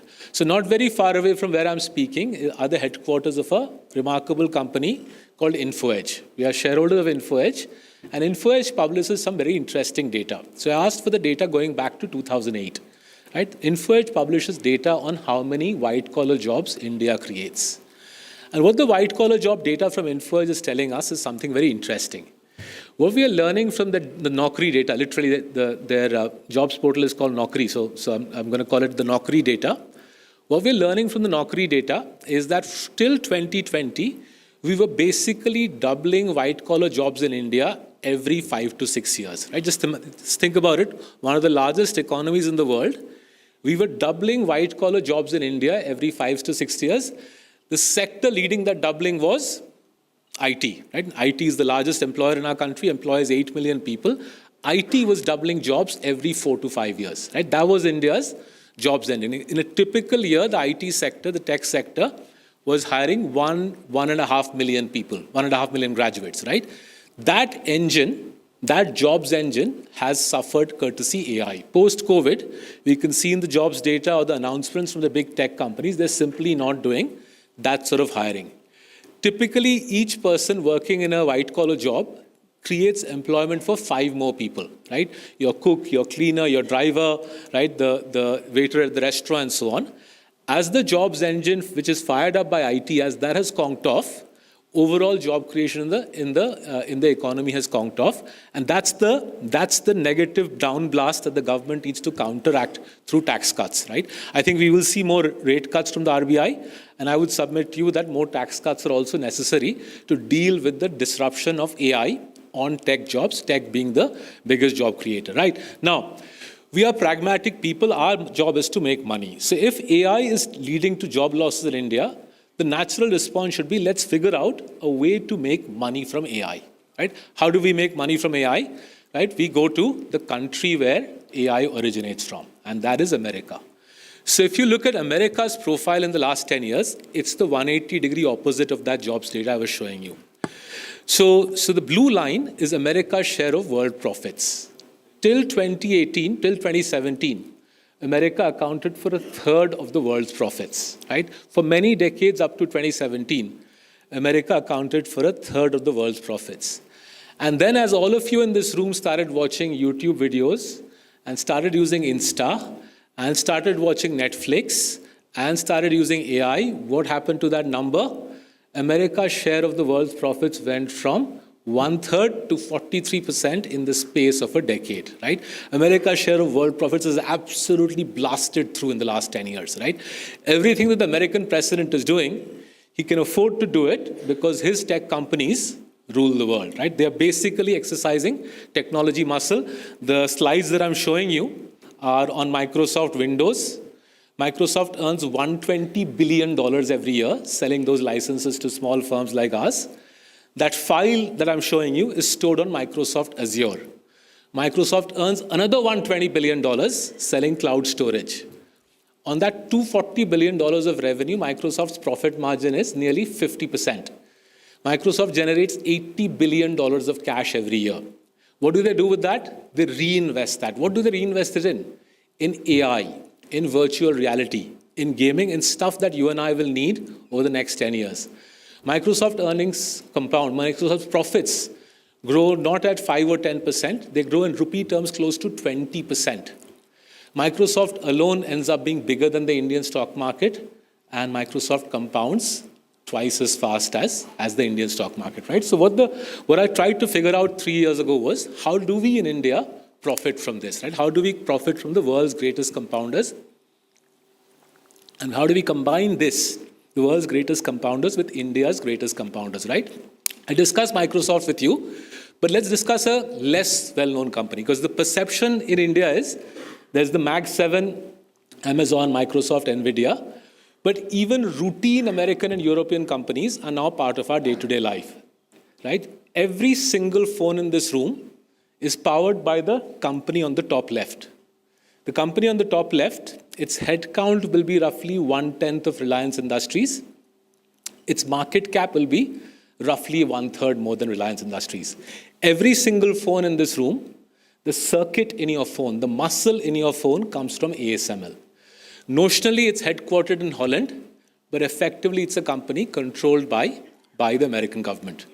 If a country stops getting ASML's extreme ultraviolet lithography machines, that's the end of the tech industry in that country. So 2 years ago, in the Biden administration, the American government ordered ASML. ASML is headquartered in Holland, but notionally headquartered in Holland. The American State Department decides who gets ASML's machines.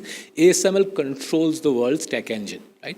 Similarly, the flight that I took an Indigo A321 to get here, 12,000 parts on that plane, and anybody who takes flights in India, 12,000 parts on every flight that you take will come from HEICO, right? HEICO is a small cap company in America. Almost all the replacement parts of most Indian planes come from HEICO, right? So what America has done, what Europe has done, but especially America, they have got a complete hammer lock on not just the mobile phones that we use. They've got a hammer lock on the entire tech ecosystem in our world. And our job is to capitalize on that and make money from it, right? Now, this aspect of making money from American companies, the coffee can global, becomes even more compelling because the correlation between our market and their market is amongst the lowest in the world, right? This is a God-given gift to us. So what, in simple terms, if two markets make a lot of money, and I showed you at the outset, India and America make a lot of money. Both markets make 10, 11% dollar returns. But the beautiful thing is, the two markets have very little to do with each other. In the last 30 years, only twice have India and America corrected in unison. Those two occasions were COVID and Lehman Brothers. If you leave aside COVID, Lehman Brothers, the two markets have never fallen together. In simple Hindi or simple English, if you diversify 50-50, your portfolio is more stable, your compounding doesn't suffer. So in cricket jargon, you'll have a Virender Sehwag batting for you and a Rahul Dravid batting for you. Regardless of how the pitch is, your score will be a decent outcome, right?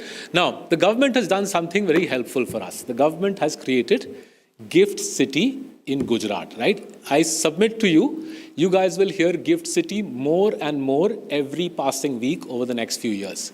This city, this small venue in Gujarat, Gift City in Gujarat, for those who haven't been, would be roughly the size of one sector in Noida. Noida has, I think, 160 sectors. The size of one sector in Noida, all of India's important financial transactions to do with the world are gradually going to move to Gift City in Gujarat. Why is that? Because Gift City in Gujarat is giving Indians like us a chance to invest into the rest of the world at low cost and at low tax, right? If you haven't visited Gift City, I would say take a flight to Ahmedabad, go and visit Gift City. The future of a lot of Indian investing will be through Gift City in Gujarat, because what's been built there is remarkable. At record speed, the International Financial Services Authority is building a global financial center. The world's best investors, the world's best reinsurers, the world's best treasury departments are coming there. Already, the 5 of the world's biggest treasuries are doing global treasury investments from Gift City. We have a small office there, but I'm sure you'll hear more about Gift City. Become familiar with that name. It's your route to global investing at low cost and at low tax, right? But coming back to the global coffee can. So what's the global coffee can? The global coffee can is taking companies which are the best in our country, combining them with the best in the world, right? So the flight that I took, the Airbus flight that I took, the phone that I'm using, the phone that you're using, every single chip in this room we've already discussed, ASML, the reinsurer, the world's largest, most powerful reinsurer, Berkshire Hathaway, and then on and on into companies that are an essential part of our lives in India and abroad. And if we are able to do that, if we are able to combine the best that the world has with the best that India has, then the coffee can become stronger. And in doing so, in combining the world with India, we effectively pay tribute to a man who 110 years ago thought of this idea. So in 1916, in Bangla we call him Robi Thakur, in I think Hindi we'll call him Rabindranath Tagore. In 1916, Rabindranath Tagore wrote this book called Ghare Baire. Ghare Baire, I don't think I have to translate for you what that means. He said, combine the best in your house with the best in the world. If you combine the best, you get a powerful combination. It was turned into a super hit movie in the 80s, which is where I took the poster from. But that insight, that embrace the world, combine the best that India has to offer with the best in the world, enrich yourself, make a lot of money in modern India, that I think is the vision I would like to subscribe to. I thank Republic Media again for this opportunity. Thank you, everybody.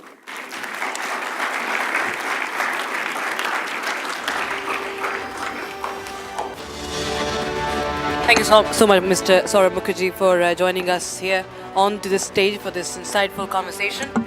And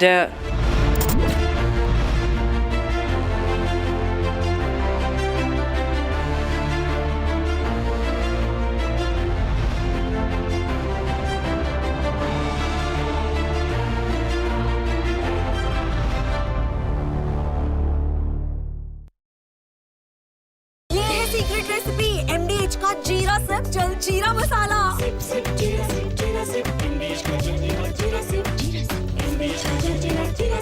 इसको घर पे लगाओगे तो शादी का तो पता नहीं, पर घर पक्का नहीं टूटेगा। रुंगटा नहीं तो घर स्ट्रॉन्ग नहीं। रुंगटा स्टील TMT बार एकदम सॉलिड। पहाड़ों में एक हाइकिंग स्टिक भी बन सकती है।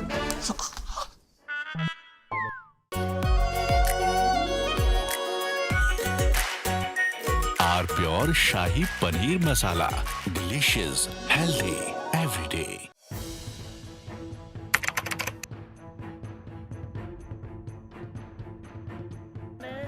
So in the past, we would see most of the terrorists who would get arrested, they would be like the people who would be working at a very low level. But today we have seen the white collar suspect.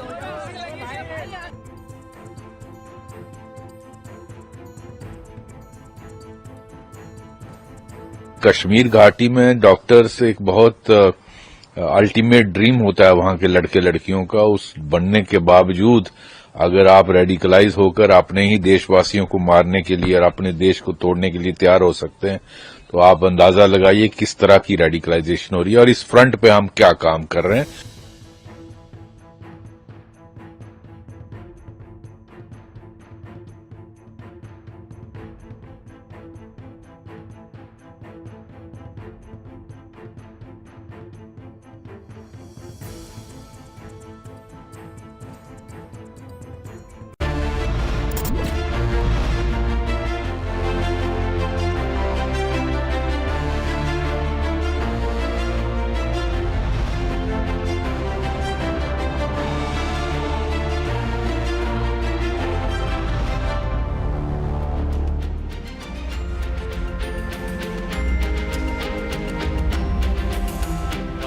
You're coming at a very opportune moment. In fact, just yesterday we saw Nifty and Sensex once again, hit all-time historic highs.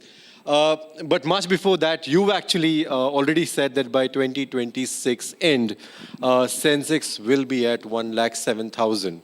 Now, that's just one case scenario. I just want to understand from you, what are the tailwinds, what are the factors that you've considered while being so bullish on the India story? Thank you, Pranav, for having me here. It's great to see this campus. Absolutely outstanding. I don't think there's any media house in the world that has this. So wonderful. Thank you. Congratulations.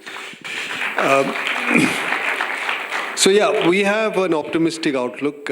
You cited the bull case on the Sensex. There's a base case which also argues that the market is likely going up rather than down.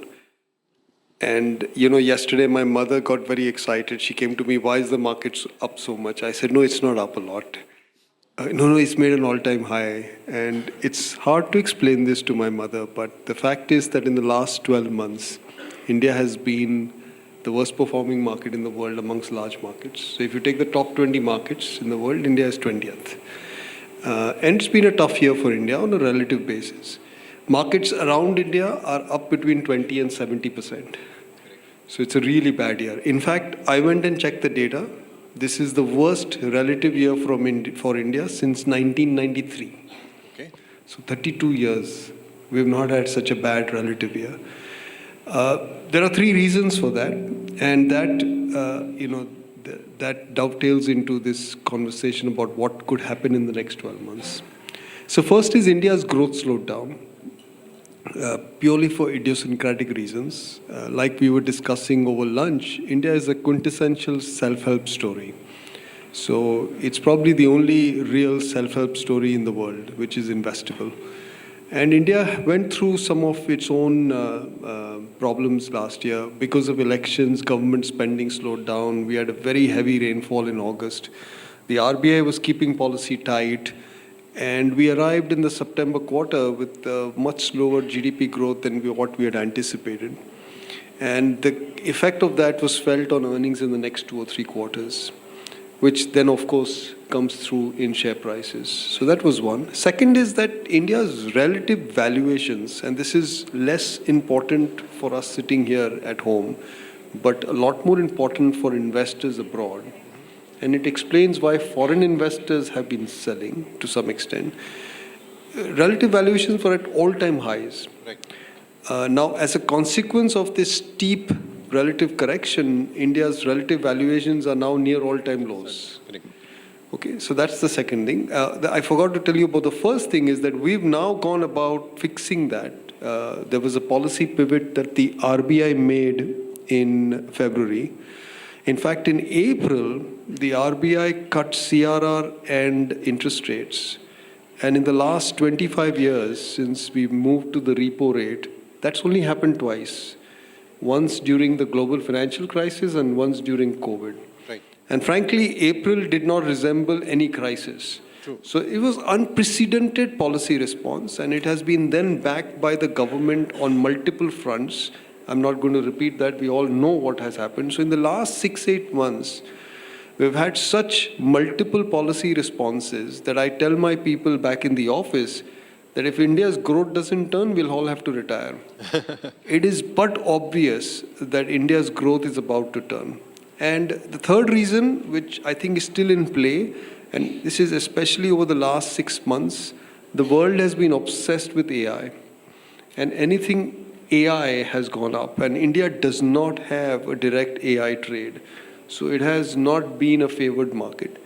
I think while I cannot call the AI trade, a lot of that has happened now. So incrementally, it will be probably a less important factor.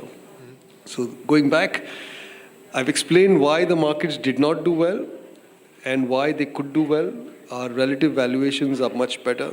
Our growth cycle is about to turn and turn quite sharply. And I think the AI trade at the margin is less important. So this is a good setting for India. The next 12 to 18 months, I expect the markets to do quite well. In fact, I'm very bullish. I shouldn't say this because I've got a bad reputation now of being perennially bullish, but I just can't help being bullish. Were you ever bearish on India? Many times. I've been bearish. When was the last time you were bearish on India? See, first of all, everybody should understand here that equity markets are not meant for 12-month investors. If you are focused on earning 12-month returns, you're better off doing fixed income.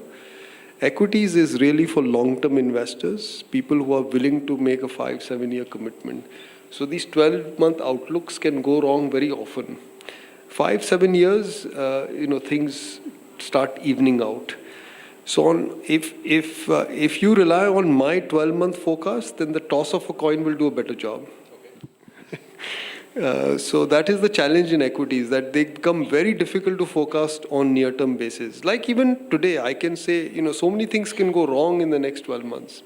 And that could make my forecast look very stupid, like they did in the last 12 months and made my forecast 12 months ago look not so good. So I think, I've been bearish in the past, maybe 2013, 2007.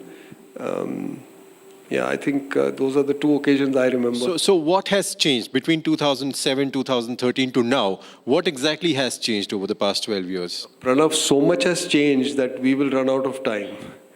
But let me try to... Now that you've postponed your flight, we have all the time. Let me summarize this in 3 big takeaways. So I think our previous speakers have alluded to this, so there may be some repetition here, so bear with me. But I think the first thing that has changed is macro stability. So in very simple terms, it's how much India depends on the world for its growth. So if you look at, and I was discussing here with a couple of you, that equity returns is not about growth. It's about balance sheet. If you manage balance sheet, so when you're searching for businesses to invest, you must look at businesses that manage balance sheet well.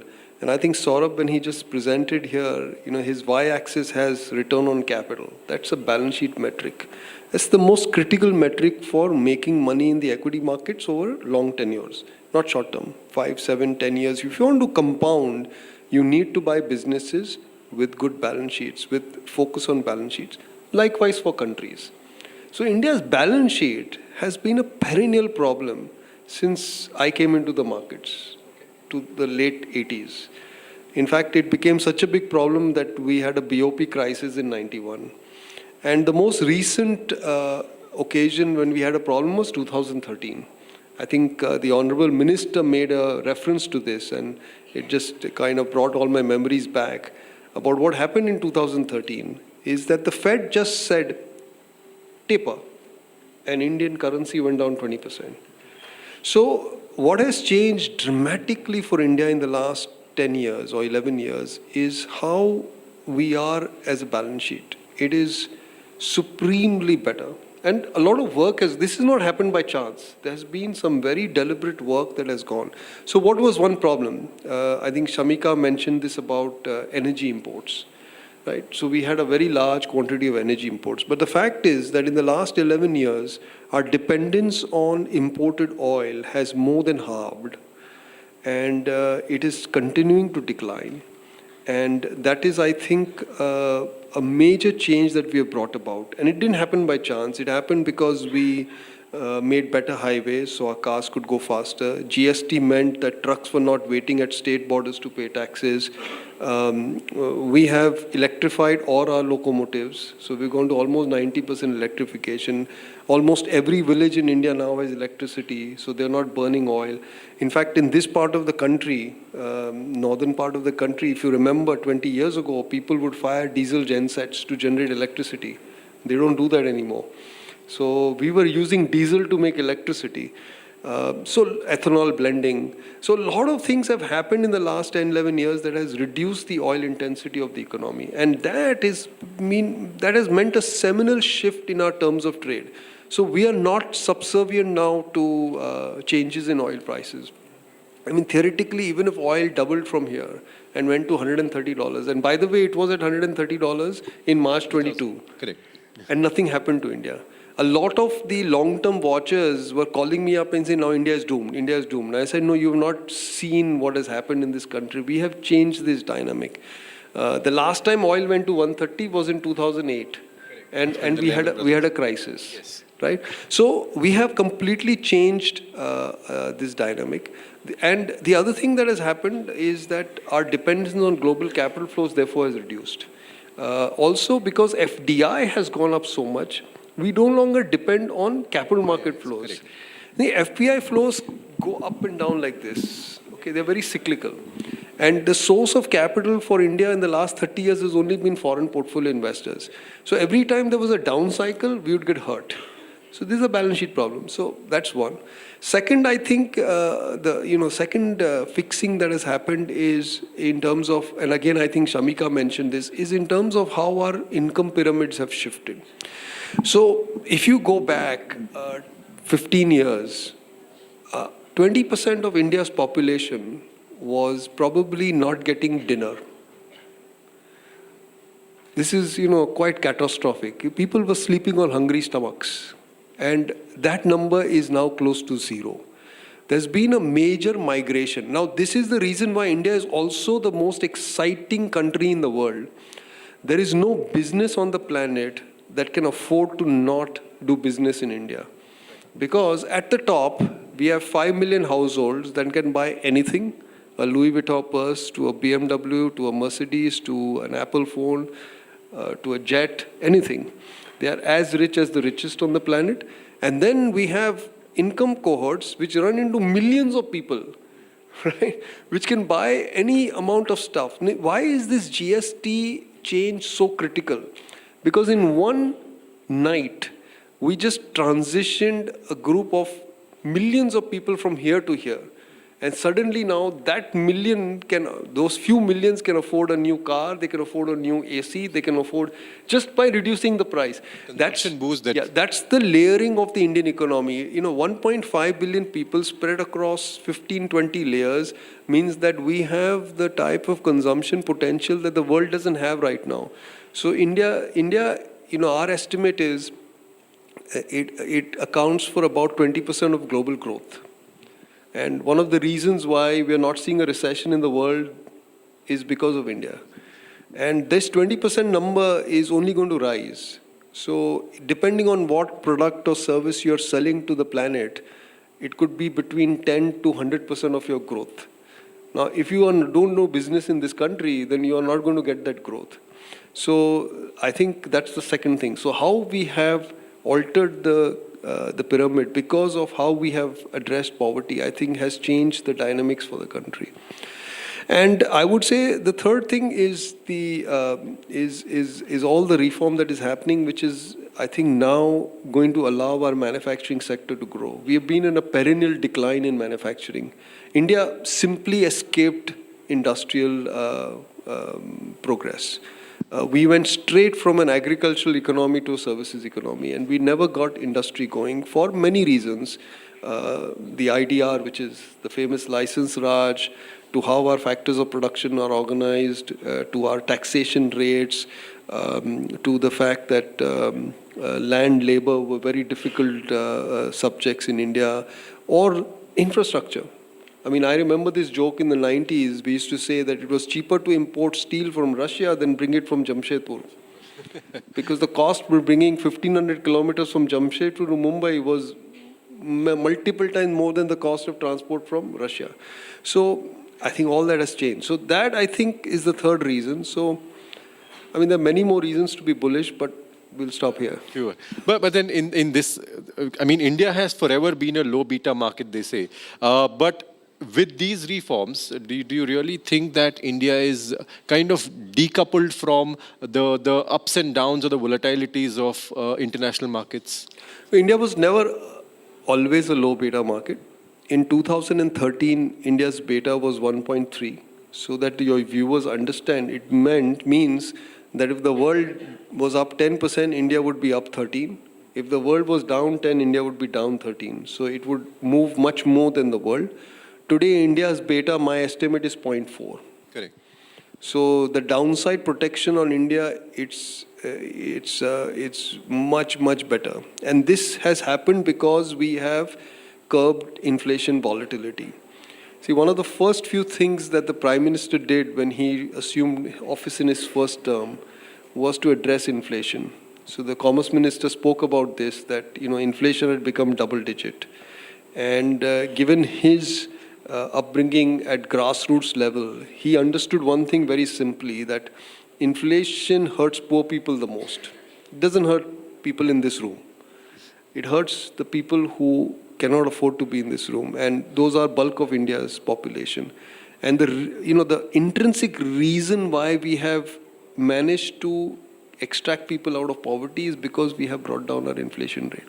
Mm-hmm. So bringing down inflation is the surest and the best way to address this problem. And he did this by mandating the central bank to target inflation, and it has been a massive success. So the inflation, forget about the inflation rate, which has anyway gone down, the volatility of that rate is amongst the lowest in the world. If your inflation volatility is low, your interest rate volatility goes low. If your interest rate volatility goes low, your growth volatility goes low.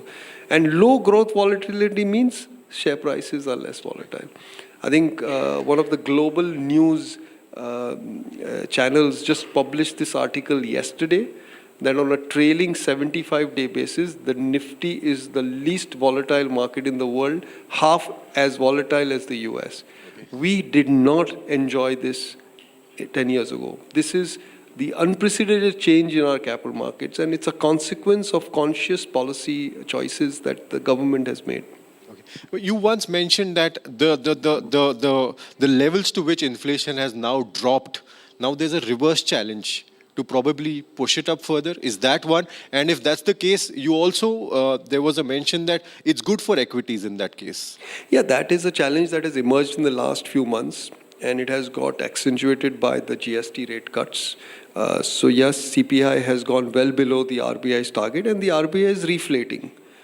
So it is now targeting a higher inflation, and that is great for nominal earnings, and it is the primary reason why I'm so bullish on the stock market for the next 12 to 18 months, because I think the RBI will succeed in reflation and earnings will be up, and will surprise everyone.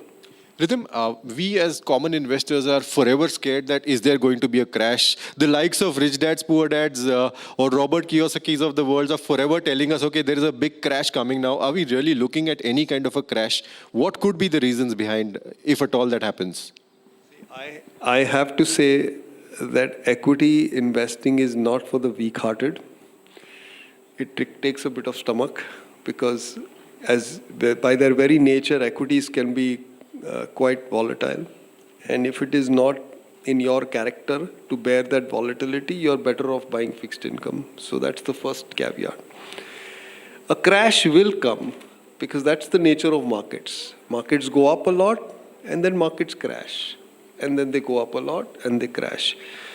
My humble suggestion here is that I don't think we have gone up a lot, so I don't think a crash is imminent. But you cannot rule out one in the next 5 years, for example. Because again, I don't know exactly when it happens, but it will happen when everybody is buying stocks. When your taxi driver tells you, "Sir, ye share le lo, bahut paisa aayega." We have not got there as yet. I think neither India nor I think the rest of the planet. I don't think equity prices are exhibiting exuberance that unnerves me. At least it doesn't unnerve me. So we have not gotten ahead of the game. We will at some point in time, and then a crash will become imminent. For people who do long-term investing, let me just bring to your attention that I've been in the markets now for 35 years, and I've seen many crashes. So let's count them. I saw a crash in 92, 60%. Okay. Right? That was the Harshad Mehta scam. I saw a crash in 2000. That was also about 50%. I saw a crash in 2008 that was near about 60%. There were mini crashes like 2013 when the market went down 20% in a month. There was another one in COVID when the markets went down 40%. Like, these are major declines. And yet in 35 years, the Sensex has compounded at 16%. So if you are really long-term, I don't think it is necessary for you to worry about timing these things. Time spent in the market is far more fruitful than timing. And as Saurabh pointed out, and it was something we were discussing outside as well, that it is not that every equity market has this compounding.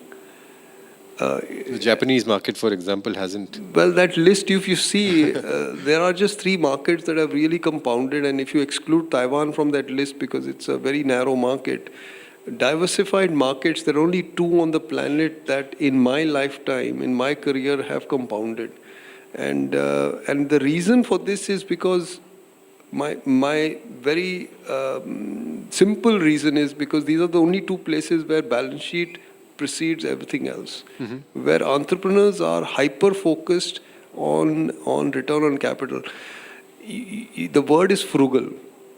We are a very frugal country, and we are frugal about everything. And that's how you make money in the markets. You have to be frugal. If you are spendthrift and if you're throwing money after everything, you don't make returns. And if you don't make returns means equity returns. Right. So if you can't make return on your book capital, you can't make money on your equity capital. Right. You can't make money on your share price. So that is the intrinsic difference between India, the US, and the rest. Okay. If I have to ask you for one last question on the likely headwinds that you see, if at all you see tariffs as one of the headwinds in this entire story that we are talking about, Sensex at 1,07,000 or 95,000 in a second best case scenario that you're talking about, what are the headwinds and are tariffs a problem? So 95 is the base case. In a best scenario is 107, and then there is a bear case. No, you mean US tariffs, India-US tariffs? Yes. No, I don't think that's a very material event. It could be a small boost for the Nifty. The risk actually are that global growth falters, and we get a recession in the US, and that then prevents India's growth cycle from turning. Because the US is a very large economy, and the world cannot grow unless the US is in okay shape. It doesn't have to be in very good shape, but it shouldn't be in a bad shape. So I think that's the most important risk factor. I would say, that is enough. There are other small things, but this is the major risk factor to my outlook. Wonderful. Rhythm, thank you very much for talking to us, coming all the way. Thank you very much. Looking forward to meeting you once again.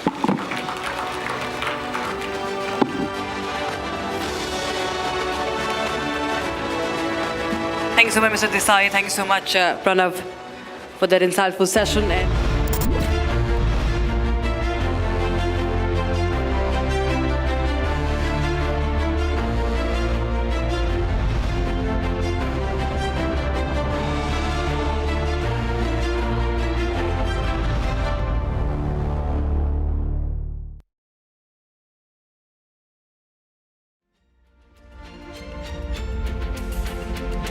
थोड़े में ज्यादा स्वाद, यही तो है इसकी खास बात। वाओ मम्मा, क्या स्वाद स्वाद है? अरे मेरे राजा, राजा और pure masala.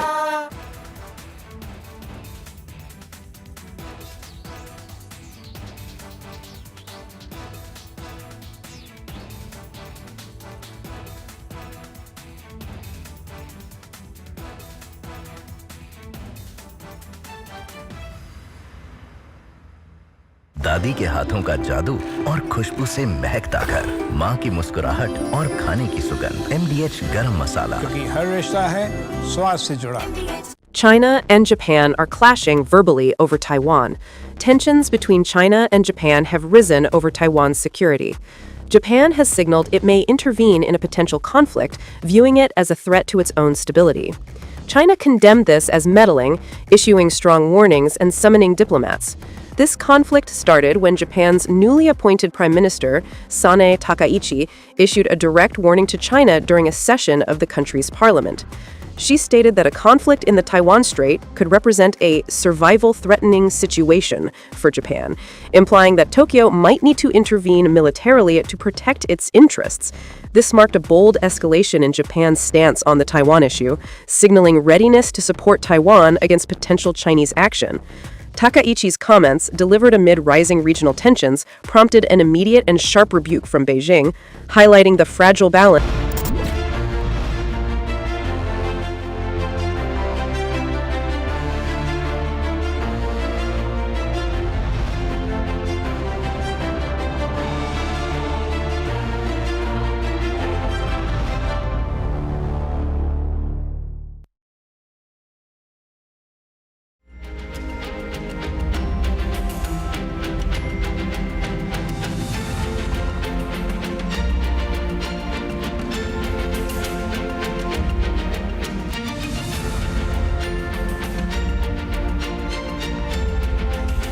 And you were on stage at the India Economic Summit.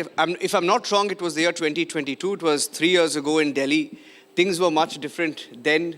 We weren't talking about AI then. And 3 years from when we last met, so much has changed, Mr. Gurnani. But one thing that I was inspired after meeting you for the last few minutes, and I had the chance to just meet him and take him around our studios. Mr. Gurnani has just started his own venture. He's one of India's best-known names in technology, has been at the helm of Tech Mahindra for many, many decades. And he's now, can I call you an entrepreneur now? Of course, I am an entrepreneur. At 66, he's started his own venture, and it's a fantastic venture. I was very excited hearing all about it, Mr. Gurnani. But tell me, why did you choose to do something with AI? How urgent is the need for India to adopt and adapt AI? You know, it's an interesting question, and I'm only glad that you didn't ask me at the age of 66, why did you even start? So forget AI or no AI. And I must tell you that there has always been this desire which was, how do you create institutions? How do you create, and that's what I felt when I came here at your beautiful campus here, because to me, this forward-looking campus was also a demonstration of your commitment to the future of media industry. Similarly, for me, when EY gave me Entrepreneur of the Year award, and I felt this is not fair. I was the entrepreneur manager. And I think at some stage of my life, I should be an entrepreneur. And when my American friends, when I announced my retirement, started asking me what's a bucket list, my first two answers used to be always that if I had a bucket list, I would handle it. Why would I wait for any retirement? But then I said, no, I have an unfinished desire that I want to write a check. I want to be able to create an institution which remains relevant for the future. And obviously coming in at a time, it was exactly 21 months ago, 4th of April 2024, I wanted to also highlight the role AI would play in our lives, personally, professionally, and also in building India. And that was my driver to create IONOS or create an institution. And I see that you have some fantastic collaborations, by the way. How critical is AI to India as we see it today, and what are your immediate challenges? Where are you trying to bridge the gap in the AI industry? You know, it's always, so one is, let's talk about the collaboration. Collaboration is with Interglobe. Interglobe, for many of you who are aware, know that they own majority share in Indigo.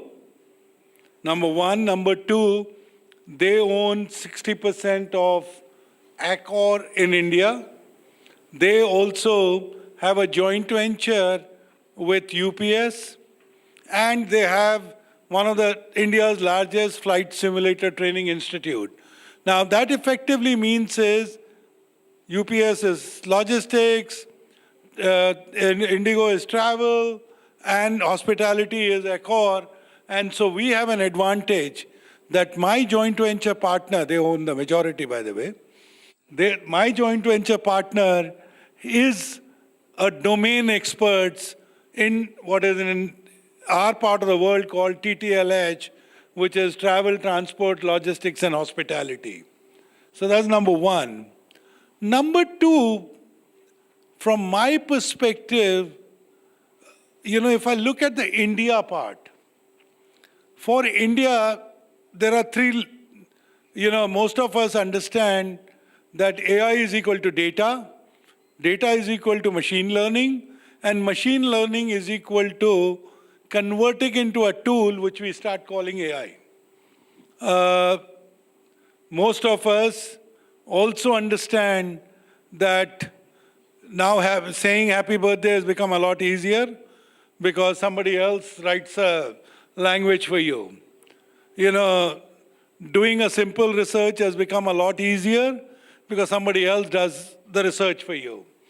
And the reality is, every time we think we have achieved, somebody else is doing 1 trillion more transactions to give us even better answer. Now I want to not wait for India to say whether we will win the war in infrastructure, whether we will win the war in data centers. To me, those are given. Ultimately, whether we go and take it from outside or whether we build it ourselves, we will get the infrastructure right. The real challenge is in applications. Now think about it. One of my closest friends is a professor in Stanford University called Vivek Wadhwa. Now Vivek Wadhwa and I were discussing the data in the AI part of it. And he had lost his wife to cancer. And same age as me. And Vivek decided to do all his R&D in India. And many of you who read his articles, and he has also come on your forum, Niranjan, the point was very simple, that a guy who was in Stanford, who was in Silicon Valley, realizes the real India power is data generated by 1.4 billion people. What do you think was, when the COVID war happened, the largest manufacturing in the world was in India. That's how we did, the vaccine export. Yeah. But more important is, India developed its own vaccine. That Krishna Illa gave us the vaccine in a very short time because of the usage of AI, and we, in a way, not only addressed our health issues, but also helped many countries. So my point is very simple. India's advantage is becoming Krishna Illa or a Vivek Wadhwa. As long as we remember that, the applications are thousands. One thing that I wanted to ask you, and I felt strongly, this is of course one of the most common questions when people talk about AI, you talk about the human element. Now there are two aspects to it, and two schools of thought. One school of thought, of course, I know how AI has helped me. It's helped me be more efficient, right? It's an enabler for me. But there is another school of thought that AI is taking away jobs. I'm not so sure. In the media world, we haven't really seen that kind of an impact, at least not with Republic, right? But what is the human impact via AI that you're seeing, or that if you can talk about to our viewers? So, I think a great question, Niranjan, and we have to step back a bit. It's not true that media industry did not see the impact of technology or AI. Reality is all of us actually saw the impact of technology much earlier than anyone else. That I still remember one of the World Economic Forum 7 years ago. NDTV that time did not have the fund to get the cameras out there. So they filmed all interviews on a Samsung phone 7 years ago. So there was none of those fancy cameras, there was no cameraman running around, nothing. And in that cold Davos World Economic Forum, 7 years ago, suddenly the media had a new cameraman. Same way, you all realized it. Earlier, you used to say, file the story before 6 o'clock because otherwise we can't meet the deadlines. Now you file it sitting somewhere, wherever, because, the tools are now available. Yeah. So I think media continues to be on the forefront of adoption of technology. Correct.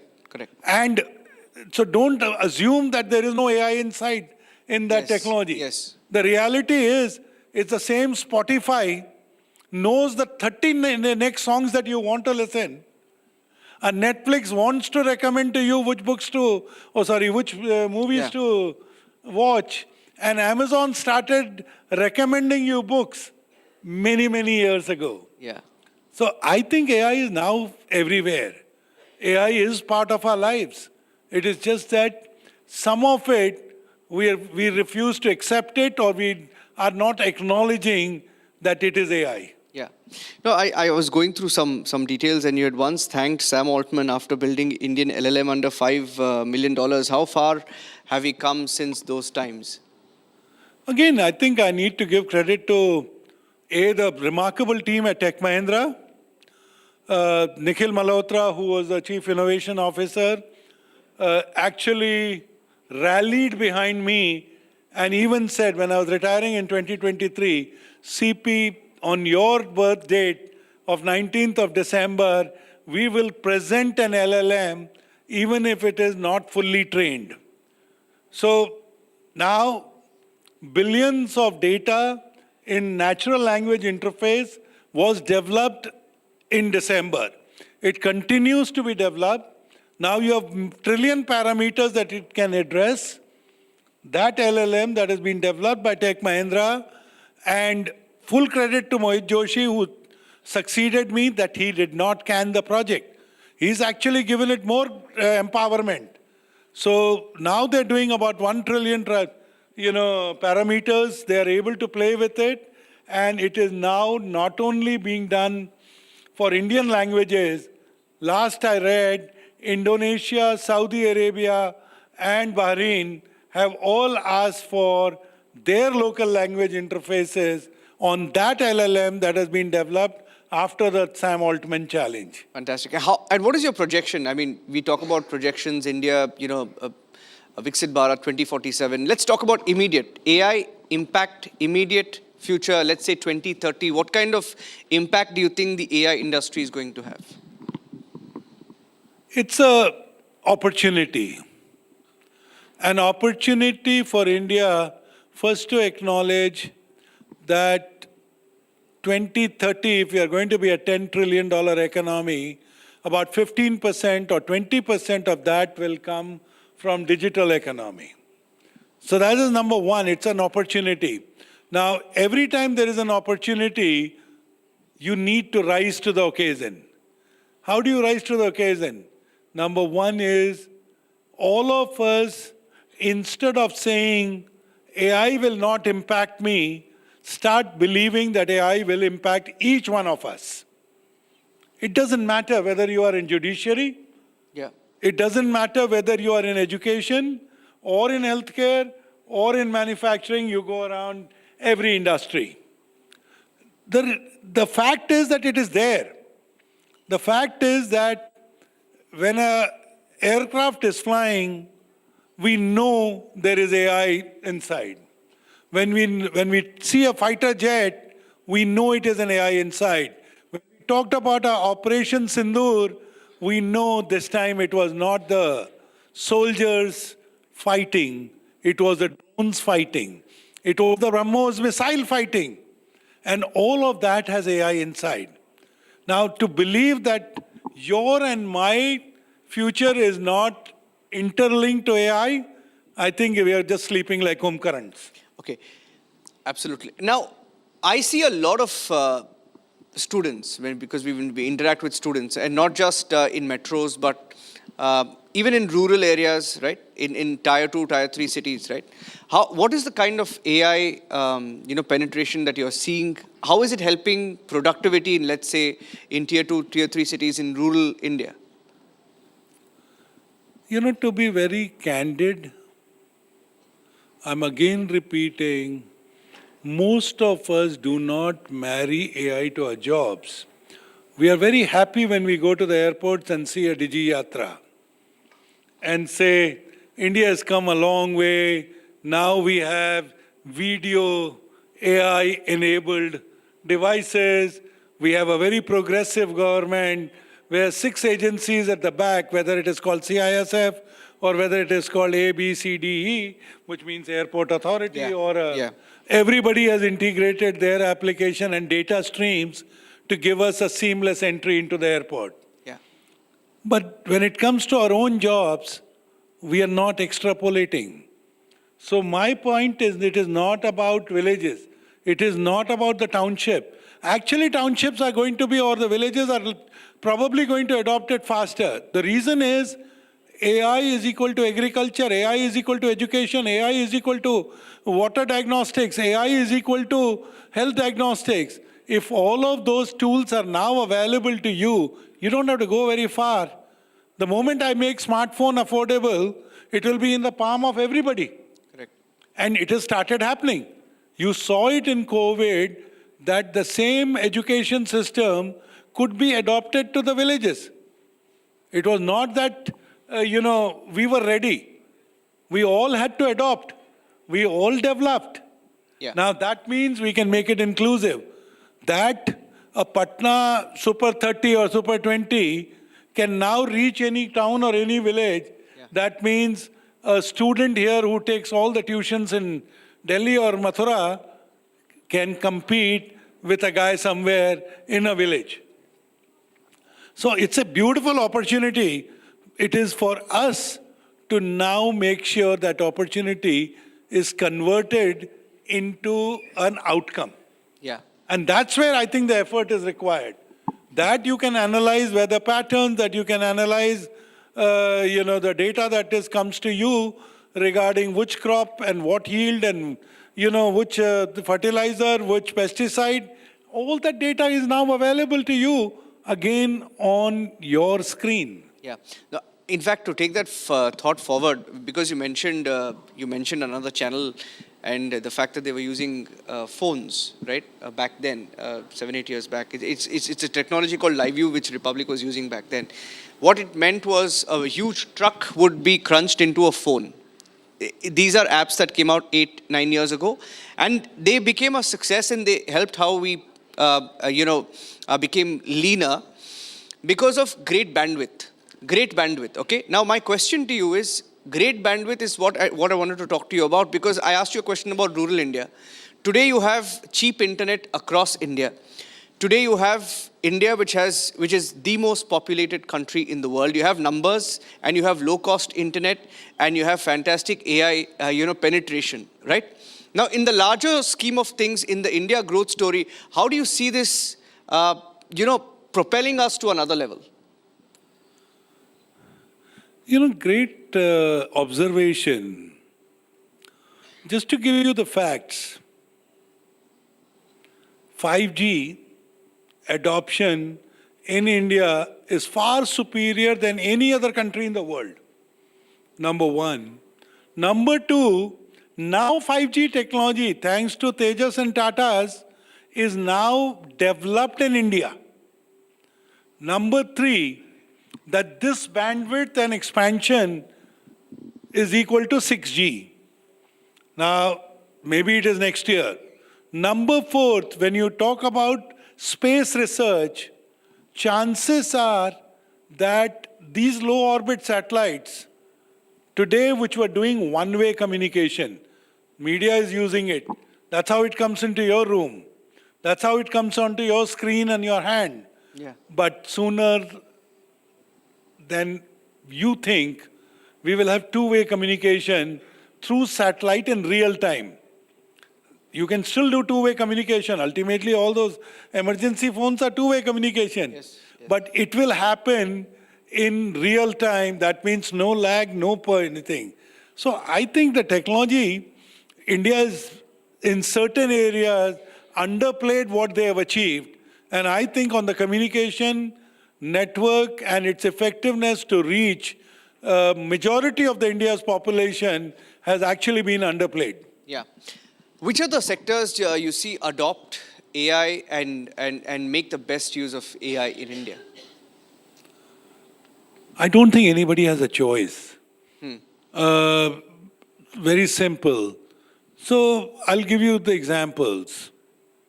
In businesses, you always have, supply chain as one of the most critical departments, because people like Maruti Udyog, when they came in, they taught you the advantages of running a low inventory. Now think about it. Now, if that supply chain today becomes more efficient, if it is more value engineering based, if it is more AI driven, if it is more based on predictive analytics, it's more integrating the whole supply system, then I can today run and program and be 3 to 4% more efficient on my bottom line. That means I don't have a choice. I will have to run an AI-based supply chain. Same thing when I start applying it to the normal ecosystem. We have all seen healthcare. Now, healthcare is a perfect example of machine. I mean, every hospital has got somebody says 64-bit, somebody says 256-bit. I mean, ultimately, we are all looking at diagnostics by the machines. We are looking at doctors relying on their human knowledge, and if we can combine it with the AI knowledge, all we are saying is that our medical systems will become more efficient. Education, personalized education, and more importantly, I think, Niranjan, you talked about equalization. You talked about the vectors where every population or every individual has a right to the same information or the same data or to the same analysis, because that means he can do better decision making. I think it just needs to be applied. The potential is from railways to predict whenever the next Prayagraj happens, to whatever we do in our today's life. I think the potential is very, very high. On a lighter note, machine learning will keep happening, but we tell journalists in the newsroom not to use ChatGPT while writing scripts. They get caught. You know how they get caught?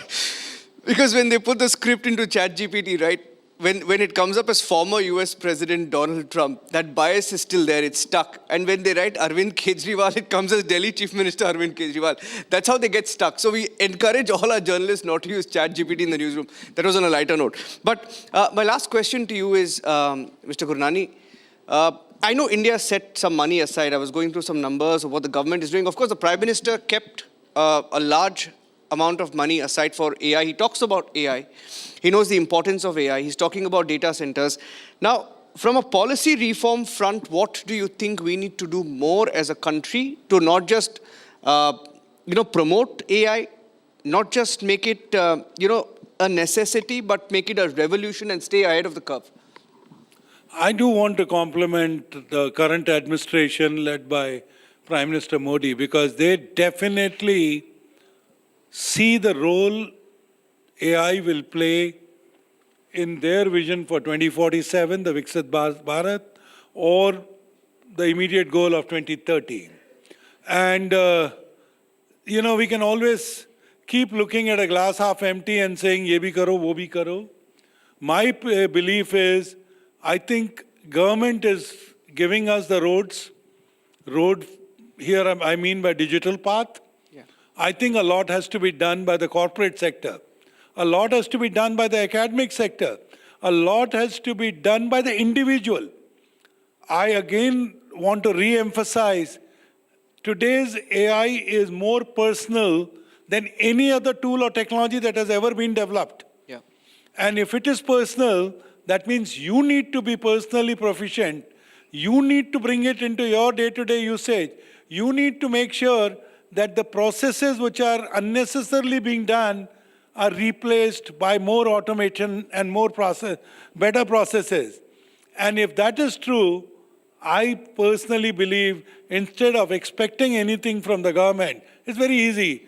Give more money, give more startup fund, give more product fund, give more all of this.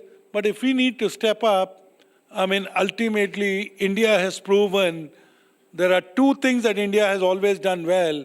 A, respond to the challenge. Yes. The challenge is 100 million jobs. I think they will come by creating 100 million entrepreneurs. Number two is, India has always responded, when one job will be lost, how do we create the next new jobs? And I personally believe it is for us to rise to the occasion instead of waiting for government to do anything. Yeah. My last point to you is your personal venture, now you're an entrepreneur. At IONOS, what is your goal? What is your vision with the AI industry in India? Thank you for allowing this commercial. So, IONOS is all about AI plus human experiences. For me, it is not about serving a customer, it is serving customer's customer. When I serve a customer's customer, I have to make sure while I'm using agentic AIs, I use the best automation platform which I develop. I also need to take into account is human beings cannot be replaced. If you are going to ask for, a booking on a, airline, there are times when you want to discuss options. There are times when you want to know what will happen to your luggage. There are times when you want to discuss what will happen to the food and whether you will get your preferred food. There are times when you want to understand whether the wheelchair would be available or not. And that customer experience, as long as I can combine it with data and make the person who is answering you even more human, I think that's really what IONOS stands for. I just gave this as one example, but ultimately I'm doing it for enterprise AI. I am doing it for call centers. I am doing this products for TTLH, which is again repeating travel, transport, logistics and hospitality. And the reality is, if next time when you check in, if they're using my solution, I promise you, you don't have to wait for 5 minutes to check in because you would be able to check in without going to the counter. Fantastic. Oh, thank you very much for being with us, Mr. Gurnani, and pleasure talking to you.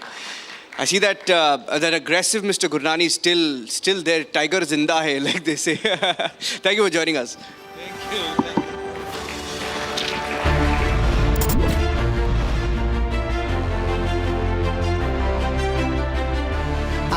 Pure सूजी pasta उबालो मिलाओ और खाओ 8 minute में तैयार क्या taste है सबका राजा R pure masala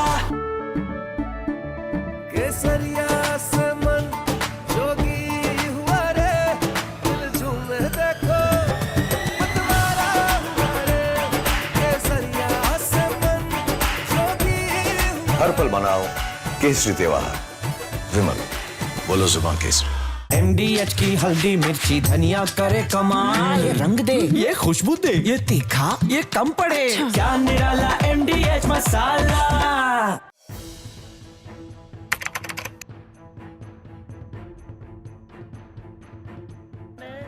So in the past, we would see most of the terrorists who would get arrested, they would be like the people who would be working at a very low level. But today we have seen the white collar suspect.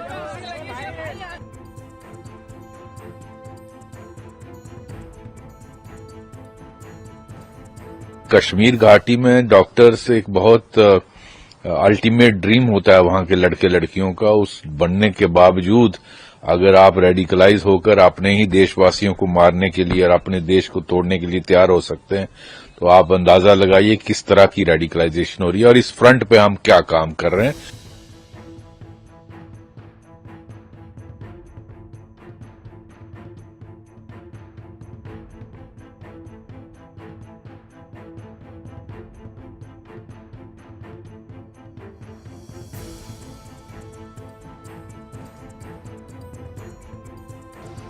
Investigators have identified Maulvi Irfan Wagha, also known as Imam Irfan, from Shopian in South Kashmir, as the mastermind who blended his dual identity, that of a preacher and healthcare.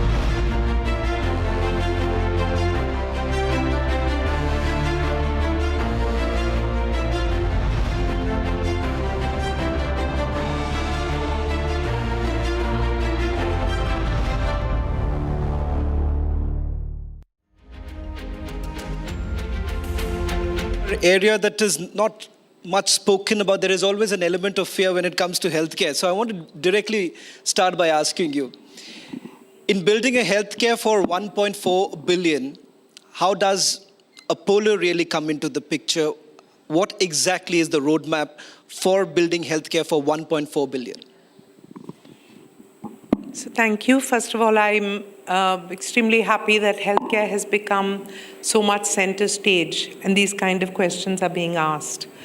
When we began 42 years ago, the primary thing was we were driven by the vision and the need to bring advanced healthcare which was being practiced in the West and bring that to India at a price that people could afford it or even give the access. So in 1983, we started our first hospital. Dr. Reddy, our chairman, was a practicing cardiologist, came back to India, and he used to, practice cardiology, but he sent his heart surgery patients to the US because the cost of care was unacceptably high. And the other problem was really that the outcomes were not the same in India. So he said, if Indian doctors can cure and heal people all over the world, why can't we do it here? He set up Apollo within, and it was not easy. There was no support from banks, very limited, support from the government. But he persisted because he felt this was, the need. But from that time, so after our first hospital became a success, then, history has shown today we're over 72 hospitals, over 10,500 beds. But more importantly, we're delivering that world-class care at 1/10 of global prices. And in the journey of the last 42 years, we've worked on health insurance to enhance access. We've worked on medical skilling with 2 medical colleges and almost 17 nursing schools and one of the largest online training platforms for paramedics. So we've worked on different areas, on science, on research, on discovery, on prevention, the pharmacy chain, customer connectivity, AI in healthcare. But now I think the biggest thing that we are really working on is prevention. And this is not something we've done today. We've been doing preventive healthcare or the health checkups for the last 25 years. And even earlier. But today, when you come into an Apollo health check, we start with an AI-enabled risk score. We do a personalized set of tests. We then move this into not a prescription, but a path to wellness. And I think this path to wellness, which is supported by a health mentor, is really the transformational way to look at healthcare. And so, coming back to at a national level, I believe that Apollo has validated models that I hope can get scaled by everyone. It's in infrastructure, it's in preventive healthcare, it's in methodologies of education, it's in social impact. We've worked with governments in primary healthcare. We've done programs like Kanti Velugu, where we screen about 20,000 people a day for eye problems using AI and technology, and issue approximately 2,500 spectacles a day. So it's in programs like that at scale. So in joint ideation of mission mode interventions to create true transformation in the healthcare of our country, accelerating known good models and bringing this forward and creating this positive flywheel. Because when you focus on prevention using data, you will then create the data capability for innovation, and you will reduce the burden of disease because the cost of care comes down with prevention. Once you've done the innovation piece, you will come up with new methodologies, new cures, like new vaccines, new biomarkers. And this will become a positive flywheel which can transform the healthcare ecosystem of our country. So while we're working every day, we see about 300,000 patients a day, either physically or digitally. We're working at a practical level every day. We're visioning for a much healthier, happier country. Well, I think so many in this particular auditorium would have also witnessed it. You speak about preventive medicine, and the fact of the matter is that when we have actually gone into a hospital in today's time, and especially in a market which is profit-driven, we're largely told that, okay, why not go in for a surgery? And that's not much of a, not much of a focus or an impetus that is given on prevention. Do you think that is going to change given the fact that there is a lot of competition in the health industry too? So I'm not putting it in the context of competition. I'm sure it's going to change, but I think the driver for change is going to be people like all of you, that you understand healthcare. You begin to realize that the heart attack that people are getting, and many young people are getting heart attacks, but the heart attack that you're getting at 50 began by the arteries getting clogged at 25 and 30. And that's when the negative began. The fact that you have a stroke when you're 70 is because of something that you didn't do when you were 50 or 60. And definitely the disability at 80 happens because of the muscle wasting which began in your 60s. So this appreciation that so much of staying healthy is in your own hands, and so much of monitoring that health is in proactive preventive healthcare in a good scientific environment. That, I think, is the basis for the transformation which is going to happen. And that's what we are working on public awareness, on proactive, preventive, predictive healthcare using all the diagnostic tools and AI, and definitely on a deeper connect, creating digital twins, creating solutions where we can monitor people's health and help them be proactive and healthier. Our chairman's vision now is very clear. I want health and happiness at home. Dr. Reddy, I want to share this with you because we've had this personal experience many a times. For example, from a place where I come from, access to healthcare was extremely difficult, even till date. I think so Napola has just come up a few months or a year back, that is in Shillong. Where do you come from? Shillong. Okay. And for the longest time, we had to travel far away to even reach. And Apollo at that point in time was like, if I have to go to Chennai, all the way. So you would have a lot of people from the Northeast actually going there. Accessibility is still a problem. Till date, this conversation happens in remote areas that we do not have access to the kind of healthcare, say, many of us really enjoy in urban cities. Is there a possibility when we really talk about Viksit Bharat, can a Viksit Bharat actually happen when access to healthcare is such a big problem even till date?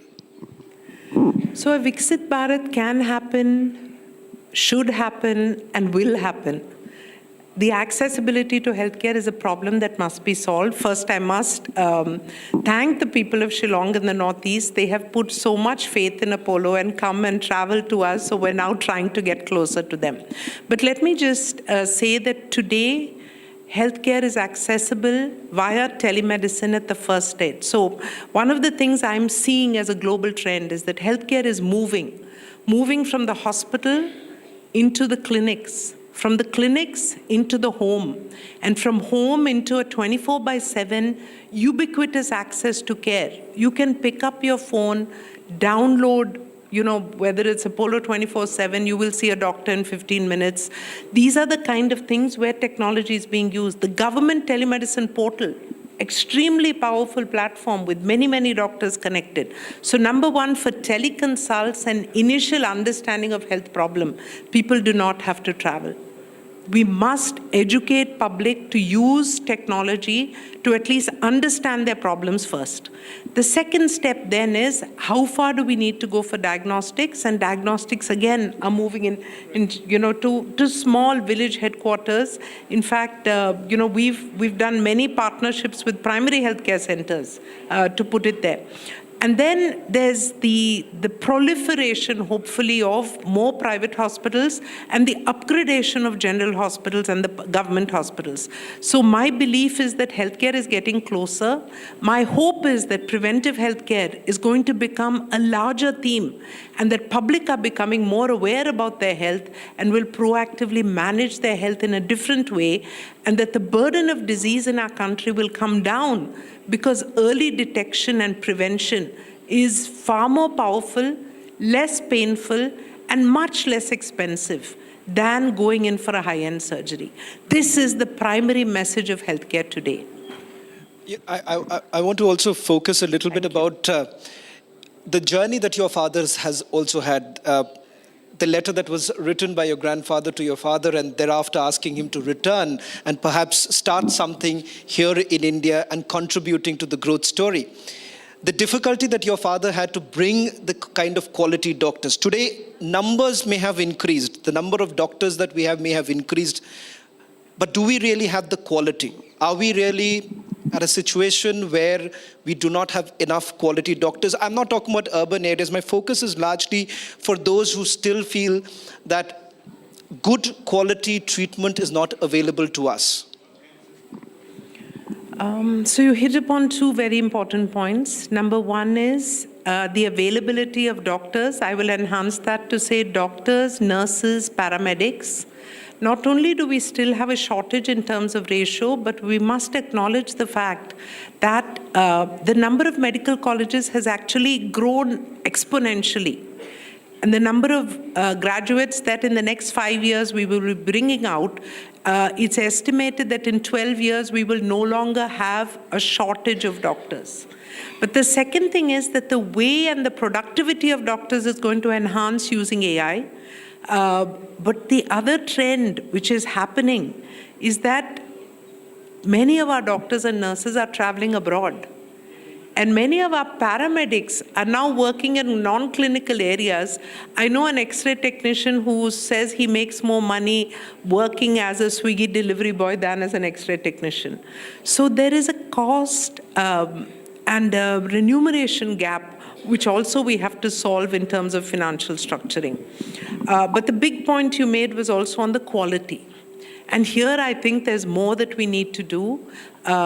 Indian doctors gained an amazing reputation across the world because of the extent of training. In fact, in Apollo, we have a global partnership with an international university, and their students spend 6 months of the year with us because of the quantity of work and the quality of the training that they can get. But we need to ensure that all our medical colleges are of that standard, and then we need to train them in new age treatments. So artificial intelligence is not yet a subject in the medical curriculum. That has to happen immediately. Robotic surgery, which is clearly going to be part of the future. Stem cell therapy, preventive healthcare. But I know that the Medical Council is looking at these. I have great faith in the capability of the Indian clinician and of our ecosystem to evolve towards that vision of Viksit Bharat. Dr. Reddy, pardon me by saying this, but I think so many would, at home would have spoken about this, that most of these hospitals today have these preventive healthcare facilities, checkups that are being done. And when you have a conversation back home, they'll say that, okay, look here, this is more that the hospital is trying to extract more money out of us. So preventive healthcare also has this notion that this is again some sort of an activity or carried out by the hospital, which is again PR driven, does not have much of a benefit, and it does not really work. So what would you essentially tell those that does this really help? Does this kind of express checkups that we have, hospitals have put up, does that really help anyone? See, an appropriate health checkup done in a right place with a good medical interpretation is invaluable. Let me reiterate this point, that if you find that your cardiac vessels are beginning to have a block, if you change lifestyle, if you change diet, if you control the identifiable risk factors, and if you prevent your heart attack, isn't that extremely valuable? Because when you have a heart attack, that vessel gets blocked, your heart muscle gets damaged. This is irreparable damage. So because of a few things which have happened in a certain center or a certain commercial practice happening in one center, don't deny yourself the power of a good health checkup. That's the only thing I would really say, because your future depends on staying healthy today and doing the right things to keep your body working tomorrow. Today we're talking about longevity. I will say that our effort is not just towards longevity. It is towards creating health span versus lifespan. So in your 80s and 90s, can you walk? Can you do things yourself? Do you need major treatments? These can be prevented by having a health checkup today. And then, like I said, it's not about a prescription. It is about a lifestyle which becomes part of you, or a journey to wellness. Bring yourself to the optimal level of wellness. That's what Apollo Pro Health does. And I really hope wherever you're getting your checkups, that you are looking for a proactive, preventive health initiative in your lives. Are we as a society much more afraid of getting a diagnostic done because we would be essentially told that we have a trust deficit here, because no matter what we do, we would be told that there is something wrong whenever we go to the hospitals. Can that trust deficit be, can we bridge that gap? I think I need the help of media to bridge that gap, because I truly believe that if you walk into, we do approximately 2.5 million health checkups every year within our ecosystem. And I know that out of every 1,000 checkups that we do, we find 11 people with major problems. Cancer at the early stage, heart disease at their early stage, preventable stroke, liver, that you could find. And when you treat them at an early stage, I reiterate, it is less painful for them and their family. It is more cost effective, but more importantly, the outcomes are better. So why in India do we have 65% of our cardiac diagnostic treatments resulting in interventions? Because they're coming so late. Where was that patient when his first vessel was getting blocked? They're coming with 3-vessel and 5-vessel disease.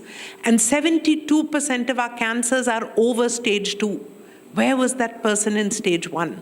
This is the question we have to ask ourselves. So please find the right place that you trust, but don't deny yourself the power of a health checkup. That is really the important message. Dr. Reddy, there is always a dichotomy here because... Thank you. I really think that it's important for all of you. Thank you. So I think so when they go back home today, everyone can actually feel rest assured that once you go to the hospital, need not be that you'll have to be told that there will be a surgery. Yeah, it's not. Sometimes, your repeated headache is because you didn't get your eyes checked and you need to change your glasses, or you need glasses. Sometimes it's an ulcer because you haven't had food on time. And that ulcer could have become something much bigger if you don't prevent it now. So this early warning symptoms that the human body is an amazing mechanism. It's telling you things every day. And medical science is an amazing science which is also picking up these signals. So allow these two to work together for you, to keep you healthier, to keep you at optimal health. There's a dichotomy here because many would say that if I go to the hospital, I spend much more. Many of it, like an outpatient duty that is not covered by the insurance, which essentially means any test that you and I are doing, they're quite expensive. An MRI today would have been costing us a lot, which is not covered. What really happens then? This comes at a time when we are basically projecting ourselves as India as the global medical hub. But the reality is also this, that many of us still cannot afford because our insurance does not allow that. Today, here in the national capital, when you have respiratory illness, you have insurance companies speaking about 10 to 15% of a hike in the premium. What do we really do? How do we exactly perhaps turn this over? So number one, I think you raised a very beautiful point, which is I firmly believe that health insurance should cover outpatient as well as inpatient. Very few people know this, but in India, insurance is sitting in three verticals. It's in health insurance, it's in general insurance, and it's in life insurance. I had the privilege of deposing in front of the parliament when the insurance bill was being discussed. The power of having it in life insurance is that the life insurance people will spend the money on preventive healthcare to keep you healthier longer. We should not think about health the way it happens in some Western countries as per member per month. That is not health insurance. But coming to the main point, number one is we need coverage for OP and IP. The second important point is that there are clear protocols of what is the appropriate healthcare that is needed for a person. And there are clear indicators. When do you need an MRI and when do you not? And so it's easy for all of you to educate yourself on the appropriate protocol and very confidently ask your doctor saying, I don't need to have this test, I'll come back later. But don't miss out on the essential things. So I really would like to know how many young women under the age of 24 have had their HPV vaccine. Do you know that having this vaccine can prevent you from having cervical cancer? These are the important things we need to ask. How many women over the age of 55, how many men over the age of 55 are having their cancer screening? It's a simple test with no cost to have a prostate exam. So these are important things. My request to everybody is to become aware, do your diagnostics. So, at Apollo, we're really putting so much effort into saving lives, high-end intensive care, robotic surgery, bone marrow transplant, heart transplants, but we're putting equal effort into prevention, into educating public about what they need to know and what they can do to stay healthy.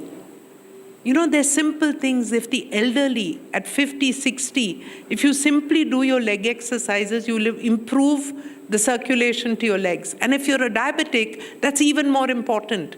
Because imagine at 55 or 60 if we have to amputate a toe because of that less vascular flow.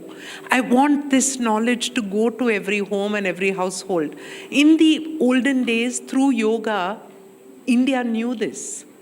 We lost our yoga, we lost lots of this thing, and therefore we've come in, and then we've moved to sedentary lifestyles and the new age kind of living. So let's rediscover some of these proactively with the backing of science so that we can stay healthier. One final question that I want to ask you, Dr. Reddy, because there is a lot of pressure and expectation from the private industry, and particularly when it comes to the health infrastructure. When it comes to the government spending, it is abysmally low. We cannot expect proper structure, the infrastructure to be in the rural areas. The entire health system appears to be broken, especially given the condition of our hospitals. What perhaps can be the perfect public-private partnership that would enable us to have a better India, an India where every Indian citizen has access to good health care? What would your vision essentially be? So let me begin by saying that I think Ayushman Bharat, the Prime Minister's insurance scheme, the enhancement of medical colleges, the enhancement of the All India Institutes, the growth of the wellness centers, there's some amazing work that is happening in the government, and I must acknowledge it. It's just that There is so much to be done. Simple statistics, 30% of the world's disease burden is in India. And less than 2% of the world's budget is being spent in India on healthcare.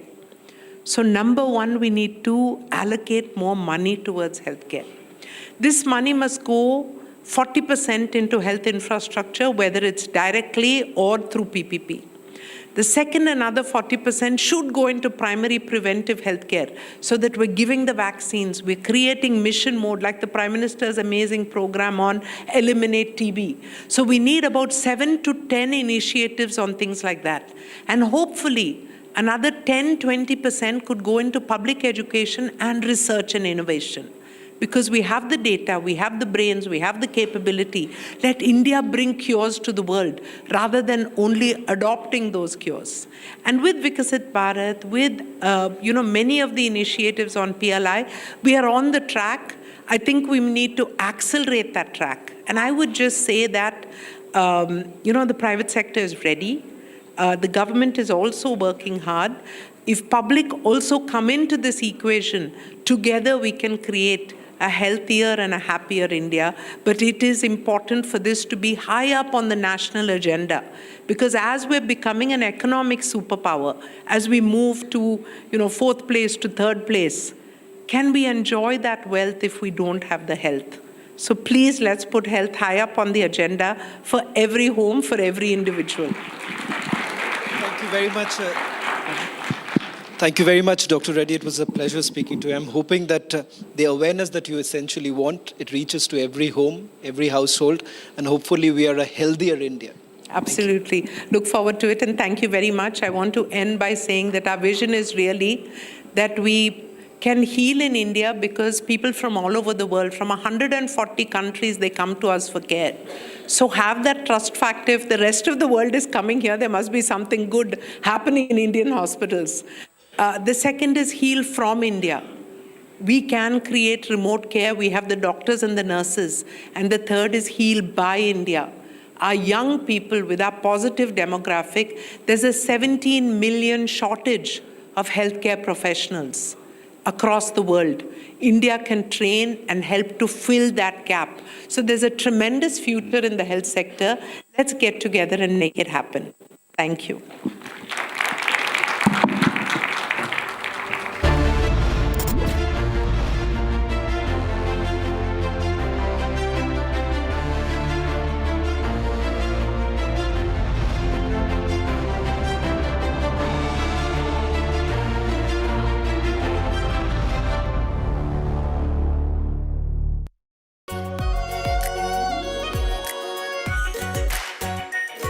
Pure shahi paneer masala, delicious, healthy, everyday.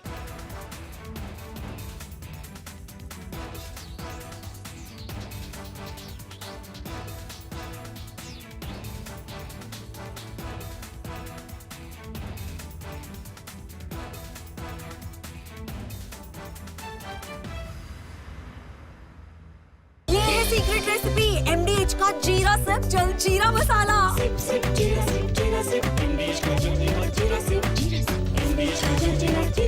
China and Japan are clashing verbally over Taiwan. Tensions between China and Japan have risen over Taiwan's security. Japan has signaled it may intervene in a potential conflict, viewing it as a threat to its own stability. China condemned this as meddling, issuing strong warnings and summoning diplomats. This conflict started.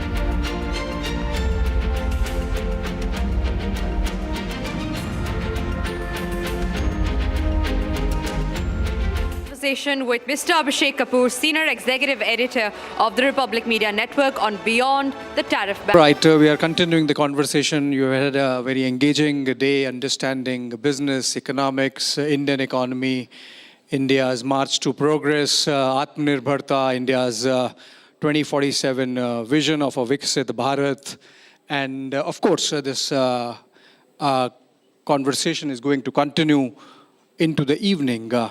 Now, when we talk about economy and our progress and our ambition to become a developed country, trade and business is the core that really drives that ambition, because once you trade, you grow your GDP, your per capita, and then that's how, in modern parlance, you become a developed society.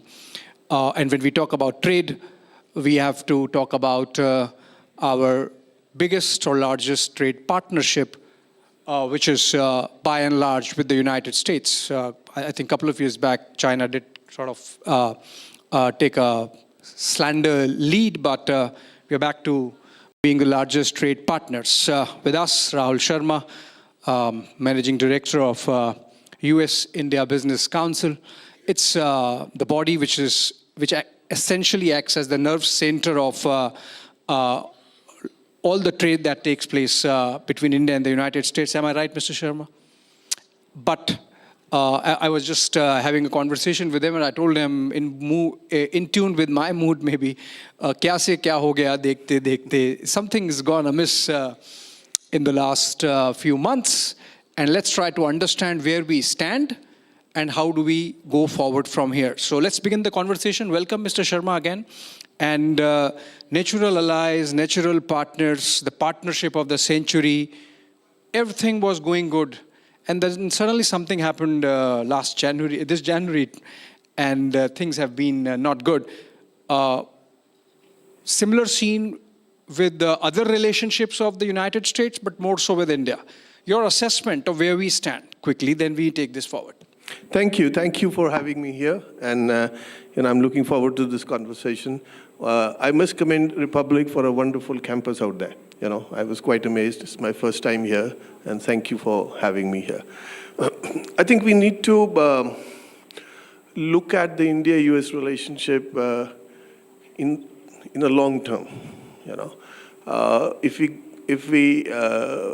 We must understand that there has been a disruption in the world, and just about every country has been impacted in some way. Sorry to be interjecting. You're being more diplomatic than diplomats, saying there has been a bit of a disruption. It's not just a bit of a disruption. Yeah.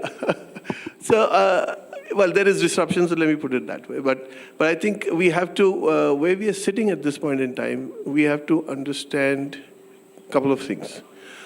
One is, eventually it boils down to national interest. And the way United States has changed in the last, during this year, is largely because of what happened in the elections there, and what were the key issues in the elections there. Let's cut the chase. It's Donald Trump. Yeah, it is Donald Trump. And thank you for your attention to the matter. But given what happened in the elections and the election of President Trump, and his worldview and the promises that he made to his constituents, we are looking at what the changes that have taken place. Within that, of course, India also is a player, largely because from India's point of view, it was always, a lot of investment was done in the relationship in the last 25 years.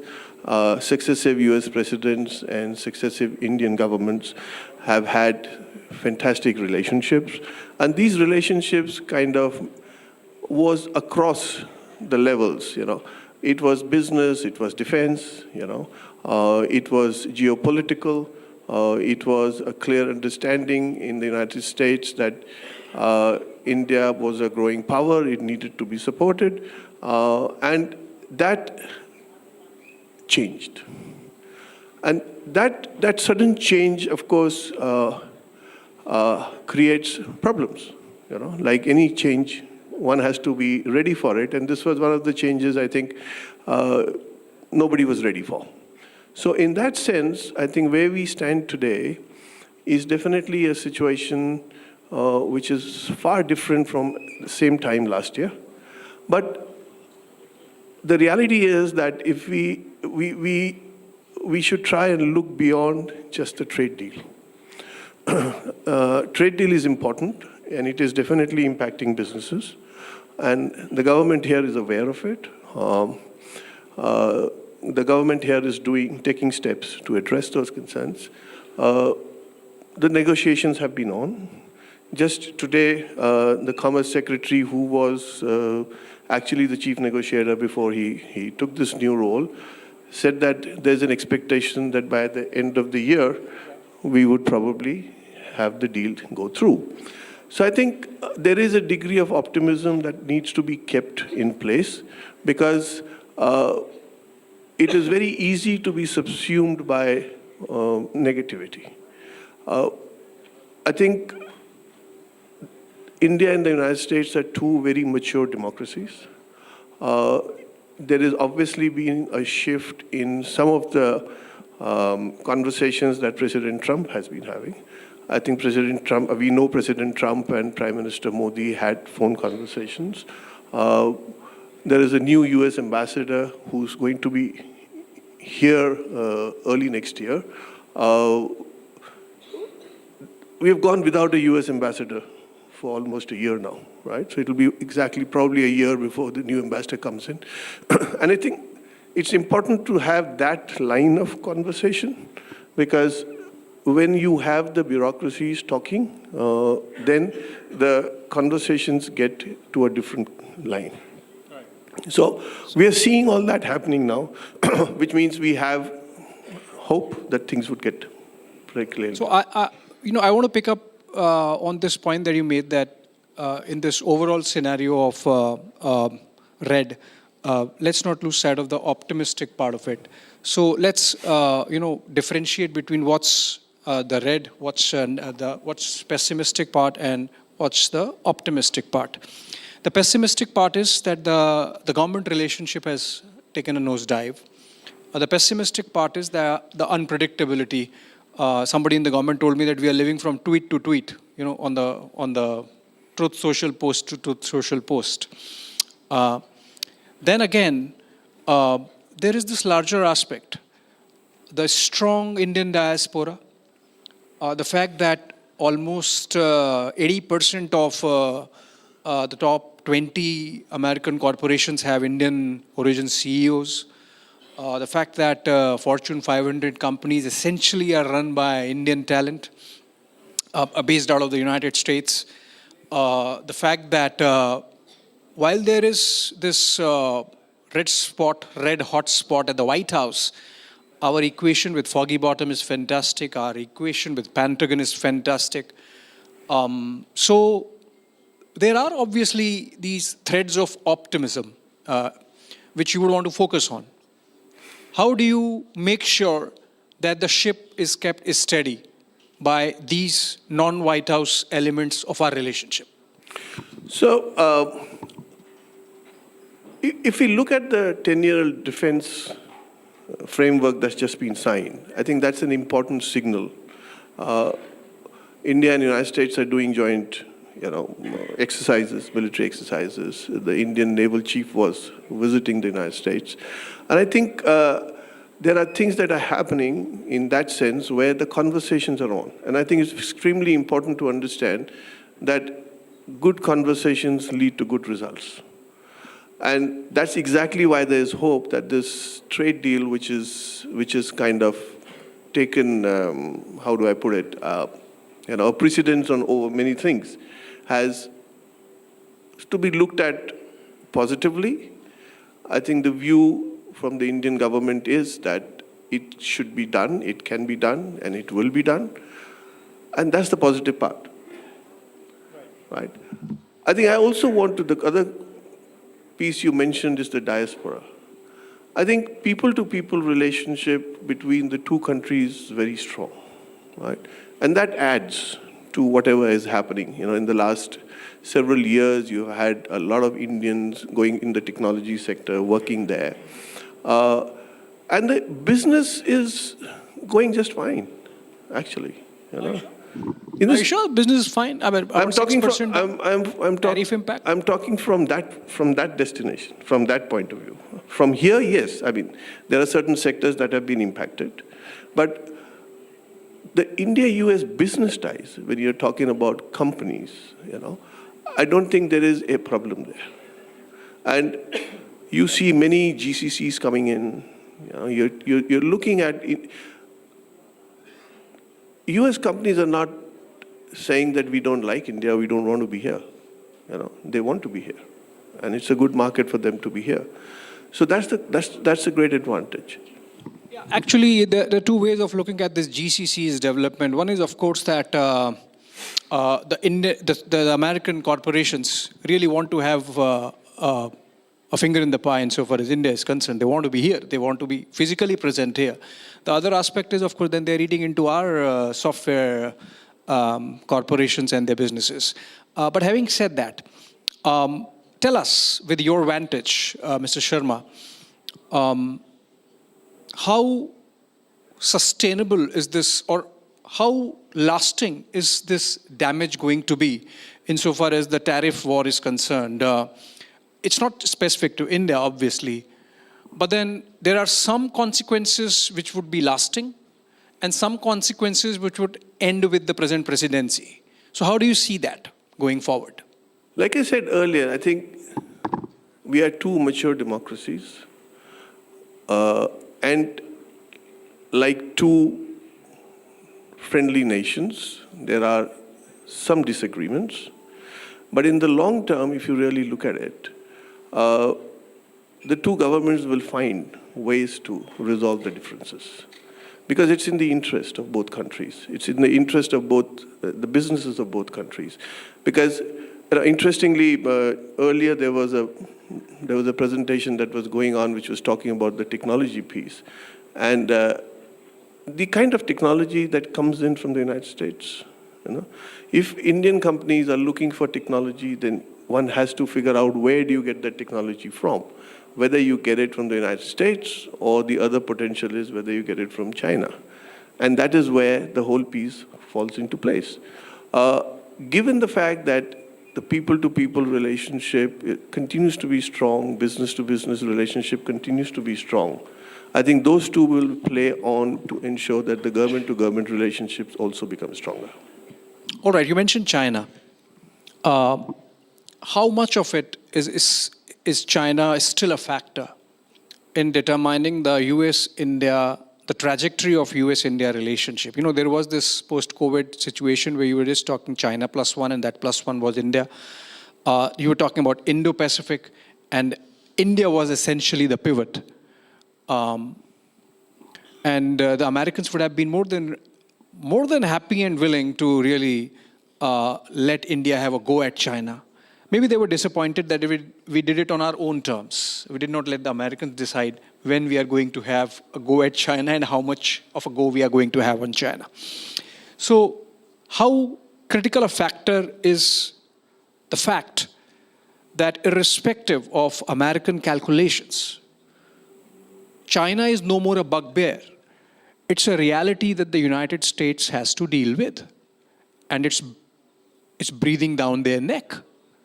So in that situation, do you get a sense when you talk to people in DC, in New York, in the Silicon Valley, that the Americans understand that they are on borrowed time in this Thucydides trap for power that they are with China, and in that they should keep India on their right side?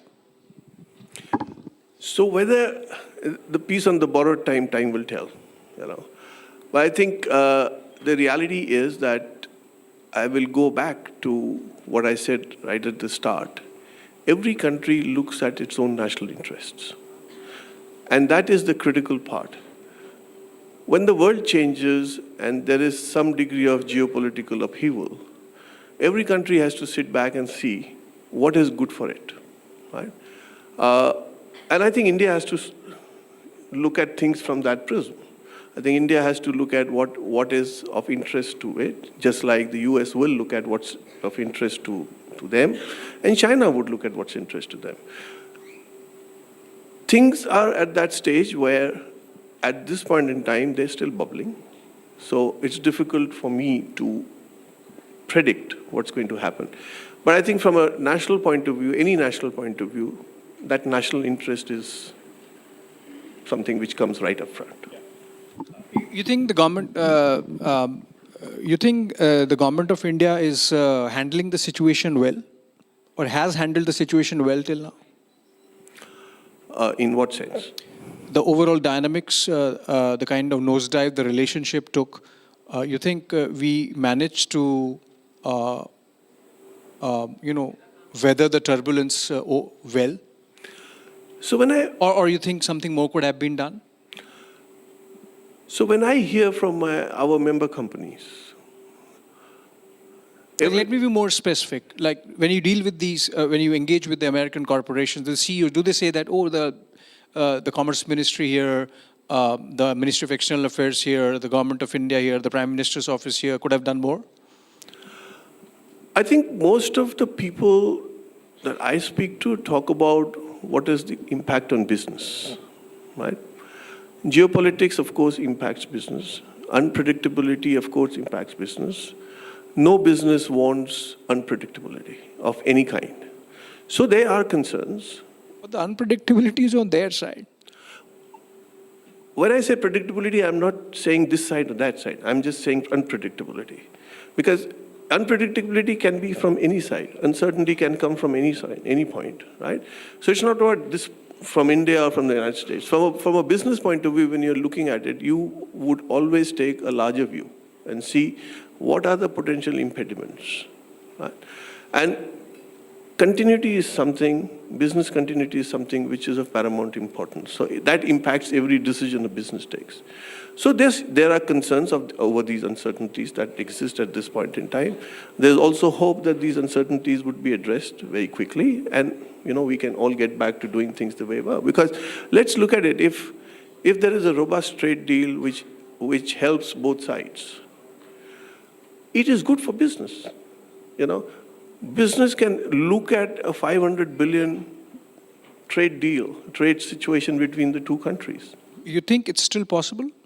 I think we put that figure out between the two leaderships just in the month of March or April. And now we are in November and December, and it already seems so distant, that sentiment that we could be touching $500 billion before the end of the decade. If you look at it from a geopolitical point of view, anything is possible. If you look at business point of view, anything is possible.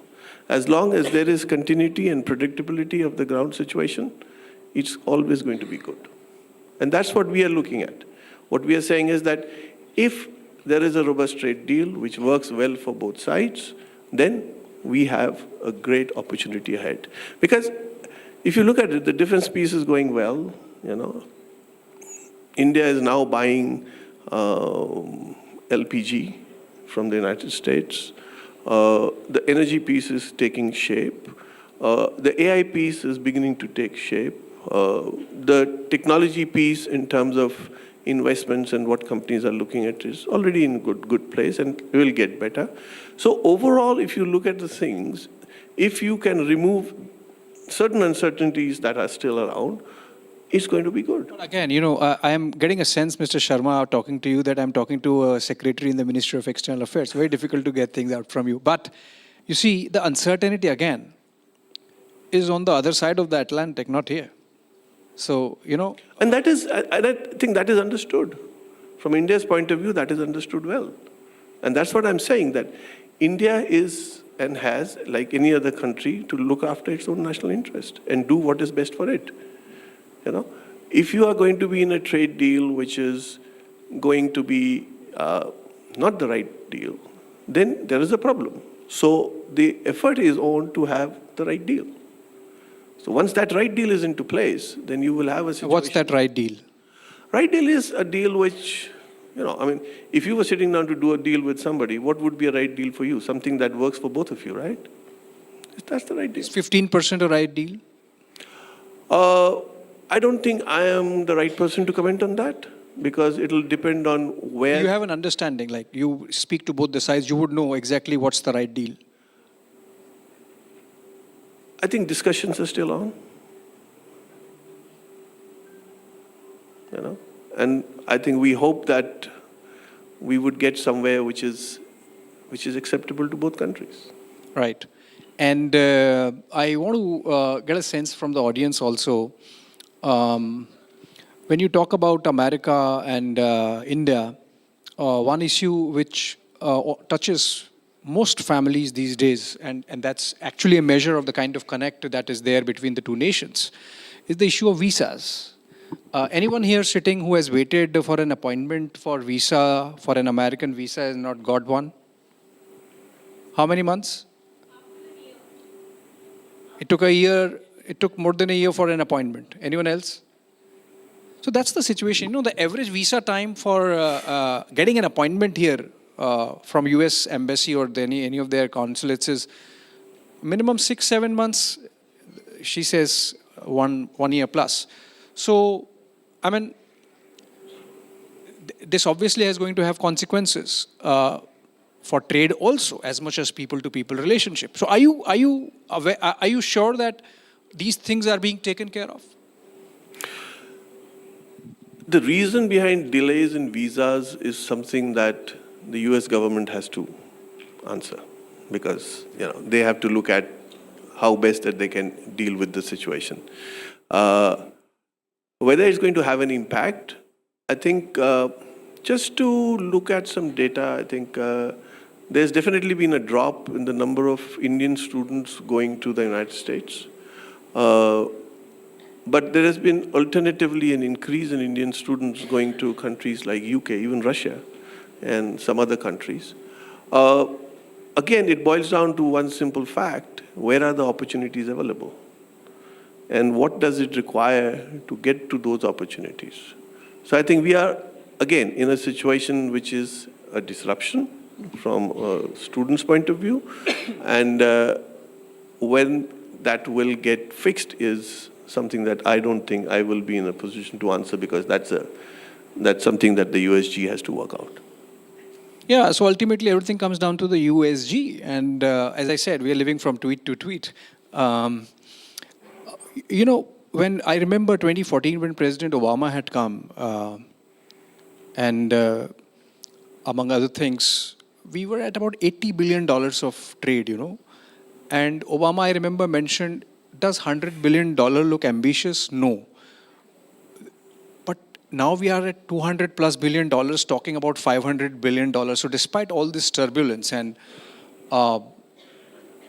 you think, how do we take this forward in a manner that we shield the larger relationship and, of course, strengthen the trade even further?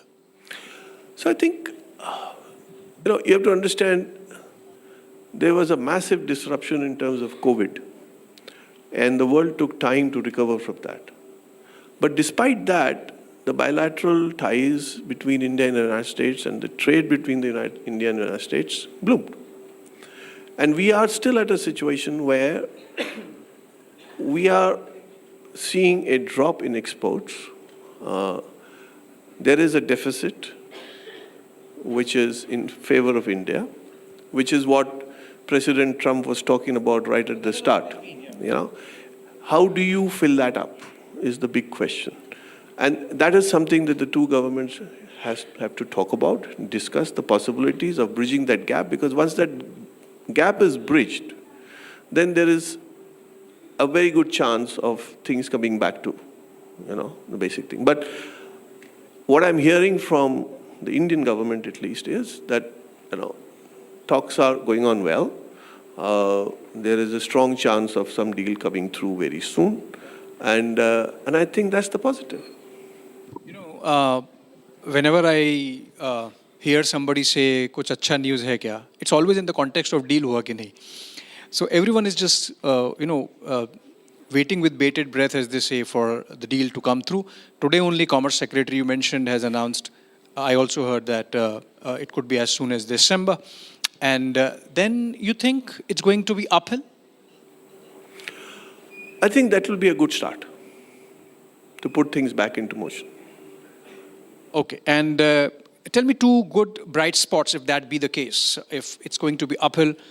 One bright spot, for example, I can give an example of is Apple, right? Despite all this turbulence, the Apple exports have continued to grow $10 billion or almost $1 billion a month now. What, according to you, are two good bright spots that both the USG and the GOI should be focusing on? Or rather just not look at that side and let them do? What are the two good bright spots? So I think we forget one very important fact here. You see, one of the things I would say this disruption has triggered is really a hard push by India to bring about reforms. So you saw the labor laws being reformed. You saw the QCOs, some of them being put aside. And I think those are the kind of things that are really important to business. Right? Apple is a good example, but what I'm saying is that if the environment is conducive for business to grow, you will see business grow. There is no reason business would not follow a path which allows it to grow. And that is where it becomes really important that all the uncertainties and unpredictabilities are removed. And if the trade deal is that, then the two countries need to find a good spot where they can agree to something, and then the business takes over. All right.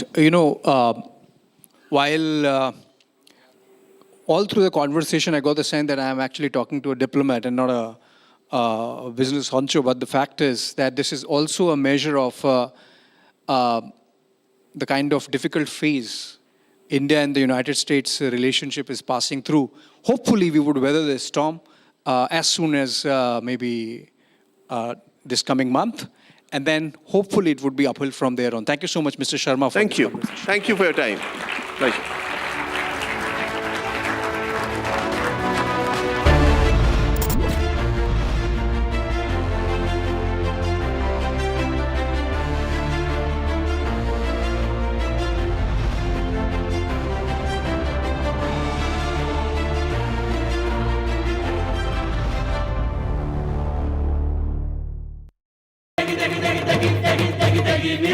MDH की देगी मिर्च, देगी मिर्च का तड़का, अंग अंग फड़का। MDH की देगी मिर्च, केसरिया से मन जोगी हुआ रे, दिल झूमे देखो मतवारा हुआ रे, केसरिया से मन जोगी हुआ। हर पल मनाओ केसरी त्योहार। विमल, बोलो जुबान केसरी। थोड़े में ज्यादा स्वाद यही तो है इसकी खास बात। वाओ मामा, क्या स्वाद है? अरे मेरे राजा, सबका राजा और प्योर मसाला।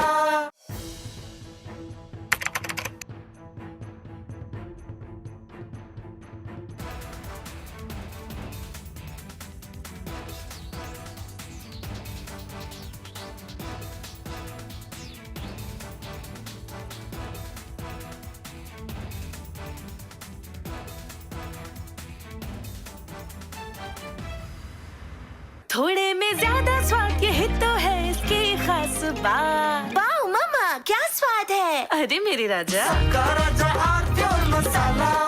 इसको घर पे लगाओगे तो शादी का तो पता नहीं, पर घर पक्का नहीं टूटेगा। रुंगटा नहीं तो घर स्ट्रॉन्ग नहीं। रुंगटा स्टील TMT बार एकदम सॉलिड। पहाड़ों में एक हाइकिंग शिप भी बन सकती है। ये है सीक्रेट रेसिपी MDH का जीरा सिप जल जीरा मसाला।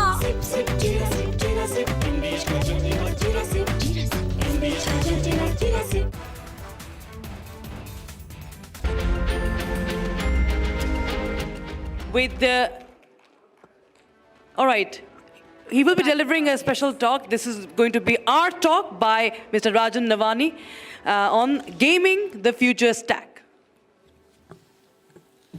Thank you. Pleasure to be here with all of you. And it's, I think when you think of the Republic India Economic Summit, you say where, aspirations of India meet bold ideas. I think this is the place where it's all happening. And today, earlier, when Arnab walked me around this campus, and showed me what has been created here, I must compliment both Arnab and Republic for what has been created. It's something truly what India can create both for India and from India for the world. And I think when you see that and you see the young people, who were walking around here, it brings about that hope and excitement that we all talk about when we think of India. We always say that, we are the world's youngest country by age, but I think what is most important is how are we going to use that youthful power that we have to be able to shape the future, not only of our country, but of the world at large. And I think, therefore, there is that one India moment.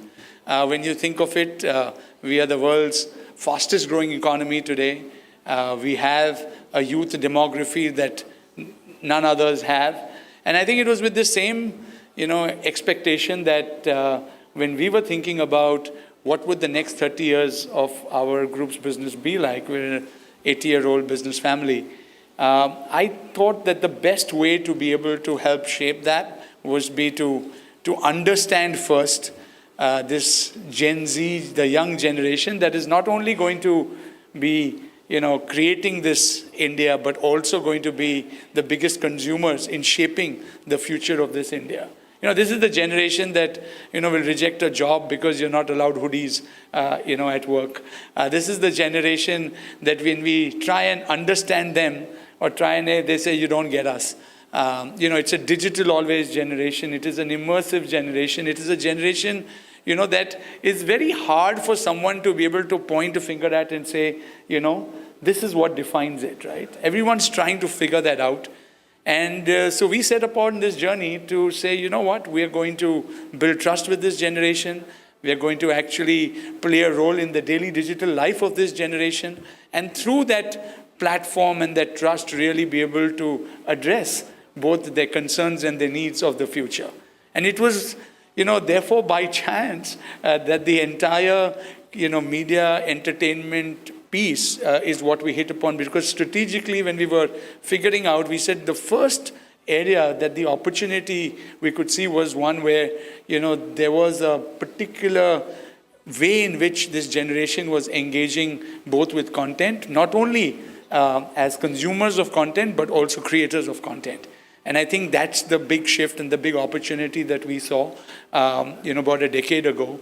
And over these years, we have actually built this entire ecosystem, whether it comes to, finding competitive gamers in esports, creating simulated experiences through video gaming, which is also extending to, education and a lot other areas of artificial not only bringing artificial intelligence, but, using artificial intelligence to drive immersive experiences in augmented, mixed, and virtual reality.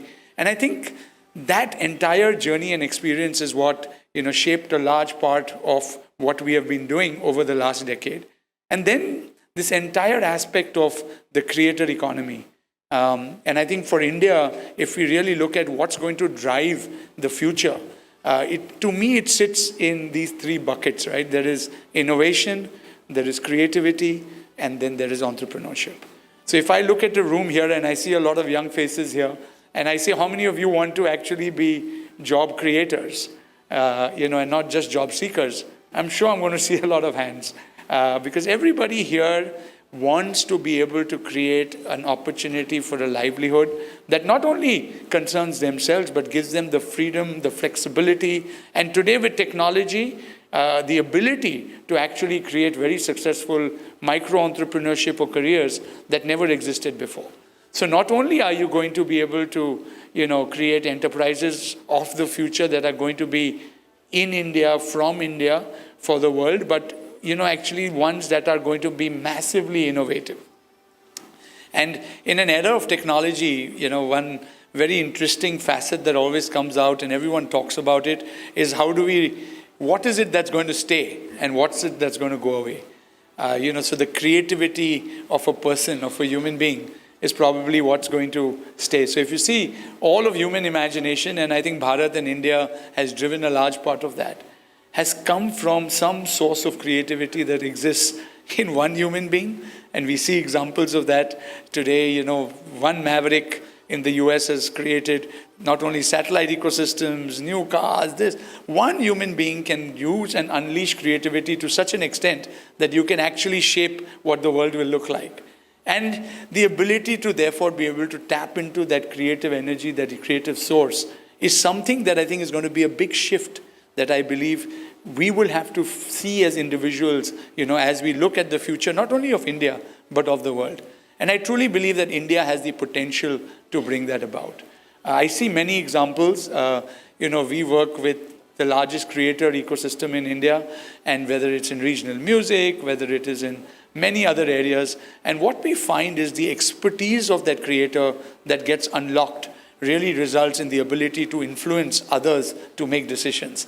And I think brands and others who want to access that really have to tap into exactly that same source to be able to do it. So I think there's a huge shift that is happening when you look at what that creativity is unlocking, both for people, individuals, brands, the ecosystem, the country. And, with technology, we have been able to see the power of being able to take affordable solutions and many other things into the hands of people. And therein lies the entire aspect of innovation. So for a country like India, if we want to move from a developing country to the, developed and Viksit Bharat of 2047, and we want to do it through an innovation journey, there will be some non-negotiables of that journey, because never in the history of mankind has a democratically elected country of 1.4 billion people moved from being a developing to a developed country. And when we think of what are those non-negotiables, really we can tap into many aspects, but I think key things that will stand out is how do we include everybody into that process. Again, the role of technology and creativity to make that happen. How do we create solutions that are affordable and consumable by all? And the good part about the entire creator economy is that not only are the creators, the producers of whether it's content or solutions and actually deriving livelihoods from that, or employees of new age companies or even traditional companies, but they are also going to be the consumers. So it's a very strong 360-degree kind of engagement with them that will help shape enterprises, help shape countries, governments, and a collaborative approach to making that happen, to me, is what will help create that Viksit Bharat that we all talk about, the ones that we dream about, the ones that we imagine, and ones that we can continue to reimagine in the future. So to me, when I think of the future of India and I think of what is it that is going to be, taking India there, I think this entire generation of Gen Zs, the next generation of Gen Alphas, again, who have a very different behavioral pattern compared to Gen Zs, and the Gen Betas that are being born in 2025 are going to shape this India very differently. The Gen Alpha plays that we have today, we see the concerns that, 14 and 15-year-olds have today for causes that are of global issues. And you will not imagine, many of you will have examples at your own homes and in own companies and in your own areas, but you will be able to understand and appreciate that, because that will be a part of their DNA as they continue to grow. And with Gen Beta kids, we are hoping that India as a country today can create a generation that will not only shape that future, but will also inherit it, and therefore create that India which we all, would like to see and imagine growing into the future.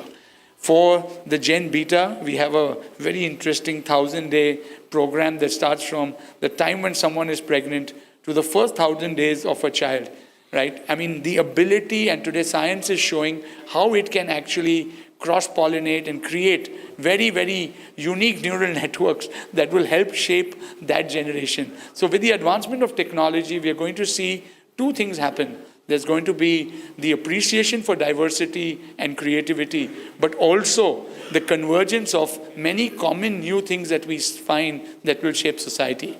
And I think, when we talk of India strengthening its economic power, strengthening its economic capacity, both in India and in the context of the world, these are the different aspects that we will, have to understand, appreciate, and collaboratively work to unlock in the near future. I know they wanted me to open this up and make this interactive with each one of you or whoever would like to have a discussion. So we'll move into that section of this conversation and maybe have someone, who wants to ask a question, really raise that right now. Thank you.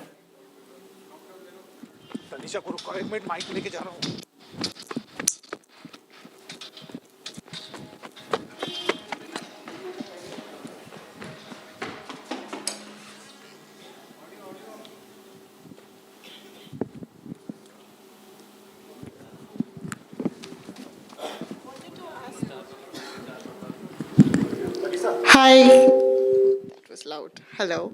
Yeah. So you were talking about Gen Alpha, Gen Beta, Gen Z. We, as millennials, we are young managers. There is a Gen Z, which is after the advent of AI and technology, the Gen Z has changed completely. That's definitely a generation gap. But how do you think, as you mentioned, for Gen Beta, you already have a program. And Gen Beta started in 2025, and you already have a program which you're saying which is 1,000 days.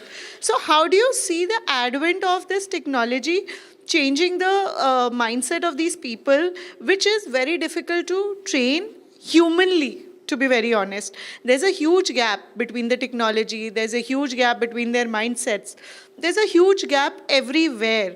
So do you think that technology can fill that gap? Over to you. Thank you. When you talk of technologies, we can talk of multiple technologies that, impact you and affect you in various ways. But the world, and today we are all talking of artificial intelligence, and I think you referred, to that. So today at least our strong belief is that each of these generations, right, whether it is the millennials or the Gen X, and the duration of that generation is not equidistant to 15 years as everyone is talking, because generations are now compressing a lot faster. But that also means that there is an evolutionary process of the human being that is happening at a much different pace, and we see that everywhere. Now that part is going to continue.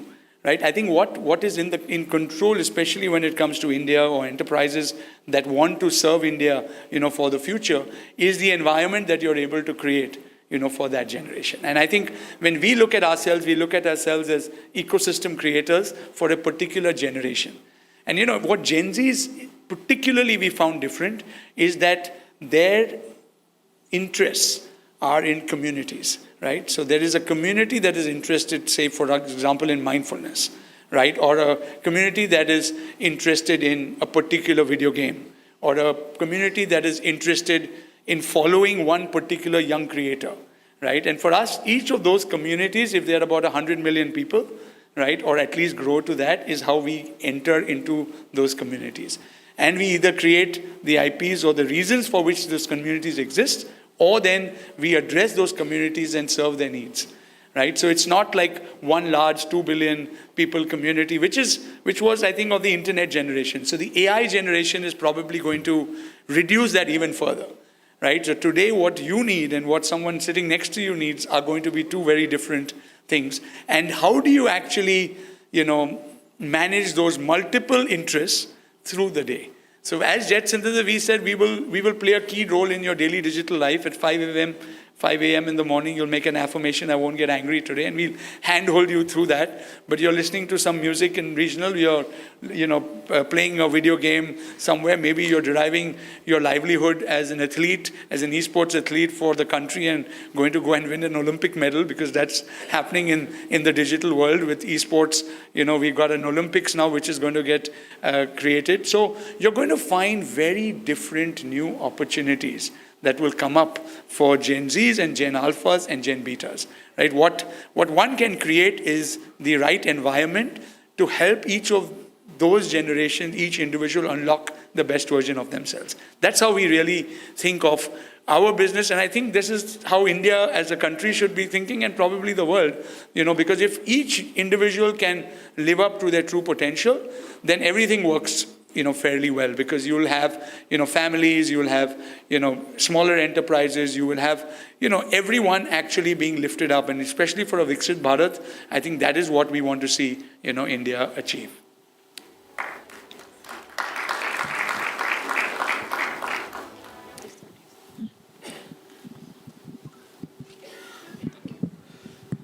was a great speech, sir. Pleasure to hear you first. And what came in mind, given that I fall in the Gen Z category, is that what's the biggest wow factor when it comes to our generation that you see? And a lesson that we could learn from the ones that have brought Bharat where it stands now. Over to you, sir. You know, that is a question I should be asking you, right? But you know, for me, the wow factor is in every moment, every interaction with a Gen Z, right? I mean, I'm telling you because we learn and we invest, I think over-invest in understanding this generation, because the starting point of the generation is that you don't get us, right? You don't understand us, right? I think when we were growing up, we never felt that. You felt a rebellion at some point in your life, at some age, you know, everyone feels that. But here, in every Gen Z that I interact, and that is the beauty, right? You want to change the status quo, right? You come with no baggage and the youthful ability to be able to do that, right? Every revolution in the world, you know, for positive change started with 5 people coming together, 10 people coming together.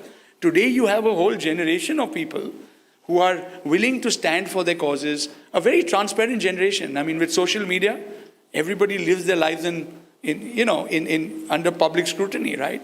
So I think it's a very different ingredient in this generation. And how do we as a country really leverage that? Because we are, you know, the largest rising generation in the world.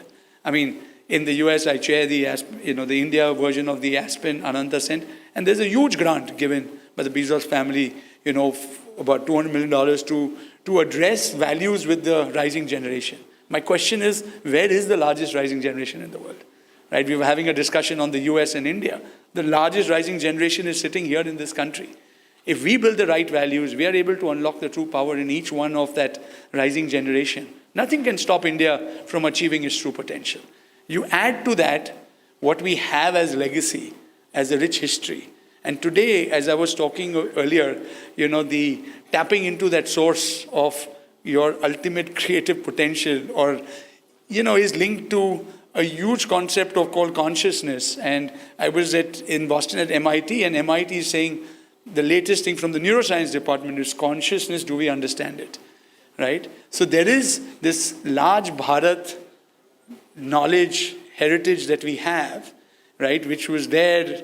And today, science is coming to a conclusion, and, you know, quantum is playing a large role to say that, you know, this is how the human operates, this is how, you know, the physiology of everything that is a state of matter comes from something that is non-physical, which is in a state of consciousness, and one which can unlock massive creative potential in each person.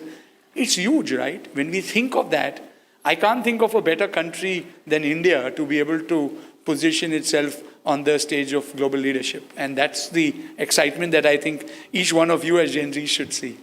That's the wow factor.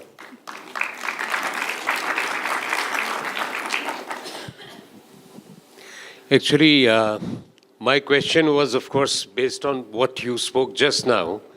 There's no doubt that Indian heritage is going to play a big role in making the youth of India stand out when it comes to the world stage. What is your prescription for that? How can that be implemented? Thank you. You know, the beauty is there is no prescription. Because I'll tell you why. You know, if you look at artificial intelligence today, artificial intelligence, especially when you look at generative, right? There are 2 forms. We've dealt with machine learning, we've dealt with structured data, and we've been able to create very, you know, predictable, good outcomes, and that has created brilliant efficiency, etc. But when you have, you know, unstructured data, when you have variables that you have never understood, how they will affect and impact and make a change, right? It creates a very different level of personalization that can be done today than ever before, right? So the point is, what is right for you is not right for someone else, right? So the moment you get into one form of a, you know, structured thing for all, and that's what I was mentioning, for a Gen Z, we brought it down to smaller communities and interests, which are still significant, right? But as we are going forward, if you ask me, to unlock that true potential, right, we have to be able to understand that person far better.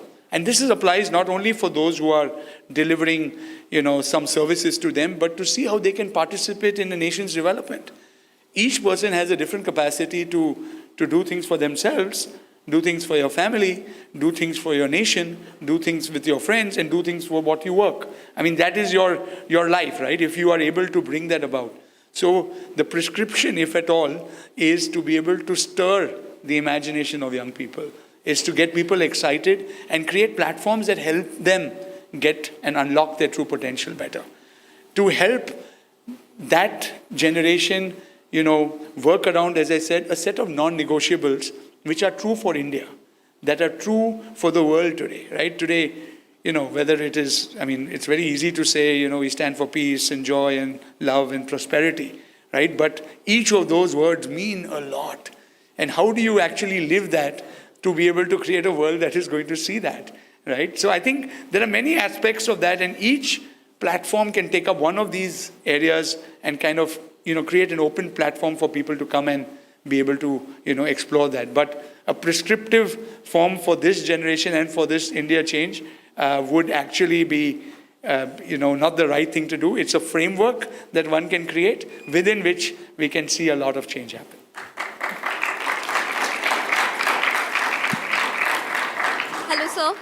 Hello, sir. A very good evening. So I wanted to ask, what gives a legacy industrialist the confidence to bet on the digital future, like how you have done through your subsidiary Jet Synthesis?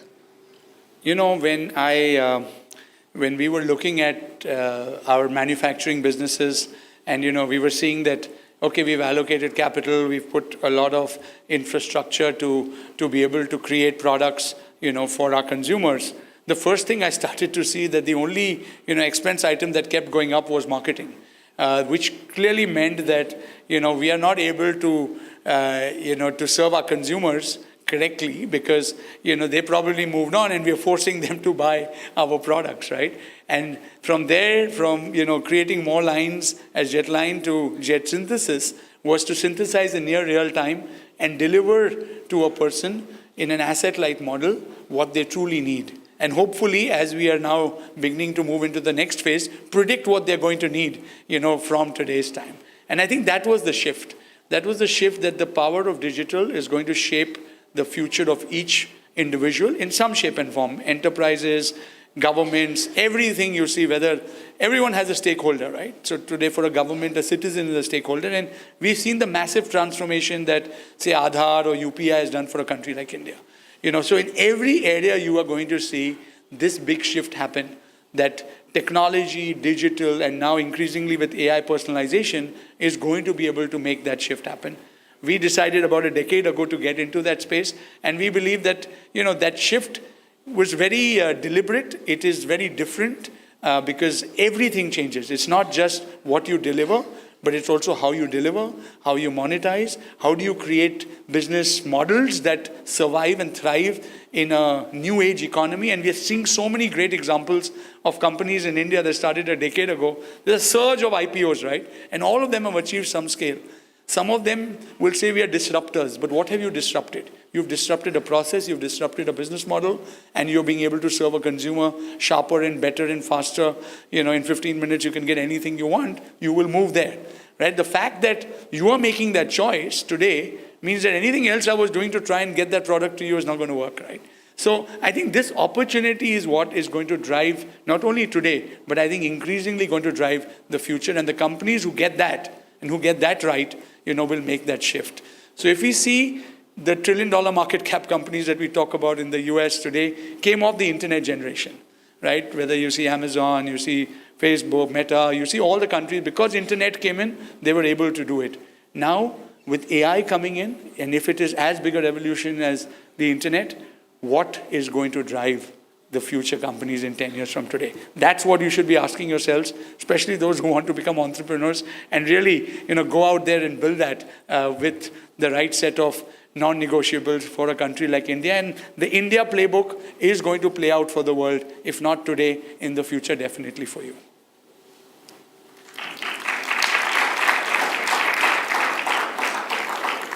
Hello, sir. Talking about Gen Z, some people say that ambition is taking a back seat and work-life balance is becoming a priority. What do you have to say on that? Again, as I said, it's different for different people, but ambition is always a product of what you want to do, what you want to be, and how you will make it happen actually comes through your actions, right? And your efforts. So you have an ambition, and then you have an effort to make that ambition, to realize that ambition. So for those whose work and life and play are integrated, you'll find those crazy entrepreneurs who will work 20 hours a day, and you have one here at Republic. And I've seen that, who'll sleep on the studios and make it happen because you have that craze to be able to make that change happen in the world, the urgency to do things, is a very different kind of DNA, where your work, your life, your play, everything is immersed. So from one extreme like that to those who view it as a balance, because then you're creating, a separate time for work, separate time for play, separate time for your ambition. But I think each person, again, will build it differently. What makes one different from the other is how you have built your inner self. And therefore, I go back to there has never been a greater need than now for every individual to look inwards. Right? As I said, we created a Think Right platform because everything our education taught us is what you should say and do. Don't hit someone, or don't speak a lie. But the source of that is thought. I'm hitting someone because I'm getting angry. So if I make an affirmation in the morning, I won't get angry today, and I handhold you through the day, and you control that, you will obviously be a more productive person, and you will be able to, again, unlock that creativity from that source of ultimate potential that you have, right? And I think if you're not taking care of your inside today, it's going to be very hard because you're only managing situations, and then you want to balance your situations in life. But when you have that inner strength, and therefore we say from think right, to eat right, to move right, to sleep right, right life, right? If you can get that balance and you can look into a phone, like you look at Google for your external world, we've created Right Life where you look into a phone and you're able to understand yourself better. 72 parameters, what you should do now. And if you're in that zone, in that now moment, in that position, like right now I'm talking to you, I'm here with you discussing just this point, right? And you can move in that ability or have that ability to do that, you will definitely be able to achieve a lot more. And you will see that life, work, balance, all in some harmonious way, start working together. And that's what we need. We need to create a generation of happy people. We need to create a generation of balanced people. We need to create a generation that is productive, not only for themselves, their families, but for the country. So thank you. Thank you so much. Thank you so much, Mr. Navani, for that very, very engaging talk. And I think all our youngsters, youngsters from the crowd are really enlightened. And there's so many more questions, I think, but...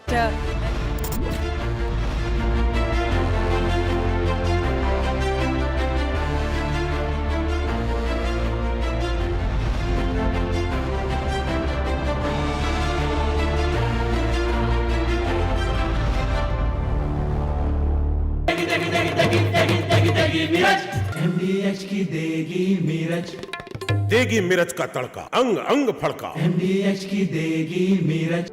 In the global employability rankings by Times Higher Education UK, only the following 6 institutions from India are ranked amongst the top 230 in the world for having the most employable graduates. IIT Delhi, IISc Bangalore, IIT Bombay, IIM Ahmedabad, IIT Kharagpur and Amity University. थोड़े में ज्यादा स्वाद, यही तो है इसकी खास बात। वाओ मम्मा, क्या स्वाद है? अरे मेरे राजा, सबका राजा और प्योर मसाला। केसरिया से मन जोगी हुआ रे, दिल झूमे देखो, मतवारा हुआ रे। केसरिया से मन जोगी हुआ। हर पल मनाओ केसरी त्योहार। विमल, बोलो जुबान केसरी। अब छोलिया हो या लोबिया, सफेद चने या काले चने, सब कुछ मजेदार बने।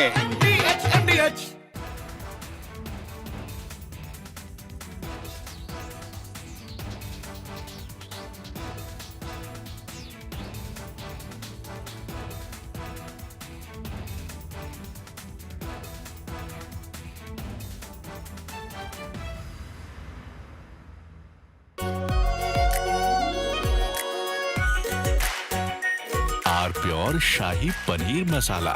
Delicious, healthy, every day. केसरिया से मन जोगी हुआ रे दिल झूमे देखो मतवारा हुआ रे केसरिया से मन जोगी हुआ हर पल मनाओ केसरी त्योहार। विमल, बोलो जुबान Kesari.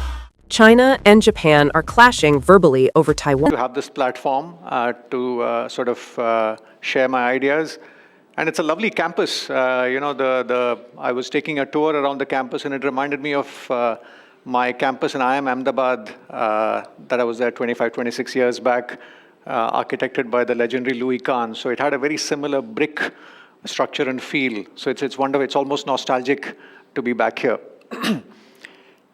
I'm going to talk about potential. And the whole day you've been listening to many people talk about what it will take for our country to grow, what it will take for our country to develop. And really, Viksit Bharat has been the discussion point today. But I'm going to take a slightly different approach, right? Let me talk to you what this session is and what it is not. First, this is not a top-down session. This is not about macro policies. This is not about what the government should do. This is not about what the taxes will be, etc., etc. This is about bottom-up. This is about what you and me should do, you know? How do we think about potential at an individual level? This is almost, think of it like an atomic bomb. You know, if you can get the atom to sort of release that energy, as a country, automatically we can sort of create that energy. And this is not just about economic progress, right? I think I was listening to the speech by Dr. Sangeeta Reddy, and she spoke about happiness and health. So this is about not just the destination, but also the journey. You know, how do we get there? If we get the economic output, but we are, you know, depressed as a society, I don't think that's an outcome that we should look forward to. So how do we think about progress in a holistic way? And third, it's not so much about what's missing. You know, I work as a coach with many leaders, and very often I feel we beat ourselves up with what we don't have. But sometimes the biggest contribution we can make is by knowing what our strengths are, what our superpowers are. So this is about really saying what's working, and let's build on what are our strengths. So let me talk about where my insights come from today. One is, I used to be a consultant with McKinsey in New Jersey in the US, so I had an opportunity to look at leaders up close and get a sense of the link between business strategy and leadership. Second, I work with an executive search firm called Egon Zehnder. It's a Swiss firm, where I got a sense of how do you look for a leader in the context of a business situation. And for the last close to a decade, I've been working as a coach and sounding board with many leaders, and I've had an opportunity to understand what's going on in their heads. You know, you see a leader in front of the curtain on the stage very often, but who the person is behind the curtains is often very different. So I've had an opportunity to sort of engage with these people on what really is keeping them awake at night. So I hope to bring some of those insights here. Second, I've had an opportunity to curate the Play to Potential podcast for the last close to 9 years, and I've spoken to 100+ guests, and it's counting. And I've chosen to look at diversity of insight. Very often we talk about diversity of thought in the boardroom. Even as I thought about potential, I said, why don't we just look at a range of people and see what we can learn? So one is, of course, CEOs and entrepreneurs. I'm sure you recognize many of the faces. Nandan Nilekani, Vinita Bali. I don't want to read out every name, but all these names are the who's who of the Indian corporate world. Then we have legendary sports persons. We have Vijay Amritraj, Vishy Anand, Viren Raskina, who runs Olympic Gold Quest, Deepa Malik, a Paralympian, Paddy Upton, the mental conditioning coach of the Indian team. So I said, what can we learn from the world of sport? And then I said, what can we learn from the world of creative professionals? Right? The first lady, Aisha Birsel, is an industrial designer who applies industrial design principles to designing your life.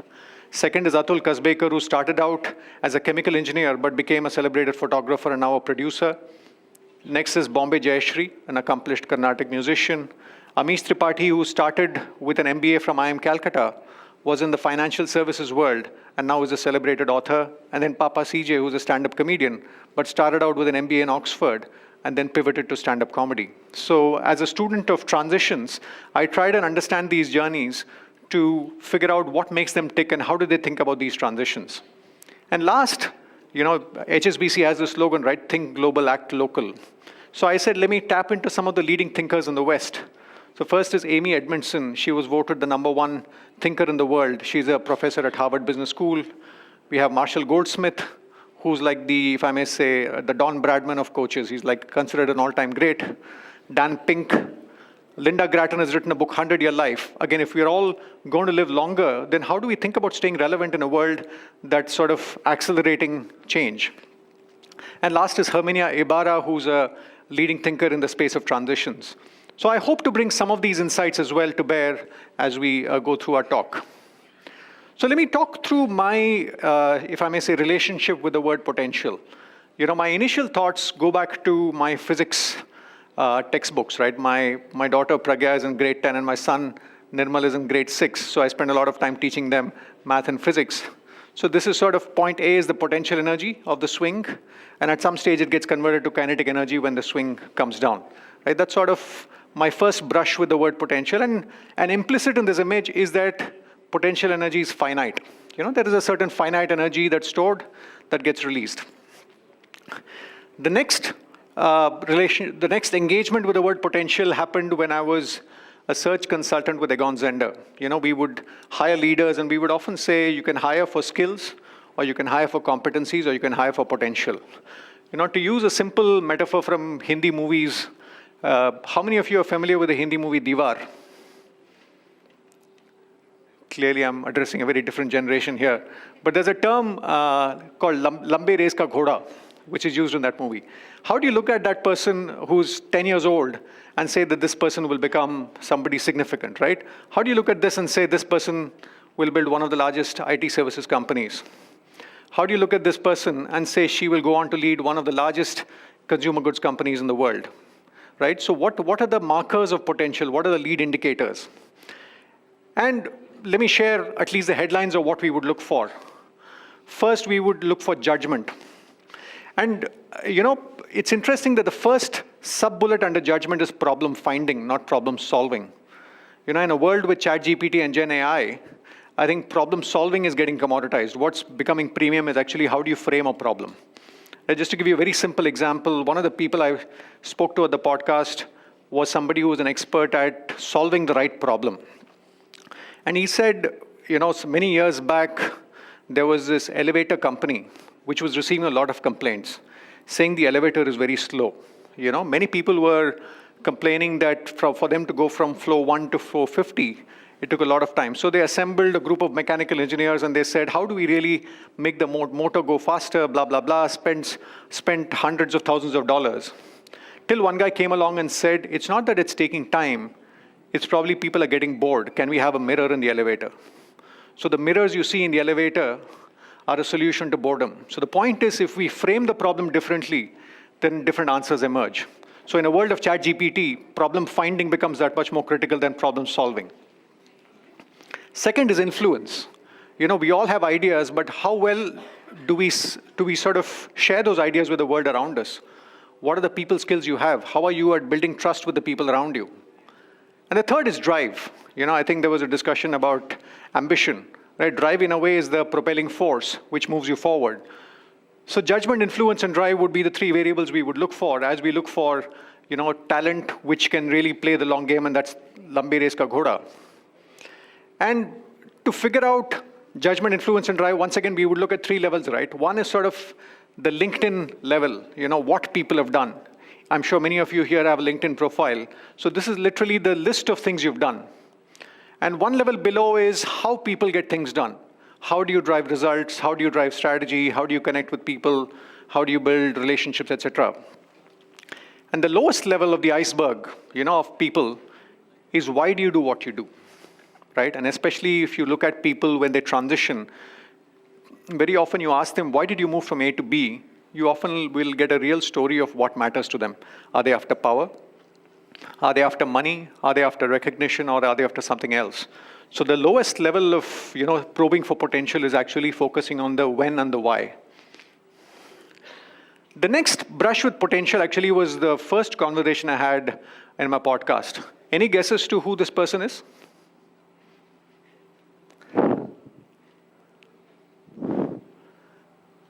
Any guesses now? Sorry? Neil Armstrong. Close. This is Buzz Aldrin, the second man on the moon. Buzz Aldrin, right? So I asked Vijay Amritraj, the legendary tennis player, as I wrap up my podcast, one of the questions I ask is, what does the term play to potential mean to you? And he spoke about an episode when he visited Buzz Aldrin's home in California. I'll just play that audio clip for you. In one of my interviews, one of my guests on one of my talk shows was the second man on the moon, Buzz Aldrin, who was a friend of mine. And when I went to interview him at his home in Westwood in California, you look at all the various accolades and so on and so forth, like we've seen in people's homes and trophies and plaques and so on and so forth. So very few things really catch your eye as you go through pictures and you go through this and that. But there was this one little plaque in the corner that absolutely caught my eye. And I've never forgotten it, and it always is very much in the back of my mind when I do things. And it was stuck in a corner in his living room, and it said, we always tell kids as you grow up, you better do this, if you fulfill your potential, sky's the limit, sky's the limit, everything's always sky's the limit, And so that little plaque said, who said sky is the limit when I left my footprints on the moon? Who said sky is the limit when I could leave my footprints on the moon? Now I want to go back to my first mental model with potential, the swing. That sort of implies a certain finiteness. But I think my current working definition of potential is technically it's infinite. It's limited by human imagination, right? And I think there's a couple of lines in Hindi which I think capture it beautifully, right? Jiski jitni udaan baki hai, utna hi asman baki hai. So technically I think we are...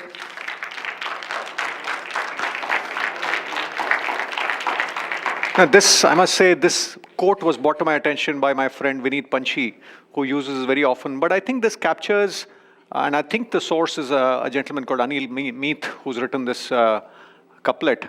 But I think this captures the idea of potential. In a way, we come in the way of our own potential.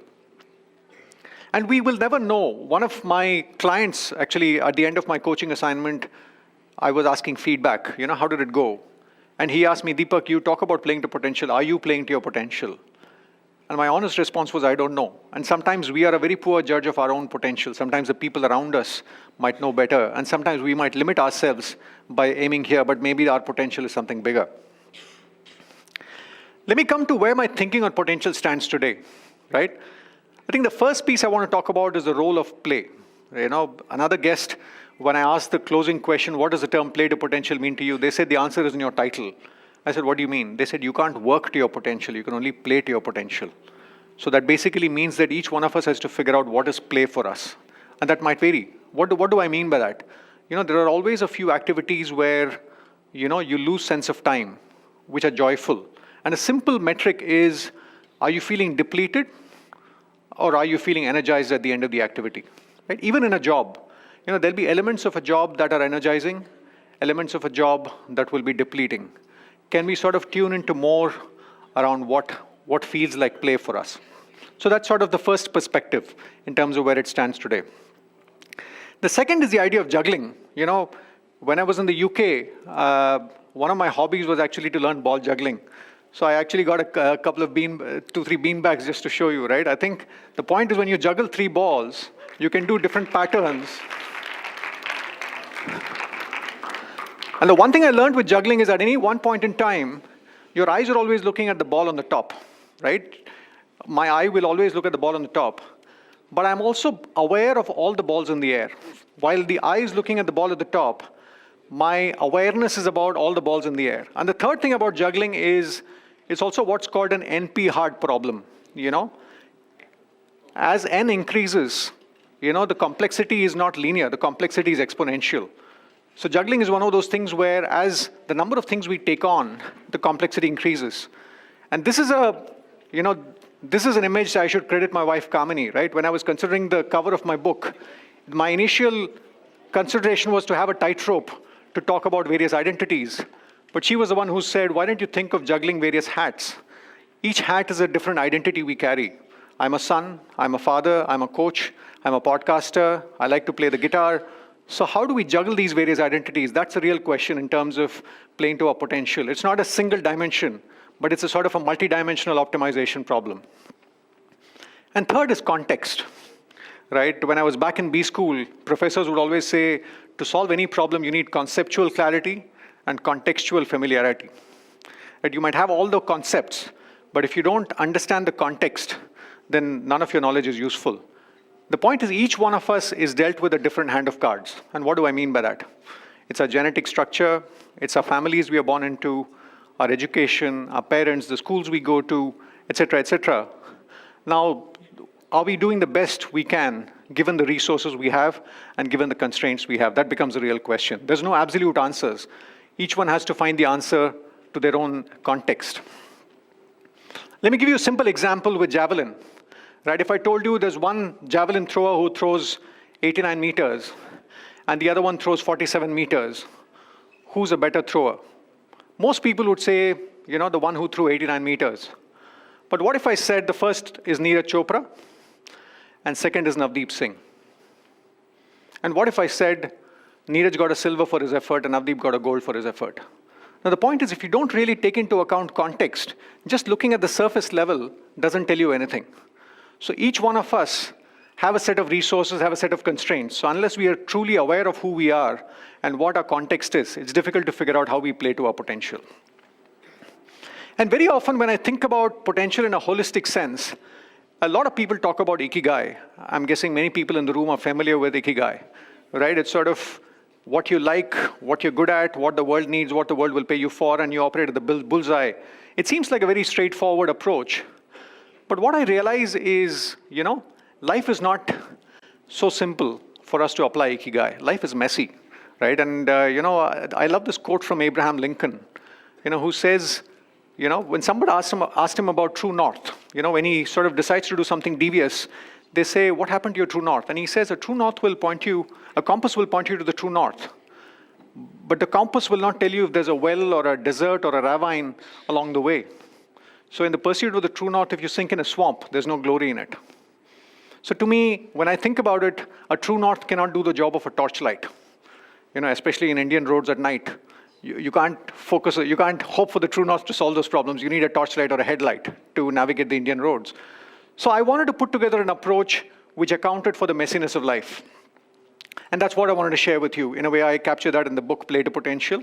But the core of the approach is, first is the family context, right? A lot of the literature I see about playing to potential treats life as a solo sport. But the more I look around, the more coaching work I do, I realize life is a team sport. The team is the family. And unless we really tune into the family context, it might be maternity, it might be empty nesting, it might be loss of a loved one, whatever. It might be a transfer. But unless we really unless we account for the family context, you know, we might be missing the plot. Let me just sort of, in the context of transitions, I spoke to Amish Tripathi when he transitioned from the world of business to the world of novel writing, and he talks about the role of family and the role he had to play to enroll them in his journey. Suggests that you should use your heart to decide the destination, but use your mind to plot the journey. So I was very clear that I was not going to give up on my book, no matter what. No matter how many people rejected it. I was going to do everything that I could to make it work. आगे चले ना चले भगवान के ऊपर है, but I will do my best. That I was very clear on. Sure. Now that was the destination that my heart had decided. So what should the journey be to that? I allowed my mind to make up my mind, which is I allowed my mind to make up my decision. Sure. Which is why I did not resign from my job. Which is why I invested only into the marketing of the book. But I invested only what I could afford from my salary. I didn't take loans from anyone. I of course didn't ask any of my relatives, anyone for anything, only my money. I invested only what I could afford. I made, I was lucky that I had family support for this. My wife, my siblings, because, if you don't have that emotional support, it's not about financial support, it's that emotional support. True. Then that can kind of, draw energy away from you.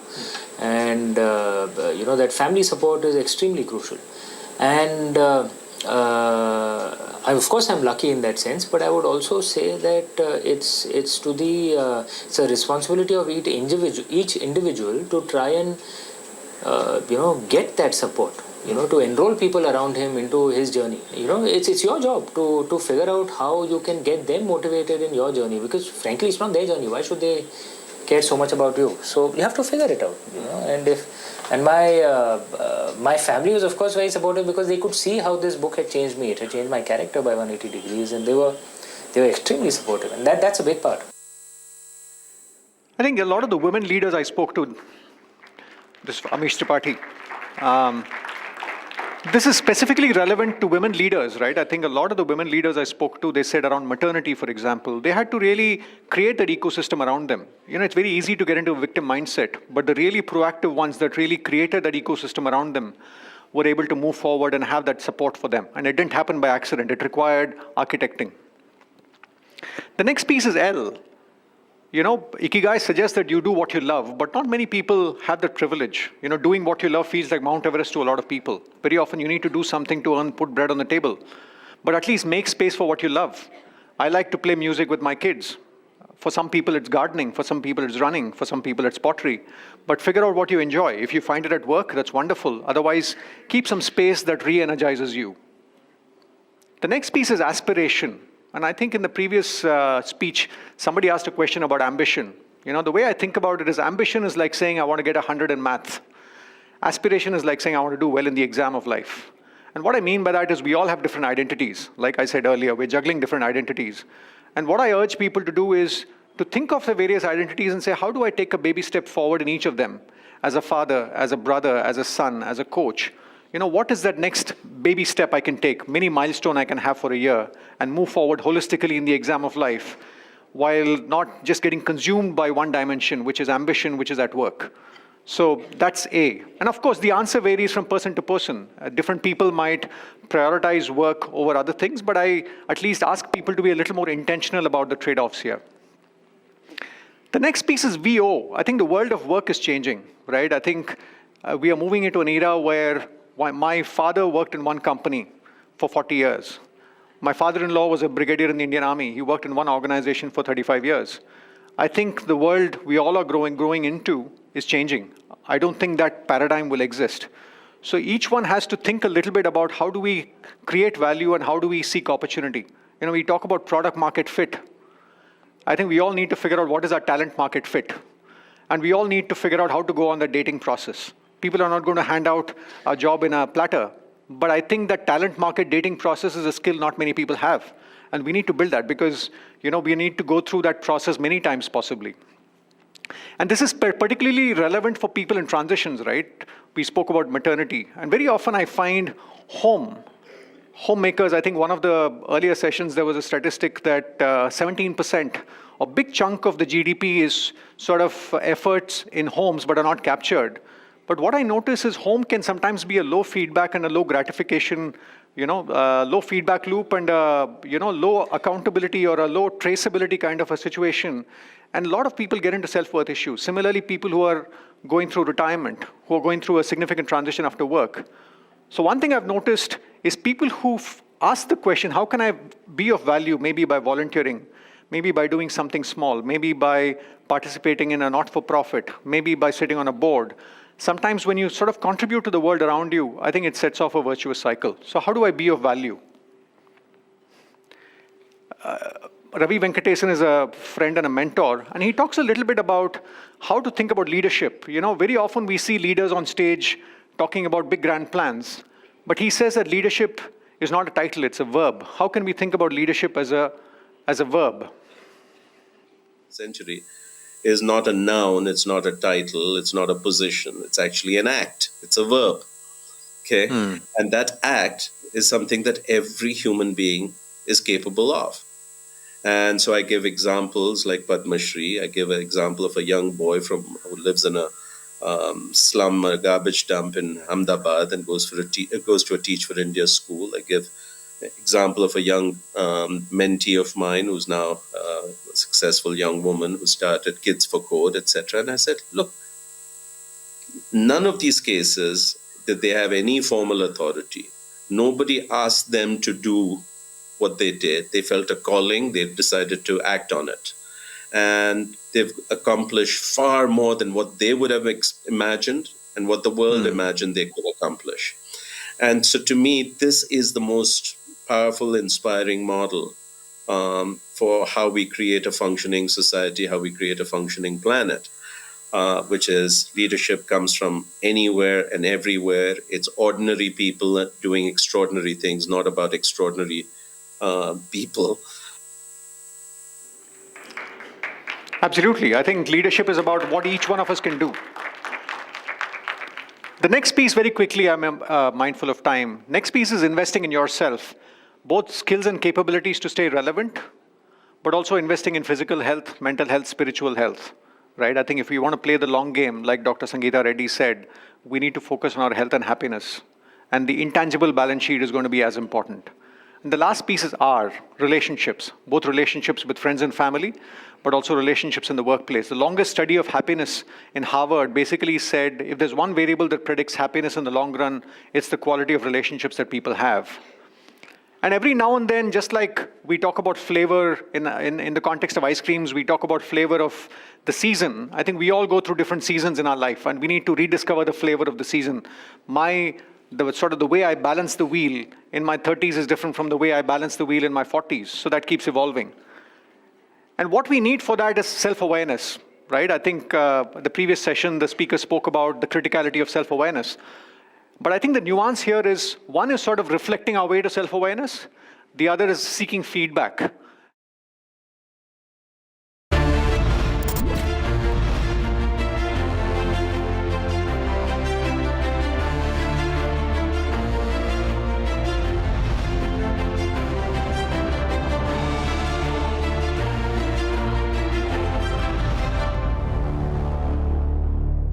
आधे bowl दही में 4 चम्मच MDH चटनी पुदीना मसाला डाला, stir करो, पुदीना चटनी तैयार। MDH चटनी पुदीना मसाला।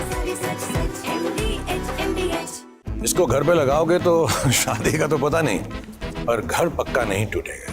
रूंगटा नहीं तो घर स्ट्रॉन्ग नहीं। रूंगटा स्टील TMT बार एकदम सॉलिड। पहाड़ों में एक हाइकिंग स्टिक भी बन सकती है। प्योर सूजी पास्ता उबालो, मिलाओ और खाओ। 8 मिनट में तैयार। क्या टेस्ट है सबका राजा आरकोर मसाला। केसरिया से मन जोगी हुआ रे, दिल झूमे देखो मतवारा हुआ रे। केसरिया से मन जोगी हुआ। हर पल मनाओ केसरी त्योहार। विमल, बोलो जुबान केसरी। अब छोलिया हो या लोबिया, सफेद चने या काले चने, सब कुछ मजेदार बने।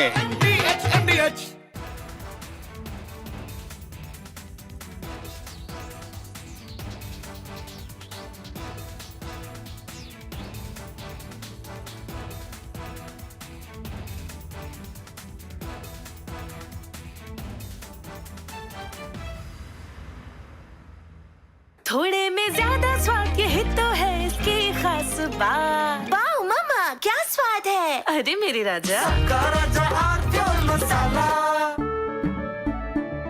केसरिया से मन जोगी हुआ रे, दिल झूमे देखो मतवारा हुआ रे।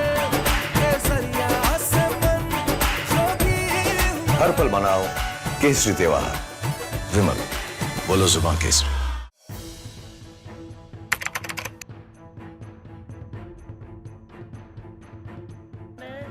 So in the past, we would see most of the Murthy, but just to know that, to share with all of you that we are very lucky to live in his presence, and he is India's top public intellectual. He is a lawyer, he is an activist. I describe him as a warrior. He has fought corporate groups. He's a nationalist, he's a journalist, he's an editor. The most powerful of politicians come to him for advice. And we are very lucky to have him as our mentor here at the Republic Media Network. And he has been my mentor for a long time, and he has always supported me in everything that I have done. So, Mr. Gurumurthy, I think we're all looking forward very much, sir, to hearing you today in our closing session. Thank you for being with us, sir. Thank you.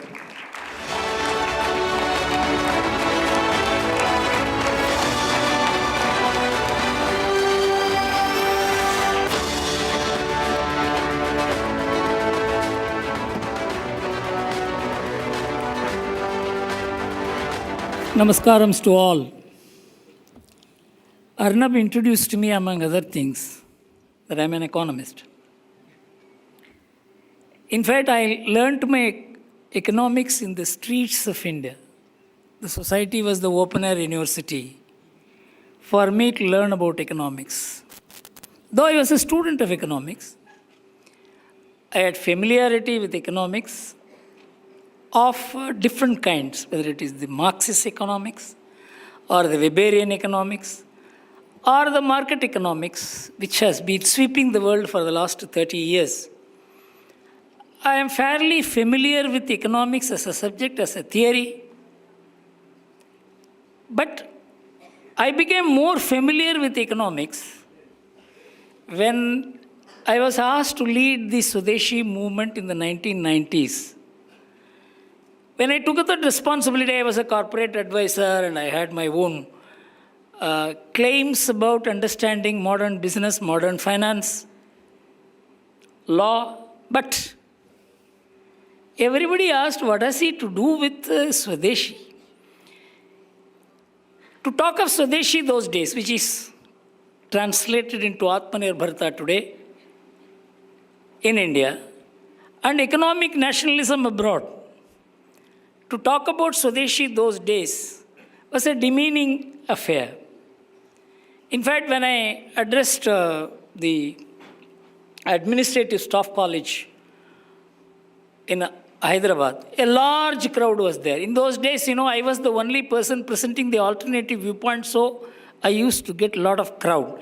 Just as a curiosity as to what this man talks against globalization. Globalization was the mantra. It was a one-way traffic. If anybody talked against globalization, there is something wrong with this man. That was the kind of assumption. There was a wholesale defection of the whole world. From the socialist state-controlled model to the market model. Nobody understood what it was, but everybody said it is the American model, which is the model for the world, and so everybody defected to that. But some of us felt that this is something seriously wrong, because I had deep connections with the corporate India and I had discussions with them, and nobody was clear about what was happening. I must have met at least some 20, 30 industrialists to find out, what do you understand about this globalization? They said, we don't know what this new animal will do. There was only one man who had some clarity about that. I will talk later. But the fact remains that it was swimming against current those days. What is now being talked about, accepted, and even America holds, Trump America says, economic nationalism was the Swadeshi at that time in India. So in the Administrative Staff College of India, when I began addressing about Swadeshi, and I began explaining that this globalization is an unsustainable proposition. You cannot have global order without a global government, and you cannot create a global government means you cannot have a global order, economic order also. But at that time, everything was centered on one power, a single power, America. And so whatever they wanted the world to do, the world accepted to do. And it was founded on one ideological premise, which Francis Fukuyama wrote in his book, The End of History and the Lost Man, that the Western order has finally won against the rest, and it is best for the rest to follow the West, was the basis of globalization. So it may be the liberal democracy or market, free market, or the Western way of life. Everything became acceptable as the universally valid proposition world over. And so some of us who opposed it were regarded as, some people called us Neanderthal economists, that we are taking the country thousands of years back. So in the Administrative Staff College of India, when I was addressing, an official stood up, a former government official stood up and said, People like you must be shot dead because you are taking the country 500 years back. That was the discourse in India. It was against the discourse we were swimming. I had seen industrialists being advised by the government officials, you better sell your industry today to foreigners, otherwise you will sell them as scrap tomorrow. This was the national situation. So, if you have to understand what is happening today, you have to go 30 years back in 1991. As compared to that, today, 900 million Indians were born after 1991. And 360 million have died. And so 600 million Indians who are 18 and 35 were born after 1991. They may not even know what happened at that time. So there has been a massive shift in the country between 1994 and 2025. The world has turned upside down. From a conflict-free world, which was promised as the final victory of the West over all conflict, so that the West will ensure that there is no conflict in the world, we were all lured into that order, the order of peace, prosperity. And what was globalization? In fact, many people used to ask me, what is Swadeshi? I used to say, Swadeshi, the nation is the core. The global is the additive. It is not that we can live without the world. We have to live with the world. But the world will only contribute to you. You have to be the core. The national effort has to be the core. The national confidence, the national effort, the national policies, and the national industries, and the national parties, political parties. All of them had lost confidence at that time. We all used to say that we have to be a nation first because they said the world is one village and the idea of nation itself is outdated. That was the discourse at that time. And globalization was defined. The world as the core and nation as the additive. This was the difference between globalization and national economics. But from that time today, if you look at where the world stands, there have been three distinct changes. One, a single one-pole power position, the world has shifted to multipolarity. Multipolar world is not a formal world. Informally, the power has diffused from one source to lot of middle countries rising to share the power. Under the Center for Foresight of the European Commission said, by 2030, there will be no hegemonic power in the world and there will be multipolar power, each country exercising power in its own way, with its resources, with its influence and sphere, with its education, with its strength, with its demography. So it said that the world is moving towards what the world was in 1990s to a very different picture emerges. The next is, we were all told modernity means only what the West stands for, because the West drew its modernity from the days of enlightenment, the single source of modernity. But now it is accepted. There are multiple modernities in the world. In 2007, Sebastian Conrad, he was one of the greatest historians, and he came with his thesis that each civilization modernizes in its own way. Japan modernizes as Nihon Jinran. China modernizes as Neo-Confucian society. So nobody wants to adopt one way of modernity, one dress, one language, one way of life. And so India will also modernize in its own way. So this is not what the Indian discourse, Indian media, Indian academics, Indian political parties, or the Indian administrative service speak about. But the fact is, we are also modernizing in our own way. This is a new concept.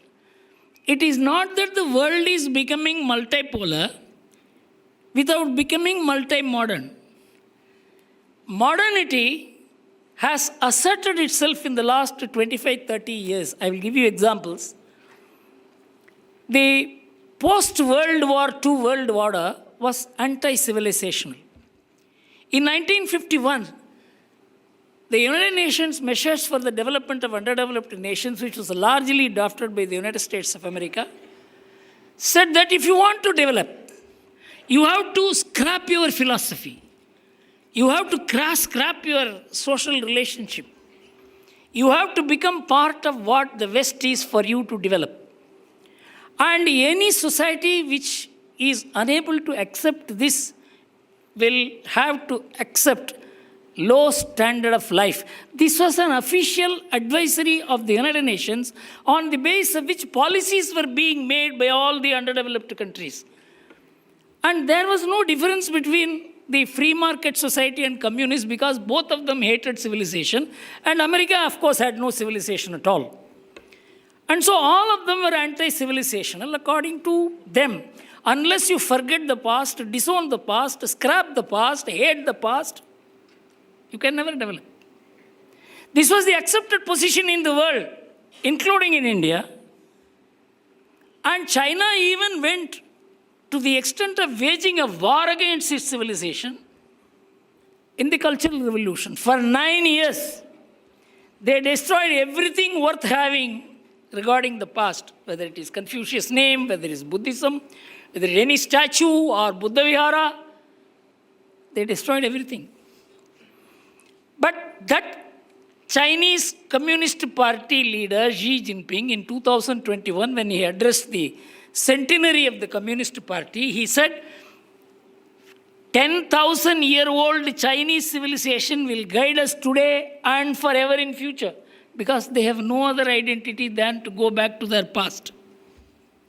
Russia, which killed millions of people to destroy its past, in 2024, Putin declared Russia as a civilizational state. You know, every society is now coming into its own, and that is the beginning of what can be called civilizational nationalism, and which is spreading in India also. Now I will go into what is happening in the world in the sense of how nationalism is getting into economics. I'm just quoting, just you touch artificial intelligence about economic nationalism. This is what it says. Economic nationalism is experiencing a significant global resurgence, marked by retreat from globalization and prioritization of national economic and security interests over international cooperation. This trend is evident in policies worldwide, particularly in the United States, China, and the European Union, driven by geopolitical tensions, supply chain vulnerabilities, and domestic political pressures. A research done by Cambridge University's 3 scholars, I'm just quoting it. The paper which they have produced examines the resurgence of industrial policy and national security across the United States, China, and the European Union. We analyze how these 3 major economic powers are implementing distinct approaches to industrial policy while pursuing similar objectives in technological leadership and also national economic prosperity. The US has adopted a hawkish stance with extensive trade policies and subsidies. China has pursued ambitious growth in the range of sectors with long-term planning and strong governmental control. Even the European Union has begun doing it. So what we fought for in India in 1990s is what the world is doing today. It is not because we were the forerunners, But the fact is, the idea of globalization, the project of globalization, founded on the supremacy of the West over the rest, forever has collapsed. Globalization has collapsed because it was a collapsible model. Why it collapsed? The background to the collapse of globalization are three major events. One was the 2008 financial crisis of America, which was founded on the basis that one superpower with its super currency, with its super efficient economic model, will be able to guide the whole world in that direction. That was the basis of globalization. And the financial model was so perfected that dollar, which had the backing of gold and was considered equal to gold, and even after the gold ceased to be backing the dollar, in 1990s, the dollar unbacked by anything other than the name United States of America became equal to gold and became even more valuable than the gold.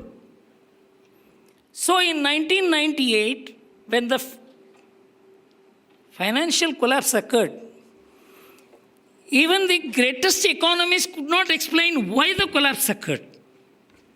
In fact, Alan Greenspan, who headed the US Federal Reserve System for 19 years, he was examined by the Congress. He was called the god of money. He could create money out of thin air.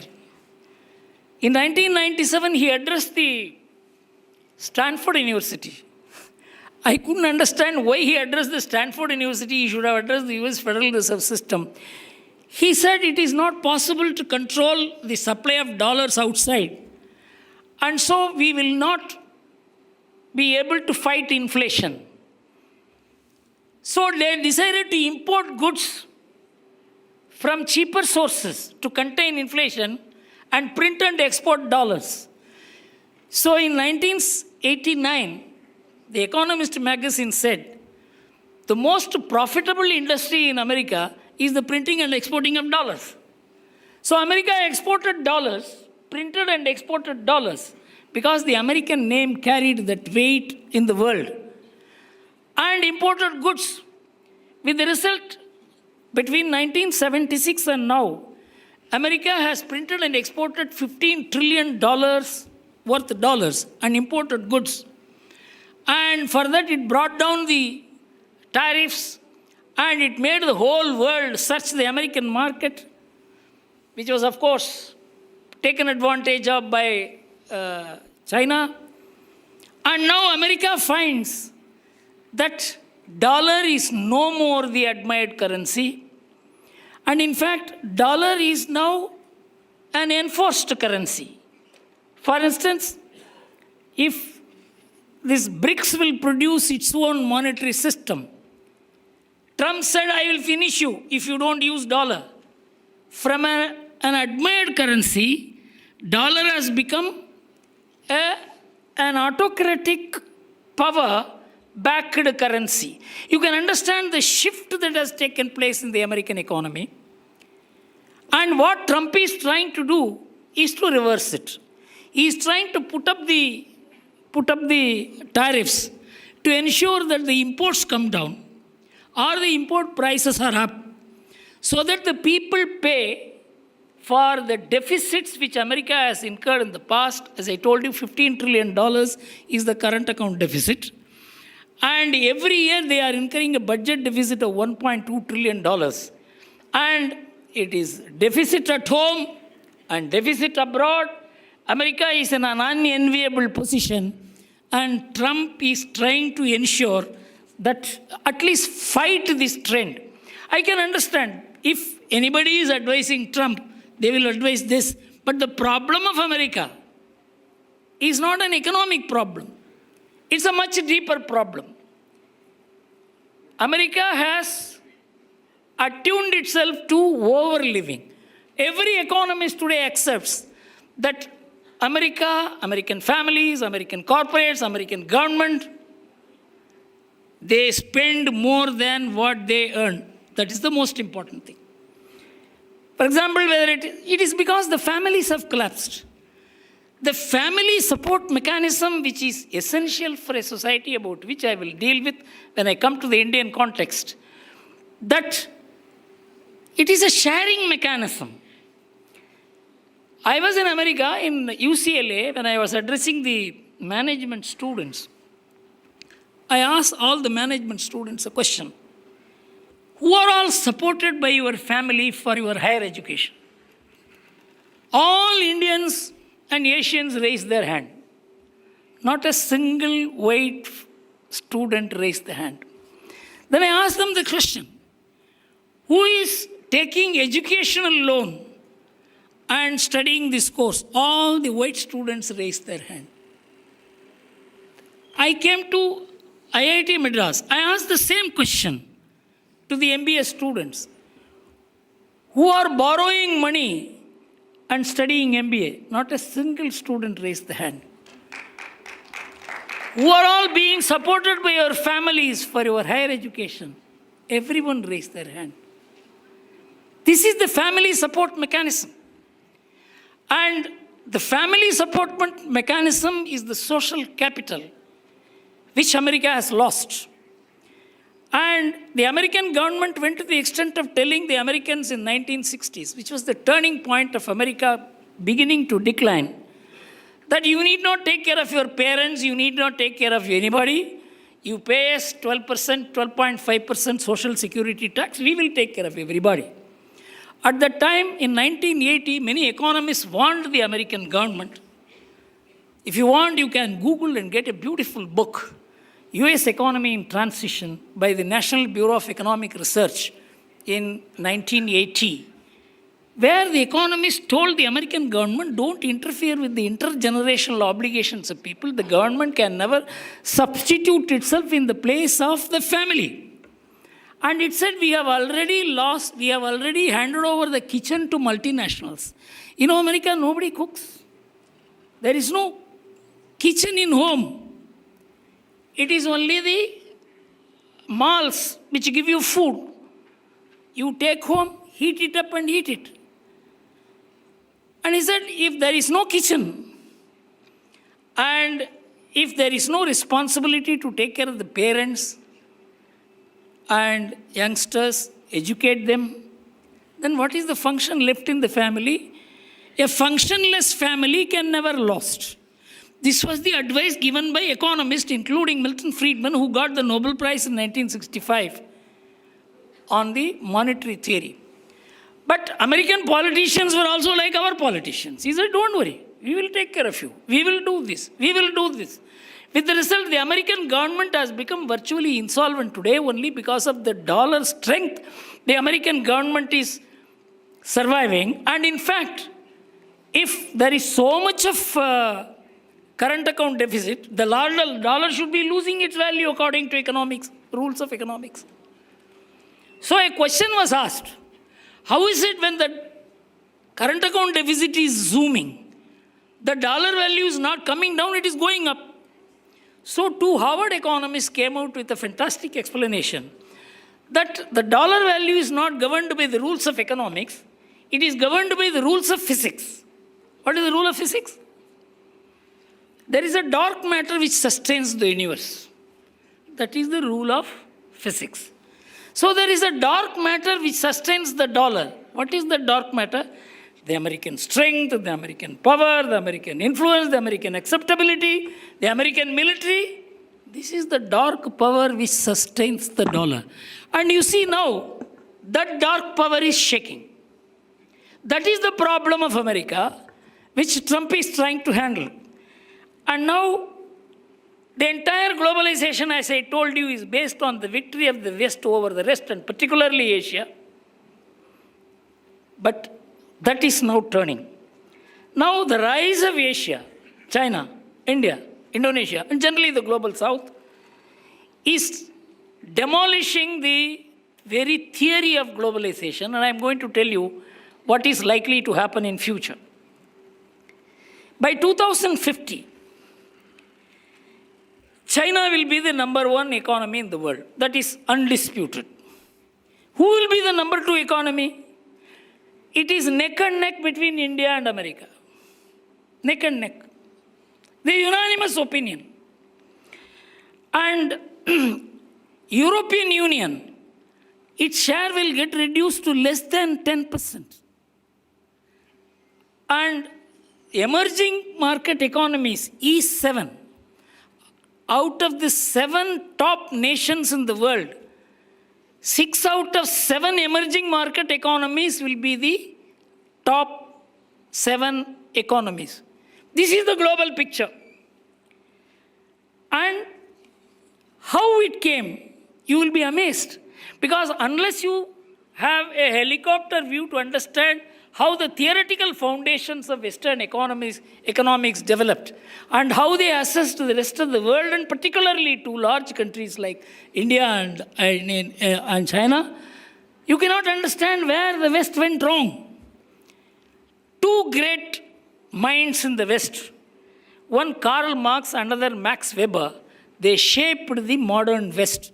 In fact, Max Weber was supposed to be the founder of modern Western liberal society based on individualism. And Max Weber and Karl Marx, their assessment of India and China is worth quoting. Karl Marx wrote an article, 2 articles, in the New York Herald Tribune in 1853, where he said India is a country which is a very unique country. Its economy is organized on the basis of village republics. People are very happy. There is no exploitation. The gap between the producer and the consumer is so little. It is some kind of a primitive socialism. But unfortunately, this country has not changed for the last 2,000 years. It is worshipping cows and monkeys, and so it is a semi-barbaric society. That there was no economic problem, but this society is worshipping monkeys and cows. And he was the guy who influenced almost the whole of India after independence. Every left, liberal, progressive thinker would somewhat relate to Karl Marx in India. And so he convinced the West that India is a semi-barbaric society. And then Max Weber, he was the one who conceptualized the Western development model as based on Protestant Christian ethics, based on individualism, enterprise, and that is the basis of entrepreneurship, which is the basis of modern capitalism. He was right, because for 30 years he studied the Protestant and Catholic societies and came to the conclusion the Catholic societies can never match the Protestant societies in entrepreneurship, which is true, because all the Protestant nations were going up in economic growth, and all the Catholic nations were lagging behind. But he wrote 2 books on India and China. He said, these 2 societies can never come up because they believe in karma and rebirth, which works against a spirit of enterprise. And so these 2 societies will never come up. But unfortunately, the research done by Paul Byrock and Angus Madison that came between 1980 and 2001, which said for 1700 years, India and China were the leading economic engine of the world. In 1750, the combined share of GDP of India and China was 58%, and that of England and America 2%. In 1900, the whole thing turns upside down. India and China crashed to 8%. China 6.8% and India 1.2%. And England and America raised to 42%. This data was not available to Karl Marx or Max Weber. If they had this data, they would never have said that a country like India and China can never develop. This is where the West went wrong. When they globalized, they thought this globalization will benefit only people who know how to operate economics. China did not know how to operate economics, but it knew how to operate the people who operate economics, and they looted America. America produced a Frankenstein monster by giving more MFN facilities to China, giving them all the technologies, and China became the factory to produce goods for America. And of course, all kinds of political influences were there to defeat Russia, which was the greatest ambition of America, which made them expand the NATO, which has resulted in the Ukraine war, benefited China. But India was always careful. Whether it is this party or that party ruling, we calibratedly accepted globalization. We never wholeheartedly accepted globalization. It is because the society of India would never allow globalized ideas to enter. And that is the reason why we are a different society. Now, I will come to it a bit later as to what we mean by Atmanirbhar Bharat. Before that, I will have to deal with Trump's MAGA. Trump's MAGA is the first major admission of the failure of globalization.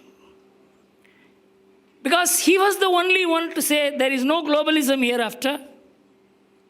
It is America first.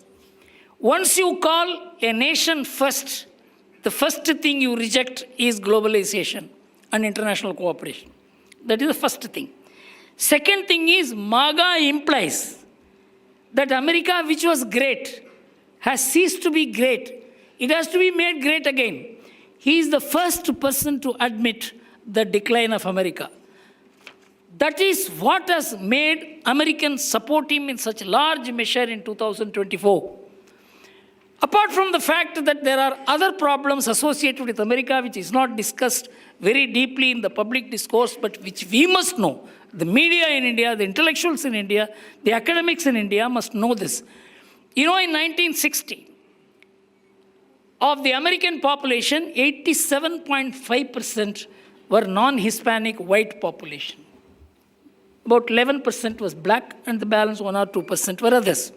It was at that time Kennedy declared that we will build a global, we will invite the whole world to build America, and they went on to, at that time the civil rights movement was there. Till then they allowed only white immigrants.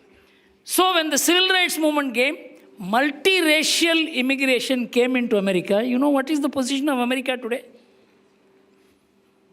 Today, 58% is only the white Hispanic, non-Hispanic whites. America is ceasing to be a white nation.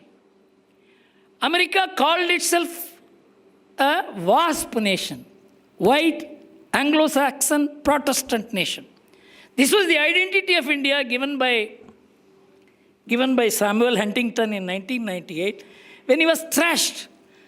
But there is a racial element in America today. All of you are seeing it. And that racial element is powering the Republican Party.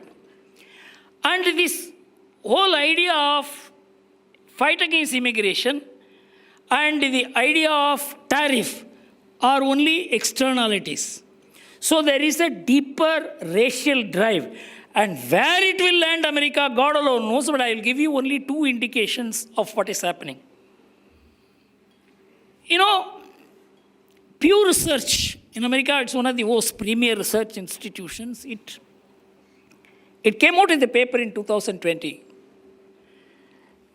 that in America there is a bipartisan politics is the only point of commonality in America. There is no other commonality in this country. In 2015, the Time magazine wrote about the commonality in generally the Christian nations. There are 30,000 canonized saints in Italy. Every locality has one. In America, till today, there are only 3 canonized saints. There is no sacred place. There is no sacred mountain. There is no sacred river. America is a real estate. There is no common point of Americans except the American Constitution, courts, and what they call as the American way of life. With the result, now 60% of the Republicans won't marry into Democrats' houses. 65% of the Democrats won't marry into Republican houses. There is a vertical division in the society. And the division is in the family. Father and son are not talking. Daughter and mother are not talking. And it has seared the society so much. In 2022 September, you can Google and read, 6 defense secretaries and 5 American chiefs of staff wrote a letter to Pentagon. If a Trump or Trump-like figure contests the 2024 election and loses, there will be civil war in America, and the army will not maintain neutrality. And the civil war will not be at the border. It will be based on color. It will be based on religion. It will be based on region. This is the state of America. Because it doesn't have one common base. It is a top-down nation. Then I immediately I was there for 3 days in Kumbh Mela. 65 crore people assembled. Who invited them? What brought them together? It's some consciousness. It is a bottom-upwards nation. They are top-down nations. Arun Shourie has written it beautifully in his secular agenda. How the European nations were formed. They were formed by marriages. They were formed by concubinages. They were formed by conquests. When France was formed, less than 3% of the people knew the French language. When Italy was formed, less than 7% of the people knew Italian language. It is the powerful people who brought the people together, shaped them into nation, and turned them into what it is only in this 18th and 19th centuries. The idea of nation state developed in the West. So, these are basically unstable societies, including in America. Everybody thinks America is a very stable country, but I want all of you to very critically study what is happening in America, which will show that America is moving towards a crisis, and it is not only moving towards a crisis, it will land the whole world in crisis because it has integrated the whole world to such an extent that whether it is in terms of dollars or in terms of, 16% of America today consists of immigrants. And those 16% immigrants, if you calculate, nearly 30 crore people are linked to America. And it is investment, it is trade, industries, employment. Everything is linked through dollar. And that society and that state is in a critical condition. So 4 dates completely changed this world. One is the general financial crisis in 2008. Second is the COVID. And the third is the Ukraine war. Henry Kissinger, who shaped the post-World War order, post-Cold War order, he said as soon as the COVID advent came, the world order will change forever. And in 2022, when Ukraine war came, he addressed the economists meeting in Switzerland. And he said that unless this war is ended soon, the world order will be restructured forever. Trump has begun doing it in 2025. This is how we should understand. Because America now feels it cannot take the responsibility of running the world. And it wants to go back to the isolation policy which it adopted till the early 20th century. And at this point, I must mention there is a paradigm shift in the world between 1990s now. In 1990s, you go into any economic literature, there is nothing called environment.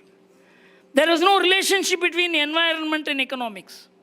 But today, you cannot separate economics from environment. Because environment has become one of the biggest problems of the world. In 1990, the world discharged 6 billion tons of CO2. In 1990, 22 billion. Today, 37 billion. And so far, of all the greenhouse gas emissions, the share of America is 25%, The share of Europe is 20%. These people have dirtied the world and developed themselves. And now they are saying, you should not dirty it.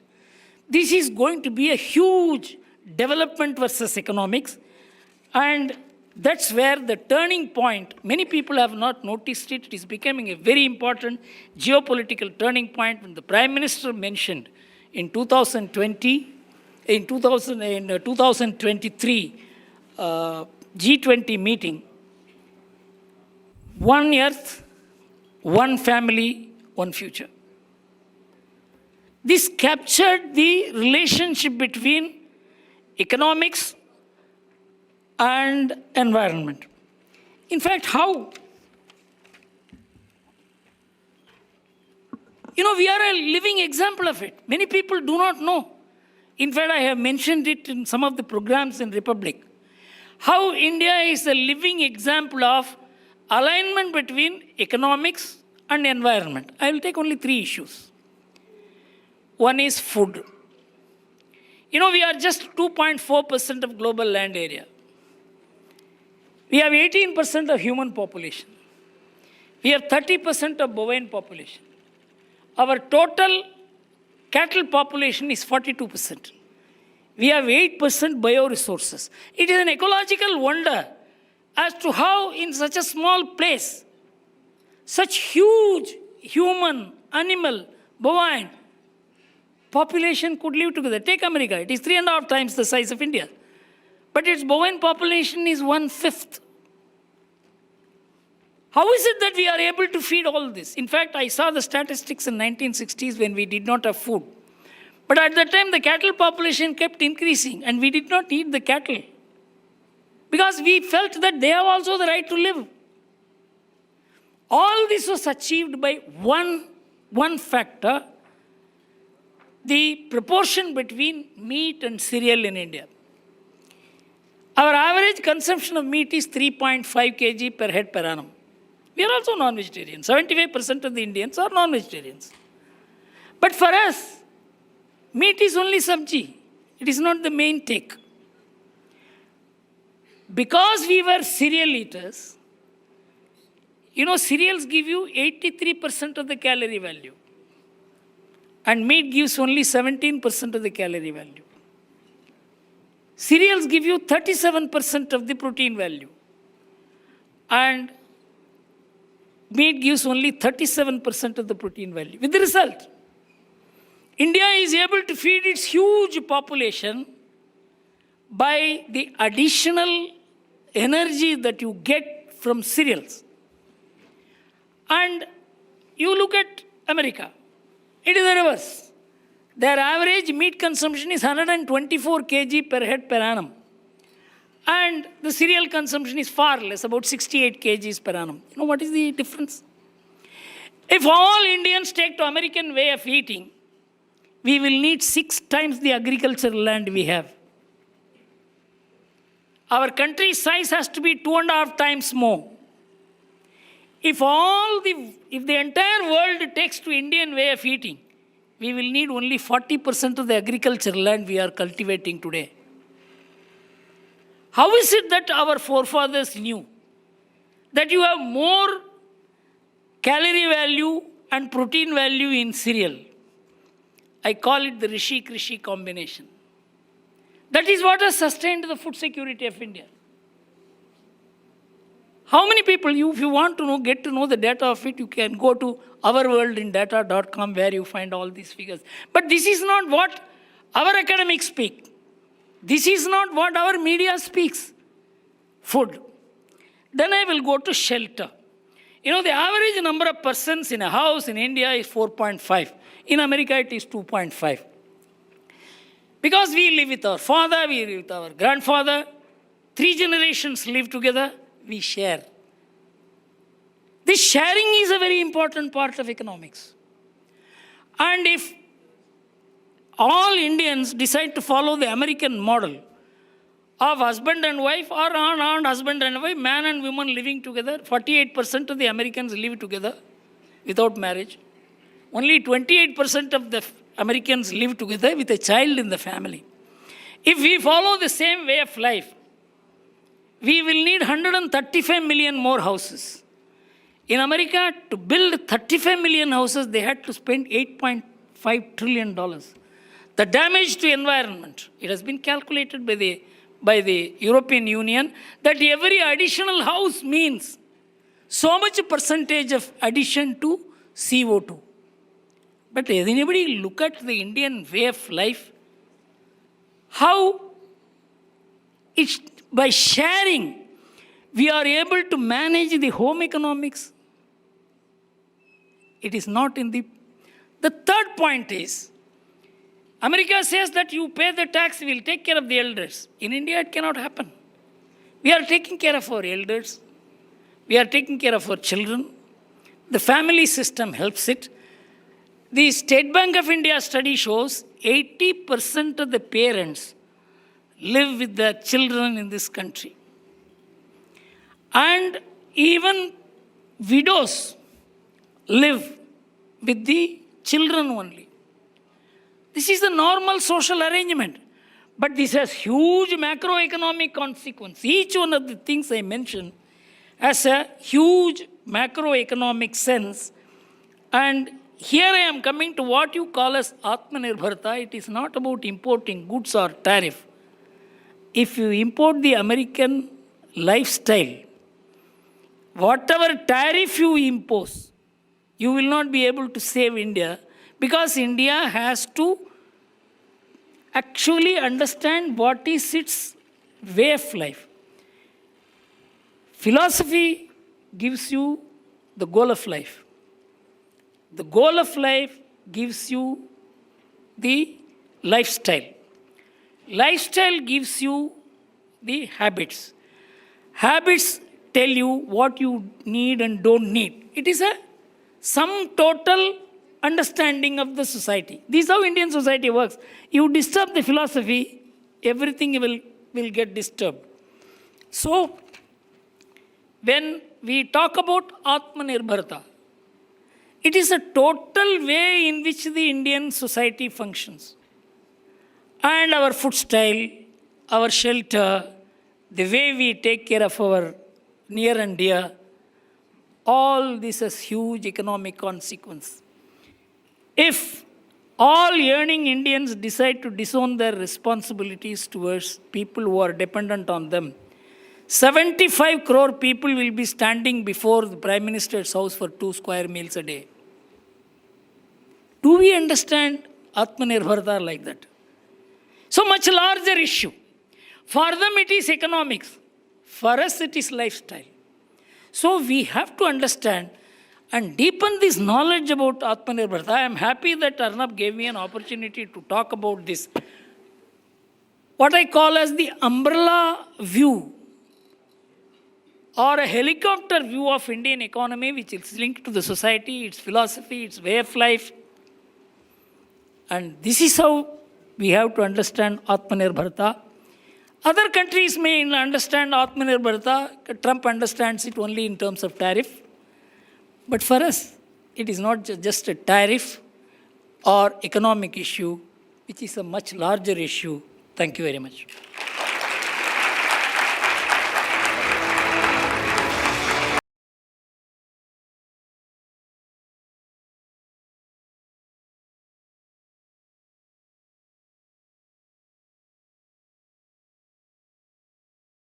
Insightful session. Can we have a huge round of applause once again?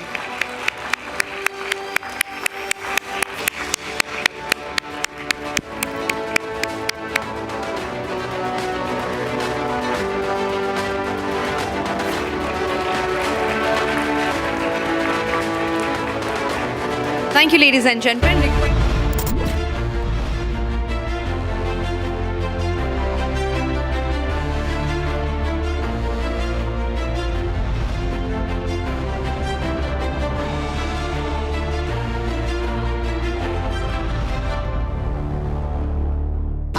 Pure सूजी pasta उबालो मिलाओ और खाओ 8 minute में तैयार। क्या taste है सबका राजा आर प्योर मसाला।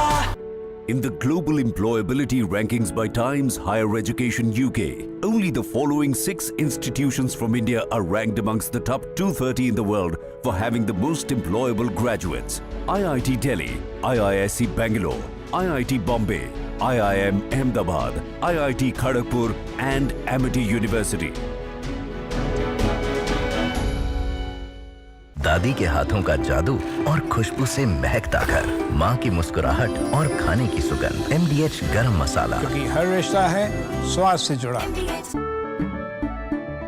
केसरिया से मन जोगी हुआ रे, दिल झूमे देखो मतवारा हुआ रे। केसरिया से मन जोगी हुआ। हर पल मनाओ केसरी त्योहार। विमल, बोलो जुबान केसरी। थोड़े में ज्यादा स्वाद, यही तो है इसकी खास बात। वाओ मम्मा, क्या स्वाद है। अरे मेरे राजा, सबका राजा और प्योर मसाला।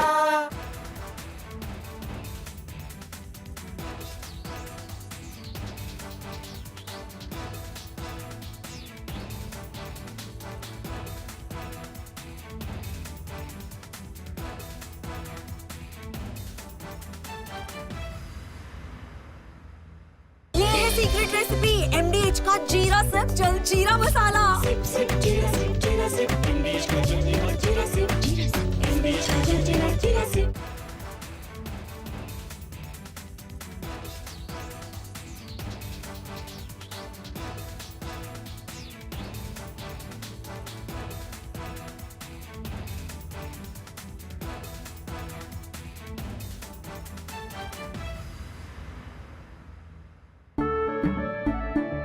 केसरिया से मन जोगी हुआ रे, दिल झूमे देखो मतवारा हुआ रे। केसरिया से मन जोगी। Trillion economy by 2047 is something that today we understand cannot be without the idea of sustainability, which has become a necessity more than an option, sir. Now, talking about BESS, that is Battery Energy Storage Systems. Now, if you could just tell our viewers that how does BESS, help in India's clean energy framework? What is its role? See, today India needs a green energy power. And solar is the main source, solar and renewable energy is the main source of power today. But without storage, without battery storage, it cannot be achieved the complete green energy mission. And as you are saying that 2047, India will be achieving 40 trillion. So today from 3 to 4 trillion to 40 trillion. So India also needs 10x of the green energy. And without the implementation, installation of the battery energy storage, India cannot achieve this mission. And if you understand with the ProStarm, it has positioned itself as the Make in India energy storage leader, sir. How critical does Make in India become for energy independence? There's a lot of talk about Make in India, but when it comes to the energy sector, what is the importance here as far as energy independence is concerned? See, Make in India is very important. Actually, what we call it is Atmanirbhar. Today, solar, we are talking of 300 gigawatt solar. This has been achieved only after the complete integration of the solar. So today we are short of 60 gigawatt of battery energy storage system. And without making in India, without achieving Make in India, we cannot achieve this target of 60 gigawatt today in BESS. So Make in India initiative is very, very important to make this whole energy mission successful. And if you talk about the future roadmaps, what do you see as the route for utility scale BESS, battery energy storage systems, as far as our country is concerned? See, today grid needs stabilization, upgradation, and the capex involved in doing this upgradation and installation of the grid is much, much more high. Better if we go for the installation of the BESS energy station in every utility, which will stabilize the power at the utility and balance between the off-peak and peak hour. So this is must. BESS is must to stabilize the India grid today. And companies like yours, like ProStarm, what contribution do they have when it comes to rural energy reliability, sir? Because the rural sector also becomes very, very important. Company like us can play a pivotal role because we can make a customized product which is required to energize our rural India. Product like grid power, smart grid, which can be installed in every rural villages where the electric wire, the grid is not reachable. So it is very important, and company like us can make power reach to every villages of India. Right, sir. And if you talk about for the next decade, sir, India's energy transition, now what sort of innovations will play the major role in that? Innovation will always play a major role. 2 years back, we never thought we'll talk of lithium so much. Today, we are talking of lithium. Maybe after 3 years, we'll talk of hydrogen, sodium. So many technology will come. So 10 years later, we have to keep talking of innovation. We have to keep trying the innovative products. So we never know which will come up more faster, more better, more cleaner. So innovation is must. But what steps? Because we talk about energy transition, we talk about reducing the dependency on fossil fuels. That becomes very, very important, sir. But how can that be done? That can be achieved only by increasing the renewable energy. And to make renewable energy more successful, battery energy storage is must. Because without BESS, achieving target of solar or renewable cannot be achieved. Right, sir. And what challenges could come in? Because one challenge is matching and living up to the global tech standards. Your company, sir, ProStarm, what does it really work towards for achieving those standards and matching the regulations? See, we are working hard to match the international standard like UL, IEC, BIS, and we are also working hard on acquiring more and more technology. With in-house R&D setup, we are very confident of achieving the global standard, and we are working towards the achieving more and more latest standard, bringing latest technique in our company. And talking about our country, sir, have there been any, policy challenges, any policy gaps in our own domestic ecosystem that, you face in this pursuit? See, as government of India is supporting us a lot, but yes, some more support is required in terms of policy. Like PIL is needed, or the need of the hour for the BESS in today. PIL is available for solar, but is not available for BESS. Secondly, there is no supply chain in India. We are totally dependent on China, and with cross-border problem of the limitation of by the government, we are in a fix. How to manage the cross-border land border issues along with the supplying of the BESS to the government institution. And what's really your visions as far as India's green economy is concerned? Because we talk about green technology also, we talk about green economy also, with India becoming, the largest economy in 2047. But as per you, what is your vision for that? My vision, my aspiration will be that by 2047, energy will be the next UPI of the country. Wow, that's, I think, very, simplified statement. I think it says it all. But I really thank you, sir, for joining us here on Republic TV and Republic Economic Summit and sharing your insights. Thank you.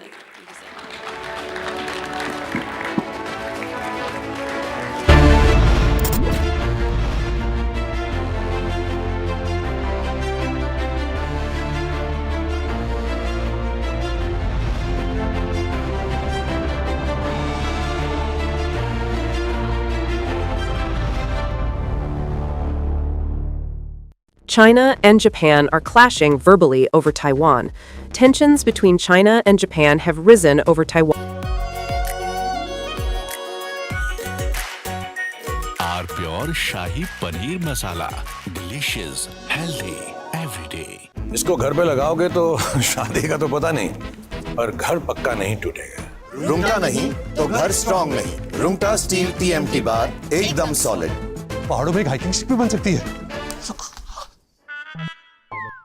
MDH की हल्दी मिर्ची धनिया करे कमाल, ये रंग दे, ये खुशबू दे, ये तीखा, ये कम पड़े, क्या निराला MDH मसाला। आर प्योर सूजी पास्ता, उबालो मिलाओ और खाओ, 8 मिनट में तैयार, क्या टेस्ट है, सबका राजा आर प्योर मसाला। केसरिया से मन जोगी हुआ रे, दिल झूमे देखो मतवारा हुआ रे, केसरिया से मन जोगी हुआ। हर पल मनाओ केसरी त्योहार। विमल, बोलो जुबान केसरी।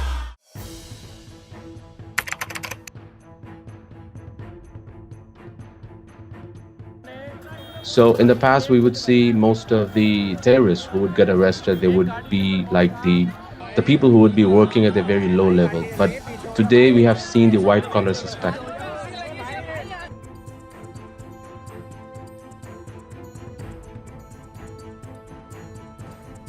कश्मीर घाटी में डॉक्टर्स एक बहुत अल्टीमेट ड्रीम होता है वहां के लड़के लड़कियों का, उस बनने के बावजूद अगर आप रेडिकलाइज होकर अपने ही देशवासियों को मारने के लिए और अपने देश को तोड़ने के लिए तैयार हो सकते हैं, तो आप अंदाजा लगाइए किस तरह की रेडिकलाइजेशन हो रही है और इस फ्रंट पे हम क्या काम कर रहे हैं।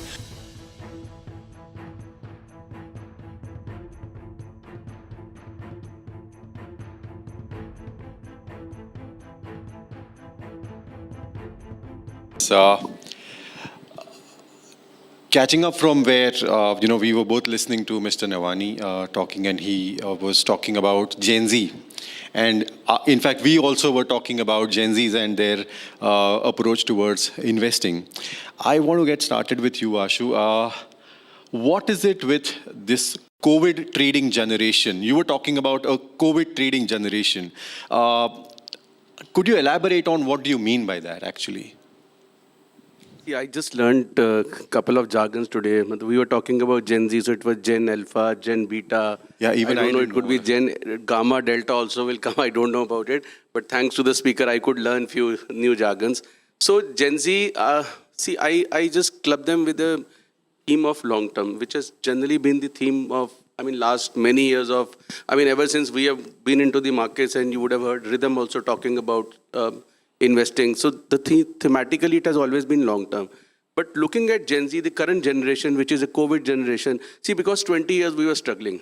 We were struggling in the markets to have the participation. I still remember in 2000, we used to talk about that there's a huge penetration headroom available in India because of huge household saving and a fraction of household savings in the market. So there's a huge headroom available, 2000, 2005, 2010, 2015. For 20 years, we were struggling to get that participation in the market. What COVID did, nobody could do. Last 20 years, not that there were not initiatives by the government, everything was there, but what COVID did to the market, bringing in so many investors, because when COVID started, everything was shut, only markets were open. So that is the generation which entered the market. Now, currently, my only concern with Gen Z, or probably the current generation, I would say, I won't call them Gen Z, I would say it's a swipe generation. Okay. It's a swipe generation, and we are also becoming a kind of swipe generation. I'll give you one example. The real life examples that currently everything is becoming digital, and we have become addicted to that. Not we have become habitual, we have become addicted to that. Right from the Blinkit to everything, what we do is 10 minutes everything. I have real-time examples. If we book Uber, it shows 8 minutes. If it doesn't come in 10 minutes, Bhaiya kahan ho? We immediately call, Bhaiya kahan ho? So if you have ordered a Zomato, 20 minutes delivery, 22 minutes we call the rider, Bhaiya kahan ho? And if there's a reel we are watching, if it's beyond one minute, we feel impatient that this is too long, a reel we can't, that's too long. Right. That has become the social construct. The life, it is actually, that has become a social construct. So my only concern is, in light of this, the definition of long term will also change. Right. What will it become? How will it become? It is a question mark. Probably Dinsha will... Yeah, that's where, in fact, I want to ask you. We were talking and you said long-term investing is actually a myth. I really want you to elaborate this. Well, let me just elaborate a bit. So basically, first of all, thank you for having me out here on the India Economic Summit and in this lovely campus. It's fantastic. But anyway, let me continue with the long-term thesis. Now, the fact is that long-term, according to us, has been invented. That term has been invented to fool that gullible investor into believing that, look, you made short-term losses, but in the long term, you'll make profits. So it doesn't work, right? So how do you overcome that? Actually, we don't believe in long-term. We always say that a long-term has to be a series of short terms which adds up to a long term, right? Okay. Now, just to explain that further, now, suppose you bought a stock, right? By the way, in India, since long term is at least not possible, right? Because we're such a dynamic economy that things change, right? And an emerging economy like ours, things change overnight, literally, right? So you have to now, what you've got to do is, when you've taken a position, you got to review your position every 3 to 6 months, right? And that's what we do internally also. We tell our analysts to come and refresh our view. And every 3 to 6 months, if we're convinced on that position, we carry it forward, right? And that's how you build up the long term. 3-6 months, adding up to a long term. That's how you overcome it. There's no other way of doing it. So Ashu, what's your take on this? Because you wanted to add on this specific aspect. See, there's a micro reason which I said that the social construct has changed. There's a macro reason also. I mean, now the global economies are linked. I mean, everything is linked. The competition is fierce. There are no sacred models. I mean, if there's an Ola, there's another Uber coming on the way. There's a Rapido coming, and then there's a Blue, which has shut down also. So these models will become successful also, and they probably will have threat of survival also. The competition will be very severe. Technology, ever-changing, technology can play havoc. So the definition of long-term has to change. I think, as Dinsha rightly said, it suits certain section.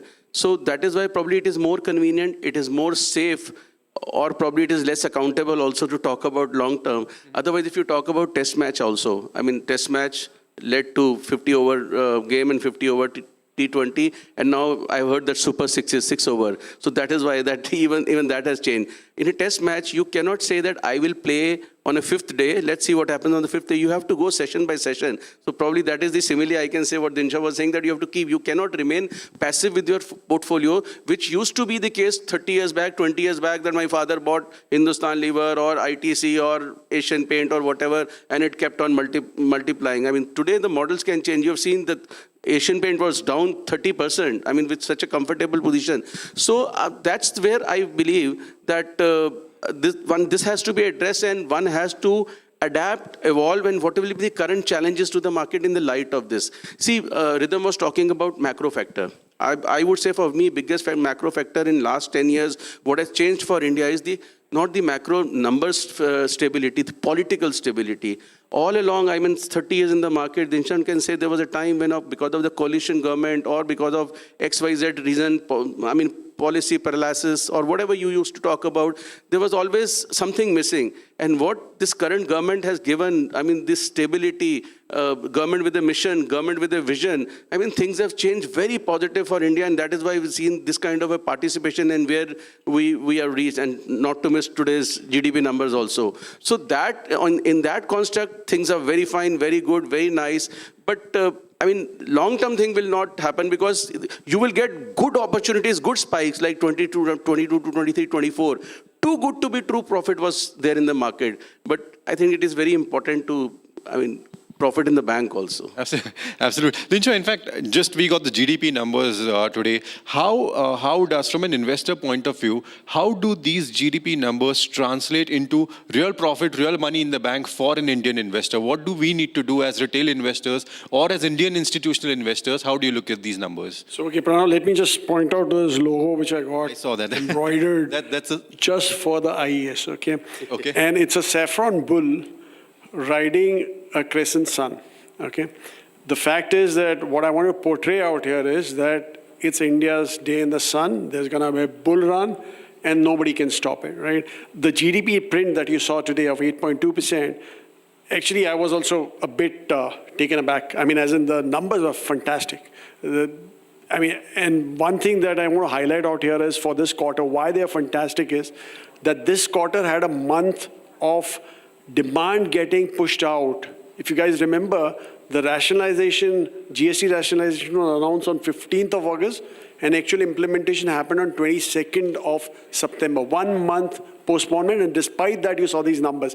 I'm sure, as I was telling you the earlier time also, that the World Bank revised their numbers for India because first time around, when they saw the Q1 GDP numbers, they cut down the Q2 till Q4 numbers onwards, just to make sure that, okay, we don't go overboard. But with this 8.2% print, I don't have any doubts that not only the World Bank, but the world will get up and start looking at India again. And having said that, how do the investors capitalize on this? I think the best way to do is, and by the way, according to us, investing is not a hobby, it's a full-time job. So in case you don't have the time to devote to investing, leave it to the professionals. Go with the funds, go with mutual funds, go with professional managers, go with distributors who can advise you on where to invest and stuff like that. I think that's the best way of playing it. Do not try to do it individually. As I said, that you cannot just buy a stock and forget. You have to keep reviewing regularly, which if you don't have the time to do, don't do it. Come to managers. I would really, request you to show that saffron bull for the camera, because it's still not visible. Oh, okay. Sorry. What are the, so it's saffron and it's a bull, so that's bullish because of a particular... And in the sun. And in the sun. What are the elements of this saffron bull? What are the underlying things that make this saffron bull so, the success story of India? What are those elements? Both of you, please. So, okay, let me go first. I'll just take your permission for that. So, the fact is that what I'm pretty excited about is the crowd sitting out here. All the generation Zs and Alphas to come later. But today, if you look at the labor pool, around a shade less than 30% is pre-millennials. I mean, the guys born before 80s, right? And thank God for that. Because we were, and I'm a pre-millennial, okay? I don't have any shame in saying that. But the fact is that we are born up on a diet of staple dialogues like "Paon utne lambe karo jitni chadar ho," or "boon boon se ghada bharta hai," and stuff like that. Basically, do not go beyond your means, period. Don't borrow. Borrow was a taboo. Borrowing money was, taking a loan was a taboo, right? And look at what happened afterwards. The millennials have no shame in borrowing money. They love, in fact, Generation Z, one of them was asking about work-life balance. That's it. I can't imagine myself at that age looking at a work-life balance. I was more of, how do I get more money, right? So, and these guys are now looking at leveraging their earnings, and that's what India needs, frankly. You don't need savings. You need to leverage those savings and work on those, right? So that's what is needed. In fact, I remember sitting through one of the stand-up comedians, and there was and I will repeat what he said. He said, I got my first salary home, and I told my dad that, look, my salary is come, now I'm going to borrow money and I'm going to buy a bike.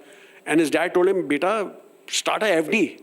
So he told his dad that, look, I can't sit on a FD and go on a date, right? I need to have a bike for that. And that's the attitude. I love that attitude. I think this is what's going to drive it. Fortunately for us, around 38% of the labor force today is Generation Z, and it's growing. What do they bring to the table? They bring, obviously, the fact that they look at brands as a way of expressing themselves. The woman participation in labor is what has gone up. And by the way, we men are useless in some way or the other, because it's been proven that if there's a working woman in a household, she's more brand conscious than a man is. We always look at discounts, the women do not. They look at price-quality relationship, and that's what helps. Formalization of economy. It's fantastic what's going to happen in the future. I think for the next decade, I don't have any doubts that India's GDP will be fastest growing going forward. Ashu, what's your take on this? So, I travel length and breadth of the country, and not just metros, tier 1, tier 2, tier 3, the smallest of cities possible. So what is very encouraging is the acceptance of market as a market as an investment tool, understanding the market. Everybody wants to be in the market in some way or the other. So that is very encouraging, and that shows the kind of penetration and now understanding. The only thing is how to bridge the last mile, which I think mutual funds are doing excellently.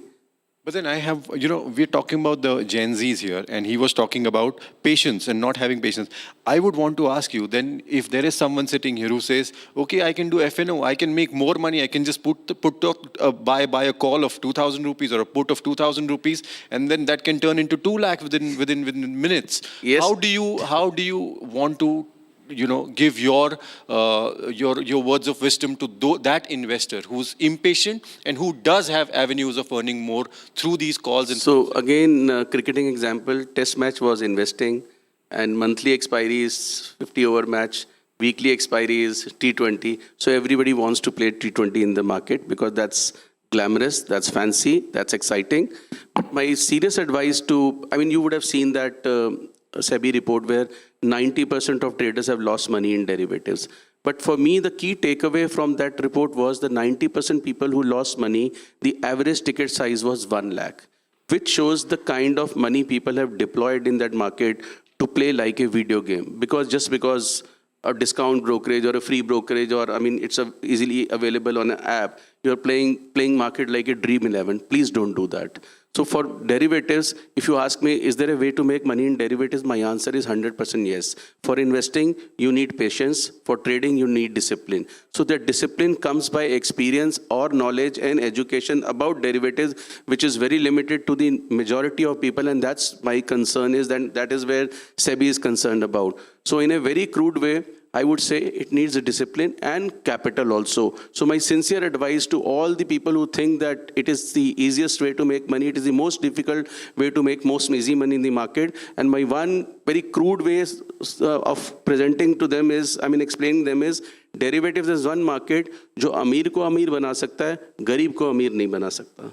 You have to have a sufficient capital to play in derivatives, otherwise it is a zero-sum game for you. Otherwise you win some, you lose some, but that way derivatives are a very difficult market. Okay. But then, Dinshaw, as someone who has seen the markets so closely, as someone who looks at, as someone who's witnessed how India looks at markets as a way of making money, is there really an easy way to make money, or a short way of making money? No, or wealth building, rather, to put it in a sophisticated manner? Yeah, there is one way. You can give your money to Helios Mutual Fund and they'll be. So, but more seriously, on a more serious note, investing is all about elimination first, okay? And why I'm saying that is because actually in life it is very easy to identify what is bad. If I say that Ashu is a very good man, probably if you ask me why do you think he's a good man, and I'll tell you that probably because he doesn't sin, he doesn't steal, he doesn't fight, he doesn't abuse and stuff like that, right? All these factors are bad. So you know what is bad in life. Purely by eliminating bad, you come to a pool which is probably good. In investing also, that's how it works. There are bad managements, there are bad valuations, there are bad themes, there are bad accounting, bad corporate governance. Keep eliminating on those bases, and what you're left with is a pool that probably is not the best pool that you have, but it'll obviously take away the obvious bads from your vision, and you'll have a pool where the strike rate is much higher. But as I said, once again, this is not an easy task. You need a lot of experience. Like he said, that investing is all about experience, right? This is where it comes from. You just can't look at a man and say, oh, he's bad, because I don't like his face, right? You need to know his history, how he invested capital during times of growth, how he was borrowing during a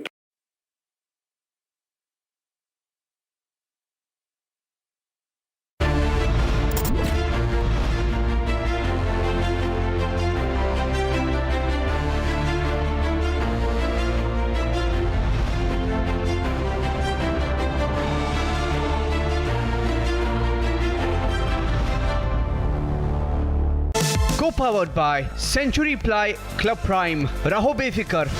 MDH की हल्दी मिर्ची धनिया करे कमाल, ये रंग दे, ये खुशबू दे, ये तीखा, ये कम पड़े, क्या निराला MDH मसाला। पैसा लगाना है तो सेंचुरी प्लाई क्लब प्राइम पे लगाओ। डूबेगा नहीं, जलेगा भी नहीं, कोई खा नहीं जाएगा, धोखा नहीं देगा, ऊपर नीचे भी नहीं होगा, सेफ रहेगा, सिक्योर्ड, मिनिमम 30 साल का रिटर्न देगा।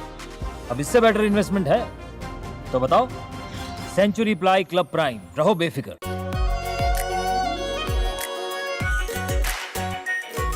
Pure shahi paneer masala, delicious, healthy everyday.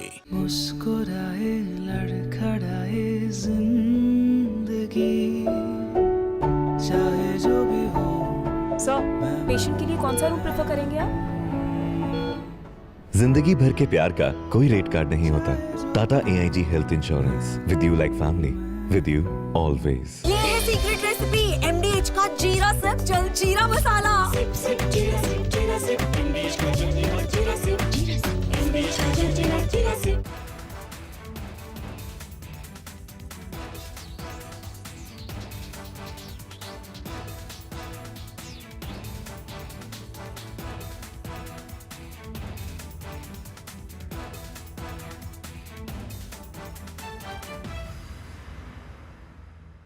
थोड़े में ज्यादा स्वाद, यही तो है इसकी खास बात। वाओ मम्मा, क्या स्वाद है। अरे मेरे राजा। China and Japan are clashing verbally over Taiwan. Tensions between China and Japan have risen over Taiwan's security. Japan has signaled it may intervene in a potential conflict, viewing it as a threat to its own stability. China condemned this as meddling, issuing strong warnings and summoning diplomats. This conflict started when Japan's newly appointed Prime Minister, Sanae Takaichi, issued a direct warning to China during a session of the country's parliament. She stated that a conflict in the Taiwan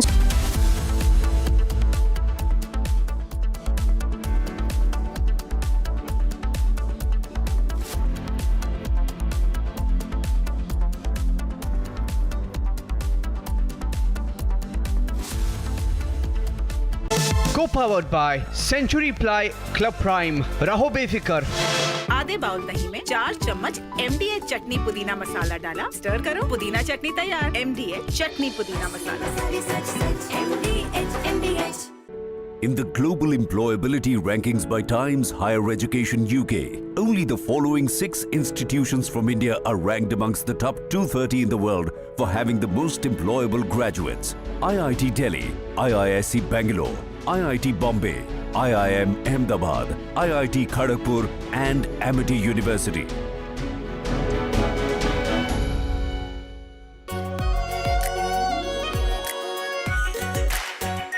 are pure shahi paneer masala, delicious, healthy everyday. मुस्कुराए लड़खड़ाए जिंदगी, चाहे जो भी हो। Sir, patient के लिए कौन सा रूम प्रेफर करेंगे आप? जिंदगी भर के प्यार का कोई रेट कार्ड नहीं होता। Tata AIG health insurance, with you like family, with you always. दादी के हाथों का जादू और खुशबू से महकता